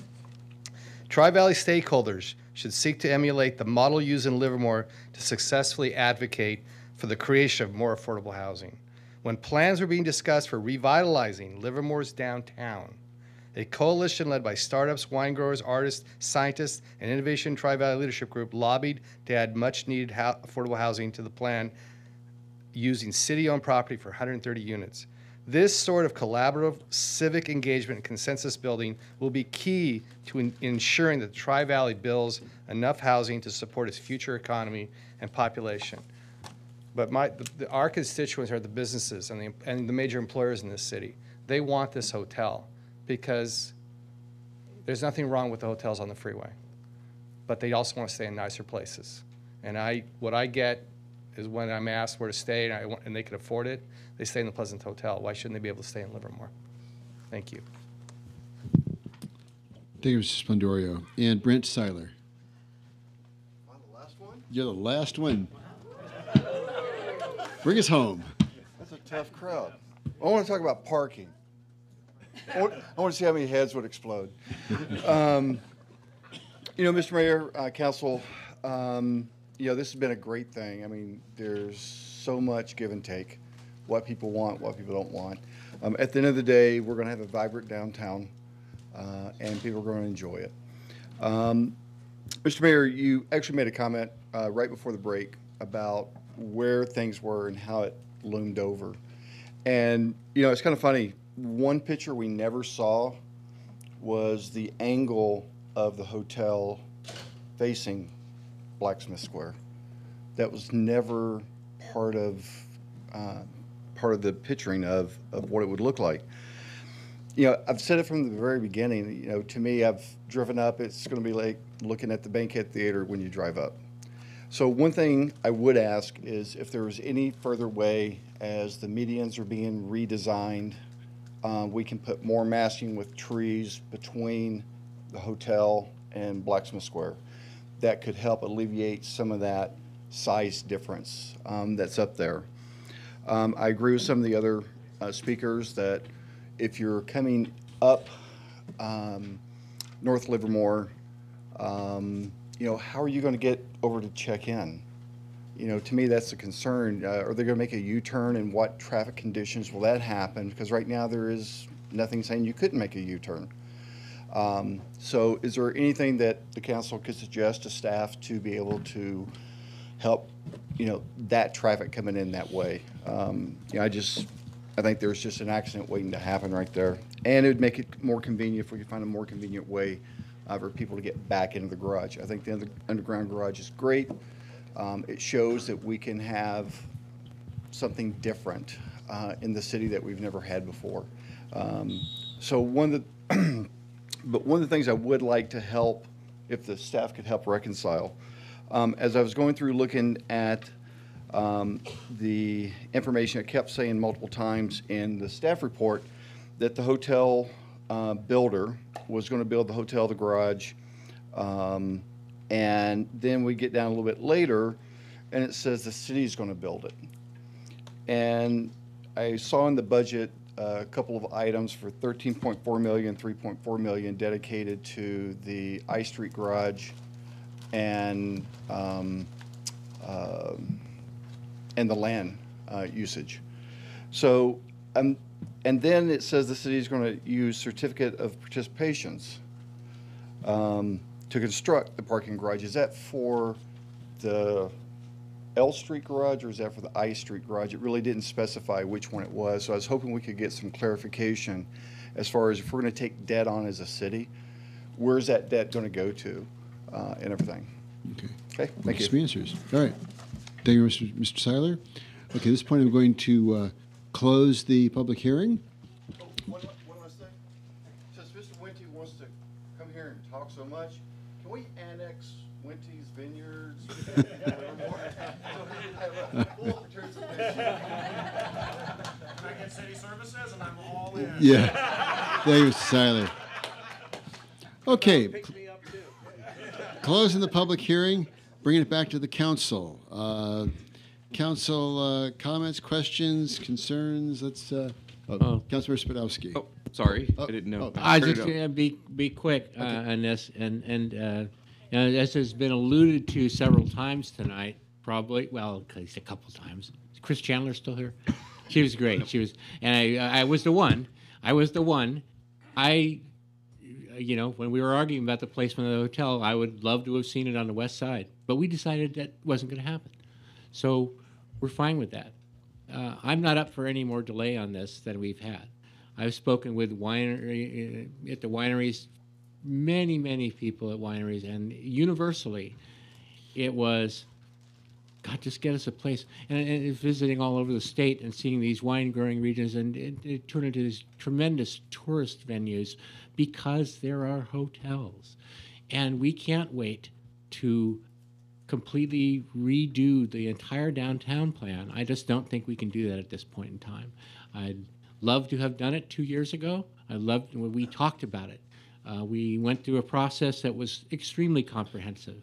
It was extremely fair. Nobody ever threw things at me downtown, even though, you know, just kidding. But I just feel that, we can't, I sat through so many times watching council meetings many years ago, and every time it got to the point where people got upset or frustrated about something, the council would study something, and it would get pushed on the back burner and farther back, and we had to study something. Again, just another 4 years later on, and new council members came in and realized that if they didn't study something, nothing would get done. And I didn't understand the irony of that. I always thought it was kind of funny, so I decided I should probably run for office. But let's just get things done.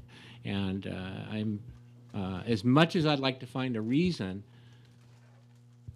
to come up with a West Side Hotel, that's been decided. That's a done deal. Councilmember Carling reminded us before we started off, this has been decided already. This is not up for debate tonight. So we're dealing with moving forward right now. I think that should be the message. It's not what tiles are where on the hotel and where the drains are going to drip on you if you walk by. It's all about moving forward.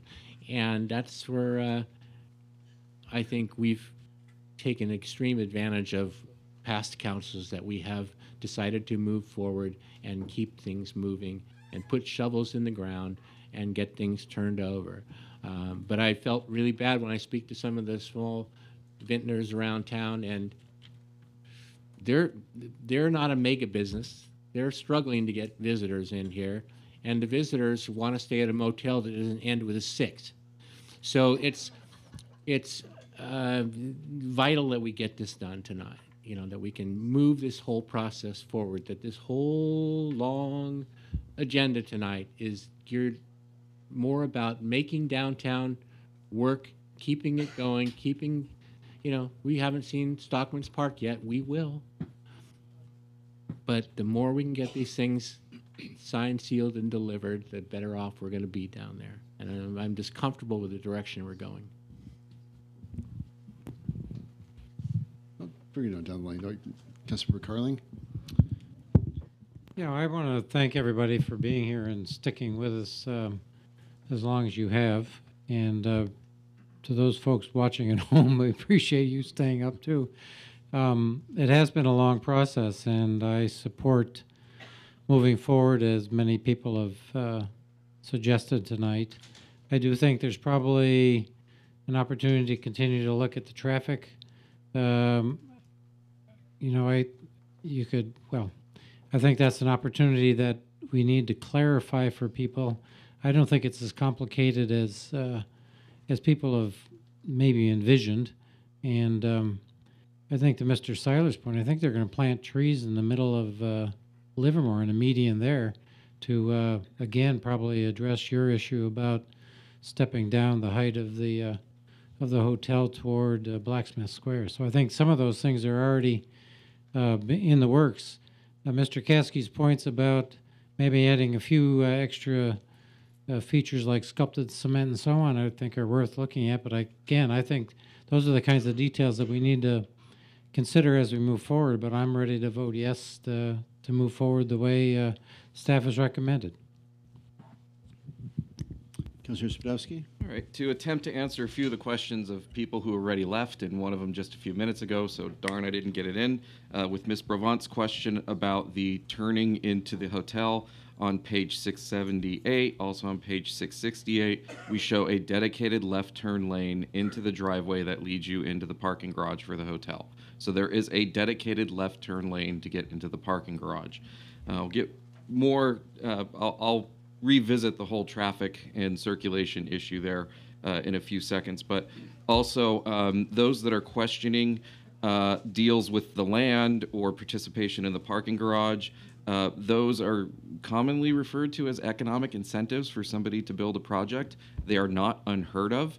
There were economic incentives for the outlet malls to come in. There were economic incentives for Gillig to come in with 800 jobs. We recently reduced, within about a year or so, some of the permitting fees for downtown. Specifically, I had a person wanting to open up a restaurant in downtown talk about our fees. It was making it difficult for them to get financing from a bank, so we provided some economic incentives to reduce those fees, and lo and behold, we have new restaurants opening up downtown. I'll take credit for that one. So it's not unheard of, and without some type of economic incentive, you would not have a hotel built downtown at any size or any scale. It will not pencil out if you were to charge full value for the land and full parking, impact fees, whatever you want to tack on. I don't care who you are or who you have talked to. There is no hotelier that will come down here without an economic incentive. And I have talked to other hoteliers. So if somebody is telling you that there's a hotelier out there who's promised them that they will come to town and build without the city having to provide any economic incentives, I would challenge them to produce that person and call me a liar. But anyway, moving on, going down the list, continuing about the parking spaces, I find it just, we talk about those 64 spaces like they're available all the time. I mean, by noon, I think those 64 spaces are usually pretty parked up. It's been 2 or 3 months since I've been able to find a space there. So to think that the spaces are there for the Bankhead Theater, I think you'd have to park at 11 for a 7 o'clock or 8 o'clock showing in order to get a space there. I'm highly encouraged by the 12 ADA spaces. I absolutely love the drop-off area. It'll be one of our first dedicated drop-off areas in downtown. And I would bet that due to the long-term and short-term parking fees underneath the hotel, you will be able to find a space more often than with the 64 free spaces now. So if you're truly in a crunch to pay a fee to park, I would do that. I mean, I am the person that circles down First Street over and over again thinking I'm going to hit the lottery and somebody's going to pull out. I'm part of the problem. But if I knew under certain circumstances, if I was trying to get somewhere in a hurry, I would shell out that fee to park. I think Mr. Patel should be commended for sticking in for so long. I think it is a beautiful concept. I am looking forward to seeing the interior design. I know we've had, again, concepts, And again, people are talking about, well, concepts, there's spas and restaurants and this and that were in the concepts. Okay, well, we need to provide more economic incentives to get those concepts in. We're finding that that's really not feasible, so we're not including those. But what we have with this hotel proposal, I think, is excellent, and it fits. And again, I commend you for sticking through this, and I'll get to that right now. I do want to back up a little bit and talk about Valley Link. The committee that I sit on with the mayor that is looking at a rail service connecting Dublin and Pleasanton all the way out to Tracy. There are people that are unhappy with Valley Link, believe it or not. They would rather us spend that money on taking the ACE train and connecting it to BART through Pleasanton. So they're advocating that we take it down the Iron Horse Trail, condemning homes, and then having a full-size train going through people's backyards in Pleasanton. That is a ridiculous notion. They keep pitching that notion because they are unhappy with what we're doing. They will pitch that as a very feasible idea and that it's something that they can do. The same thing is happening with this hotel. We have a group that's pitching a parking garage. They are unhappy with the direction that this is going, and the proof is in their comments throughout the years that we've been dealing with Mr. Patel. Not dealing, working with, sorry. They have taken every opportunity to tell us not to extend the ENRA, go back out, don't extend the ENRA. Every time the hotel came up, they said, don't do it, don't do it, don't do it. Well, that was before we had a concept. That was even before we had a location chosen. Why is that? Well, maybe they've been trying to get the hotelier to agree to things on the side. They've met with the hotelier. Maybe they didn't get a pledge of loyalty or something. I don't know what it is, but they have been unhappy with the process. They have been unhappy with everything from the beginning, and the proof is in their comments here at the council and also in the paper. Now, the reason why I call a parking garage at that location equivalent to putting a train down the Iron Horse Trail in Pleasanton, when you talk about traffic concerns and when you're very concerned about the hotel, and I brought this up during the Lennar process when this was originally pitched on the east side, and I was concerned about parking and traffic. And I asked staff, and I have 20 years experience in public service, including transit, transportation planning, bus routes, you name it, I've touched it. It's, red light running, speed humps, everything that you can deal with traffic and transportation planning, I have experience in. But I don't trust my own experience all the time. I talk to staff.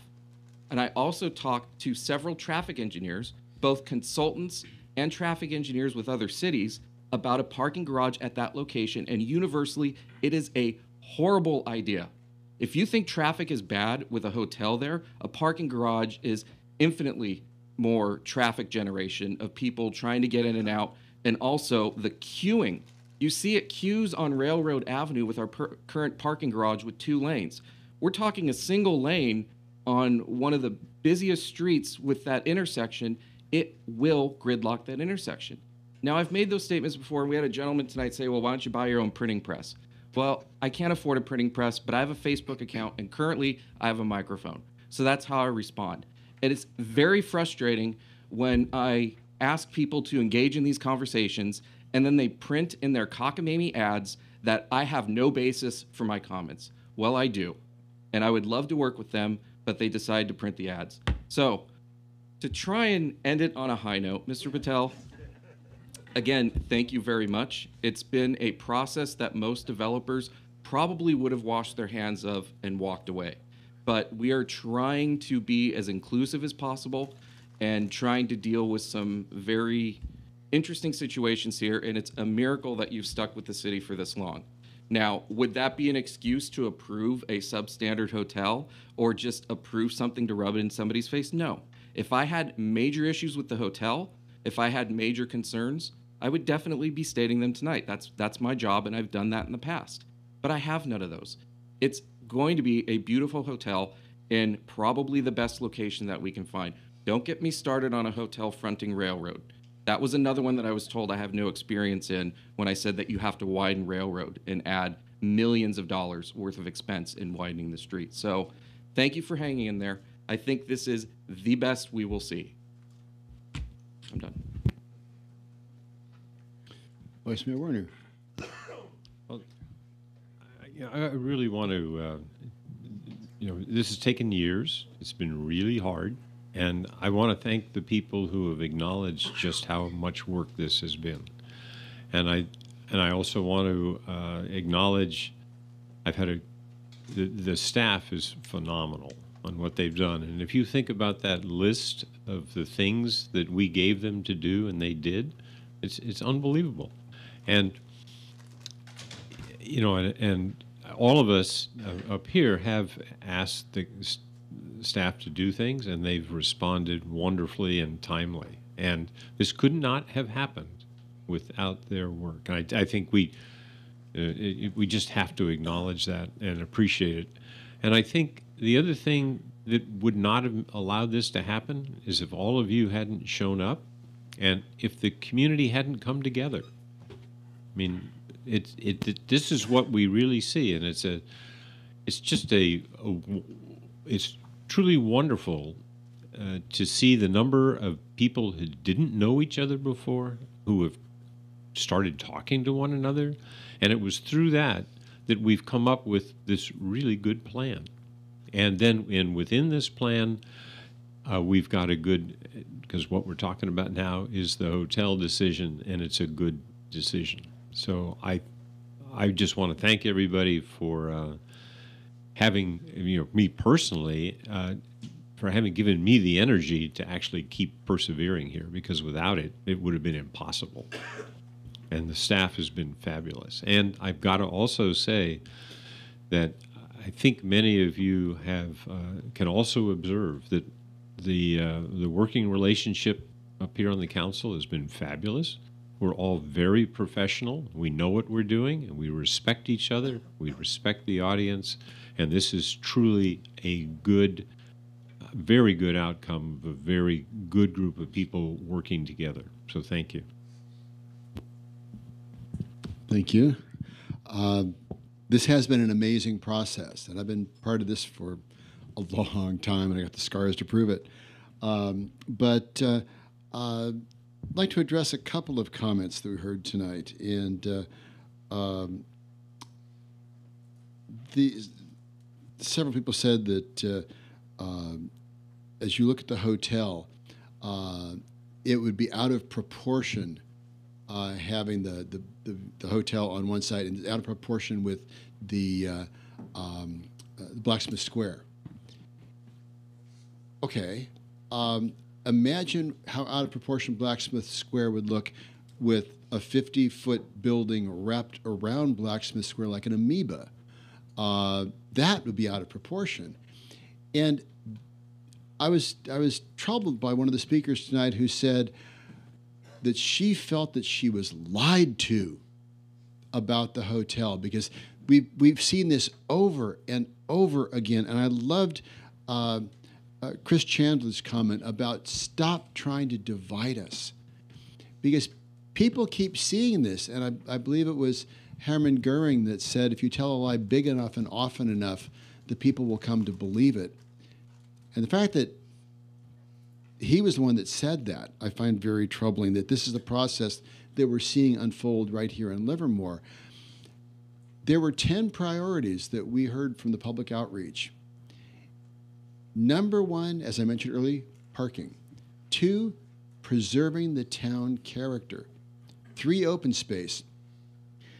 The person that said that they were lied to, there were competing priorities. The hotel location was number 7 on the priority list. Town character was number 2. Protection of Blacksmith Square was number 2. The location of the hotel was number 7. You weren't lied to. The council had to weigh all of these competing priorities. As I mentioned in my State of the City address, if you're going on a trip and you need, the number one priority is you got to seat 8 people, and you're going to go out and buy a car, but your spouse wants a sports car with a moonroof, and you come back with an Econoline van, and they say, well, you didn't listen to me. Well, yeah, but the number one priority was you needed to seat 8 people. That was a top priority. When you have competing priorities, we have to sit up here and figure out what's the most important to the community. And what we heard parking, town character, and open space. Way back was the location of the hotel. Nobody wanted an oversized conference center. Nobody wanted a hotel that opened on railroad. Nobody, we find out later, wanted a 10-story, 2,000-seat regional theater. So these are the priorities that we have to weigh here. I loved Mr. Stein's comment about, why do we want an Italianate building here? What was the Bank of Italy, which is going to sit right next to it? I thought that was a great comment. But one of the ones that really struck me tonight was someone got up and said, well, we don't have everything we want. Well, yeah. I don't get everything that we want up here. We have to compromise. We have to weigh the community's priorities. And we absolutely listened to the community about what those important priorities were. And this is what we came up with. There were mutually exclusive competing priorities. Now, one of the ways that we're going to balance the buildings on that corner is the building behind Blacksmith Square is going to be at least 2 stories. So it's going to balance that massing. So it's going to preserve the town character. We got it. We're not going to get everything that we want because some priorities are mutually exclusive. They're mutually exclusive. You can't do both. But we've weighed those priorities for the community, and we got that. So nobody was lied to. This was all part of a process. Everybody participated in the process, and I loved the comment that came out that it brought together people whose paths might never have crossed. And they came together to create this vision. Nobody got everything that they wanted. But what we've got is a remarkable project that is going to really reflect this community. And again, Mr. Patel, thank you so much for hanging on. But I think the reason that the developer did is because Livermore is a remarkable and awesome community. And that we all came together to make this happen and to make this project remarkable and that it's going to match this community. So I applaud all of you that have been part of this process for so long, the council as well. This has been an incredible process of everybody coming together to find consensus. We're not going to get everything that we want. But we're getting something that's going to be even more remarkable because it came from the whole community coming together to make that happen. So with that, I will ask for a motion. And Mayor, I'd like to make the motion and also make the statement that as we discussed with the prior item, it kind of spills over into this item and the next that as part of the motion, of course, that we direct staff to file a notice of determination since we've made the findings consistent with the provisions of CEQA, adopt a resolution approving the downtown design review, and adopt a resolution authorizing the city manager to execute the DDA and other documents necessary for the purposes of the DDA. I'll second. Motion made by Councilmember Spadovsky, seconded by Councilmember Carling. Is there any discussion on the motion? All in favor signify by saying aye. Aye. Any opposed? It passes unanimously. Thank you all. Thank you all. And there's more. Okay, we're going to get this done. Thank you ever so much. This has been an incredible process.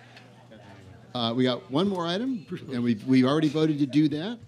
So this is the garage, the downtown design review for the L Street parking garage. Can't imagine anybody's leaving right now. Page 912 in the packet. Why are you leaving? All right. Thank you all very much. Hey, everybody worried about parking, and this is it. All right.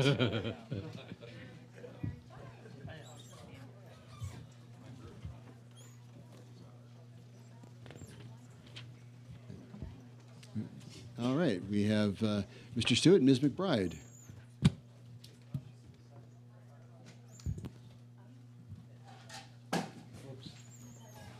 It's a 10 on its own. It'll stand up.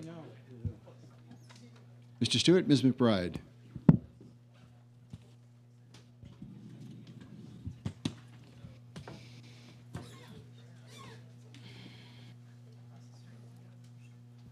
All right. Good evening. Last but not least, I'll be talking about the L Street parking garage. All right, so the project site is located in the downtown specific plan, sub-area 4, sub-district E, in the downtown core, and the project I'll be presenting tonight is a permitted use on the site. The city proposes to develop an approximately 180 square foot parking garage located north of First Street and east of L Street. The Legacy Livermore development proposes a mixed-use residential and commercial development to the west of the project site, located on this side of L Street. And this development will be approximately 3 to 4 stories in height and was approved by City Council in May of this year. The project we're discussing tonight includes a 500 space parking garage, including approximately 20 to 25 accessible parking spaces and 30 electric vehicle parking spaces.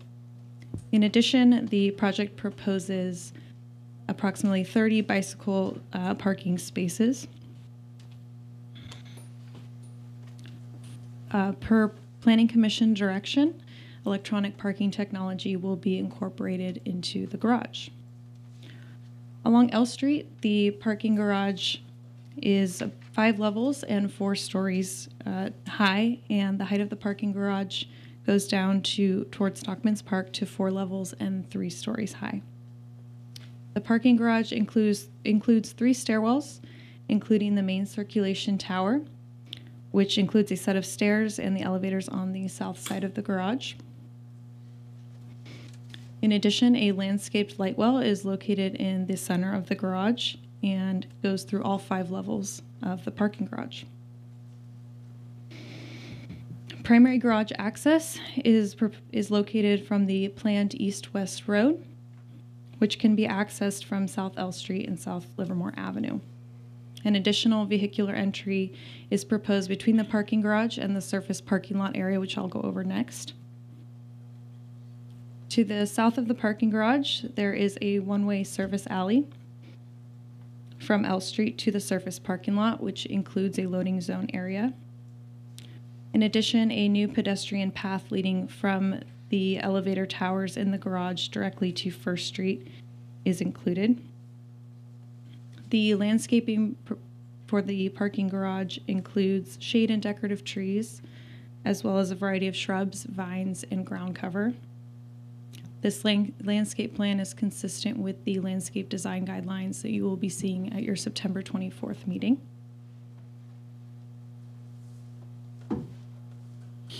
So the surface parking lot is located to the east of the garage. Here is the edge of the parking garage, and then here you go into the the surface parking lot. The surface parking lot includes approximately 48 parking spaces, and 3 of those 48 spaces will be accessible parking. An enclosed trash facility is located on the exterior wall of the parking garage and will include mechanical ventilation to reduce odors from the trash.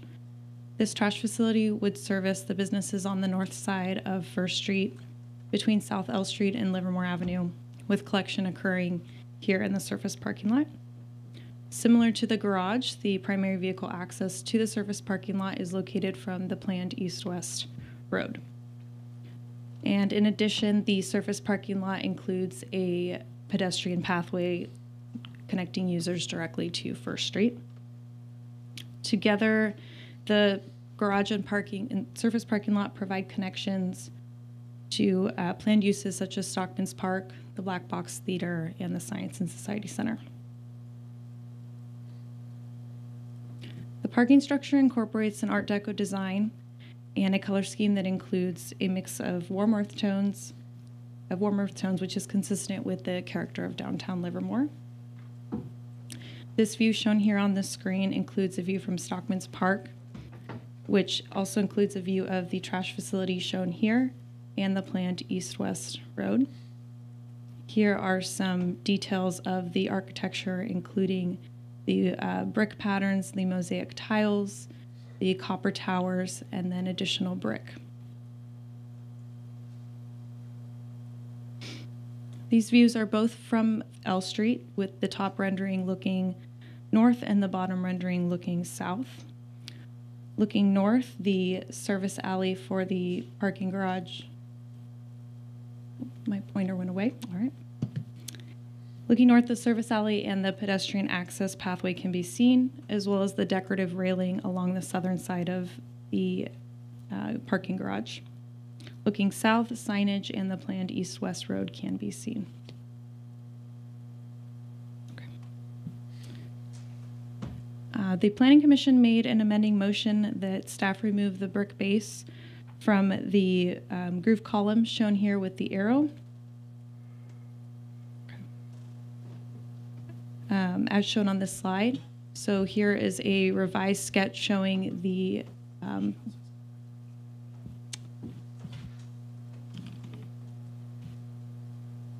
okay, there we go. So this is the area we're talking about with the groove columns going into or matching the material shown here. And staff supports this change as shown.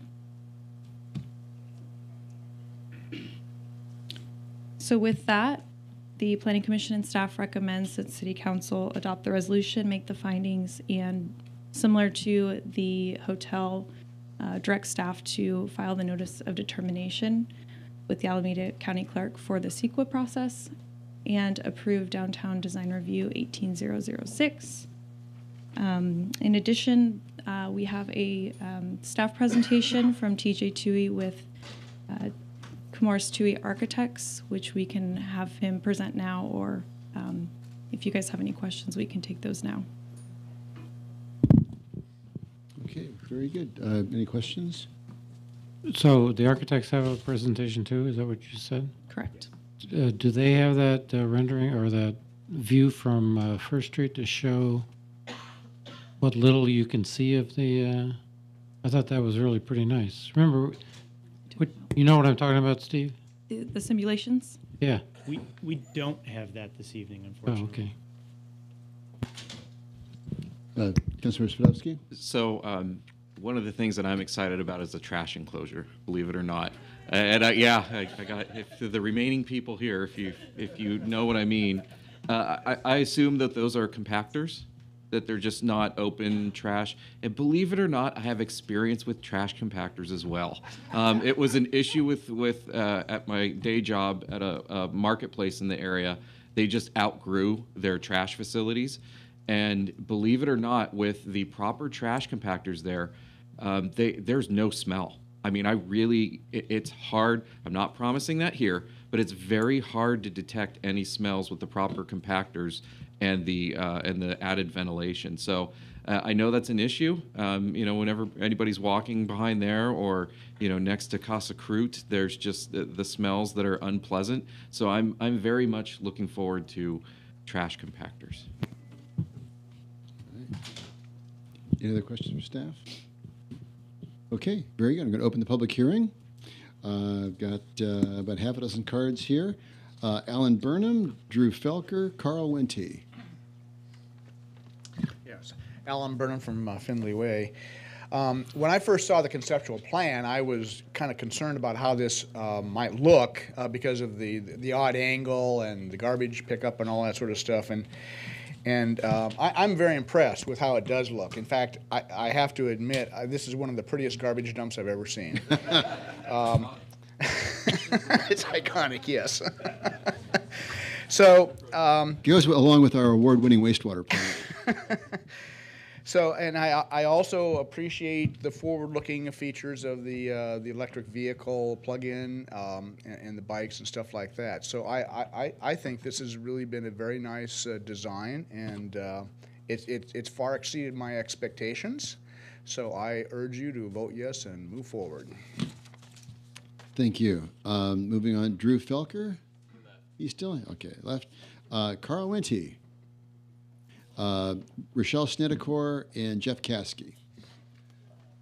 Mr. Mayor, Speedy Steve, Bobs, again, thank you for what you do, your commitment to this town and the process. Painful at times, and like your questioning of y'all's integrity, it's frustrating and angering to me, and so I'm sorry that you have to put up with that all the way through. To say we weren't lied to, frankly, page 5, like we have been lied to, right? So it's just not coming from you all, it's not coming from you all. It's coming from those two. Rochelle Snedecor, Jeff Caskey, Don Argula. You know, your top priority was parking. So, Heard that. of course, we are very excited. One of the misconceptions that's out there that keeps being printed is that it's no longer a centralized parking structure. You know, we needed a centralized. And I think what's happened with this, the 7 acres, is we kind of put blinders on and we forgot downtown. And we became that this 7 acres is downtown. This location is more centralized than we could ever hope for, because we need to remember that Monica's is on Second, and Monica's having parking issues because she's amazing with her new restaurant. That's a half a block away. We need to remember that Zephyr and other restaurants on the other end are part of downtown, and this is within walking distance, especially as we develop what's going to be coming in at the Growth Brothers site.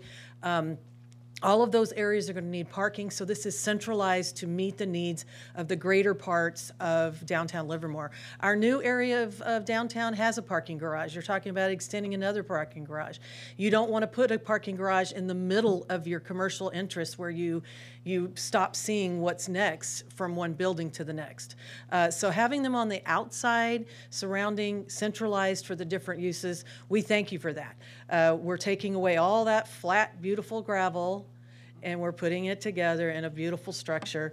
I reiterate that garbage structures make us weep. That's beautiful. I do worry about what you plan on doing with the seagulls that are there on Saturday morning and Sunday morning. That's not funny. I'm sorry. They'll relocate. Light color, I know we're talking about that on the outside, and I just want to, people think I'm weird when I reiterate this, but this is actual psychological fact that parking garages can be frightening.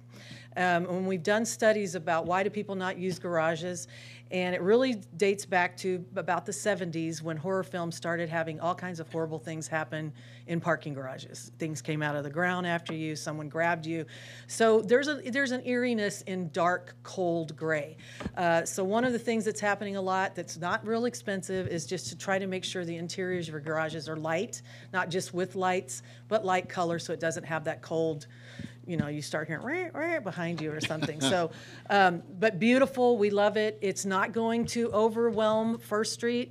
Talk about tearing up. We were looking at these plans with our First Street businesses that are backing up to this and across the street, and everyone is excited. And again, just let's build it. We're ready. People need to park. All right, thank you. Jeff Caskey, Don Argula.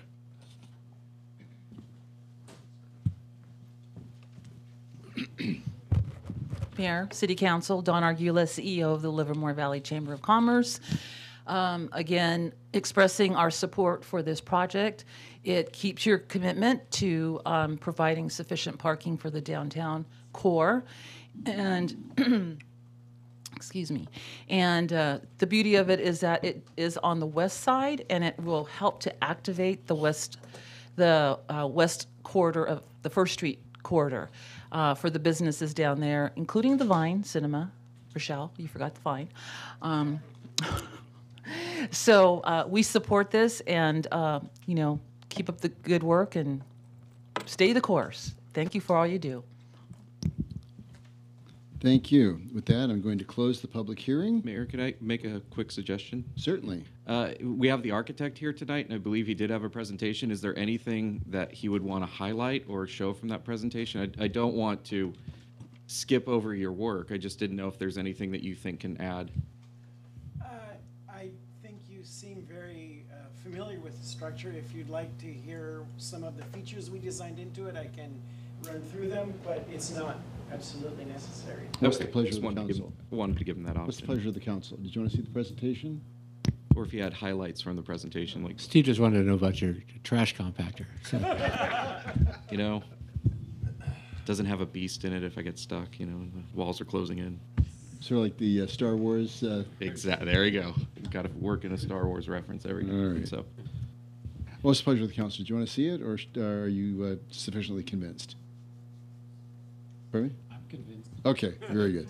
Okay, convinced enough to make a motion. I had one question though, or one point I wanted to make, and that is, it's too bad we don't have the renderings from the view from First Street, which were pretty interesting. I thought, if I remember, my memory serves, they had done some drawings of standing on the south side of First Street, looking to the north, and the question was, is how much of the parking structure could you see? And it's very, very little. I mean, I think It's the railing. I assumed that some people might be concerned about it looming over First Street, and let me assure you, it doesn't. That you can barely make it out. In fact, with the trees in full bloom and full leafed out, it's nearly impossible to see it. Well, what are you guys going to pull it up? Yes, TJ has the rendering saved on here, so Oh. just a minute, we'll Okay. pull it up real quick. All right. It's on the jump drive. but continuing with that theme and the theme of the evening, you know, at one point we had multiple projects where you could see apartments from First Street. You had apartments overlooking First Street, and none of that here. Right. So yet Yeah. another thing that has been improved over the previous plans, another aspect. Sorry for the delay. It was, but I thought the renderings we saw the other day were impressive. So while we're waiting, I just want to mention I was one of those that was concerned about what was going to be looming over First Street. And I think early on in the various conversations we've had over the years, people were very much concerned about that. And some of the alternative plans that were put forth actually had a lot of stuff looming over. And I was sufficiently concerned that I asked staff to think about whether we could lower the garage, you know, put it half of it into the ground. And that's expensive, and it turns out not warranted based on this thing. So it is a real concern. So thank you for asking to bring that up, because it is worth seeing.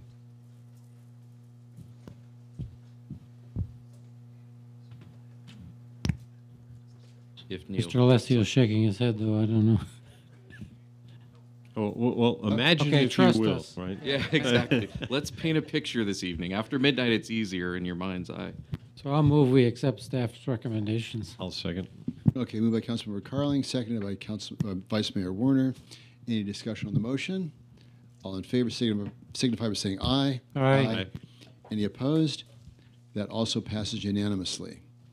Very good. Thank you ever so much. This has been quite a process. With that, there are no matters for consideration, and we are at the point where we will no longer consider another item. However, I would like to say that this, in 6 hours, there will be a commemoration at the main fire station on Nevada Street, station number 1, and also at other select fire stations, albeit at station number 9, later this morning, to commemorate the 17th anniversary of the 9/11 attacks. So please recognize once again, the need where we all need to come together and support our first responders, the people that come together to protect this community.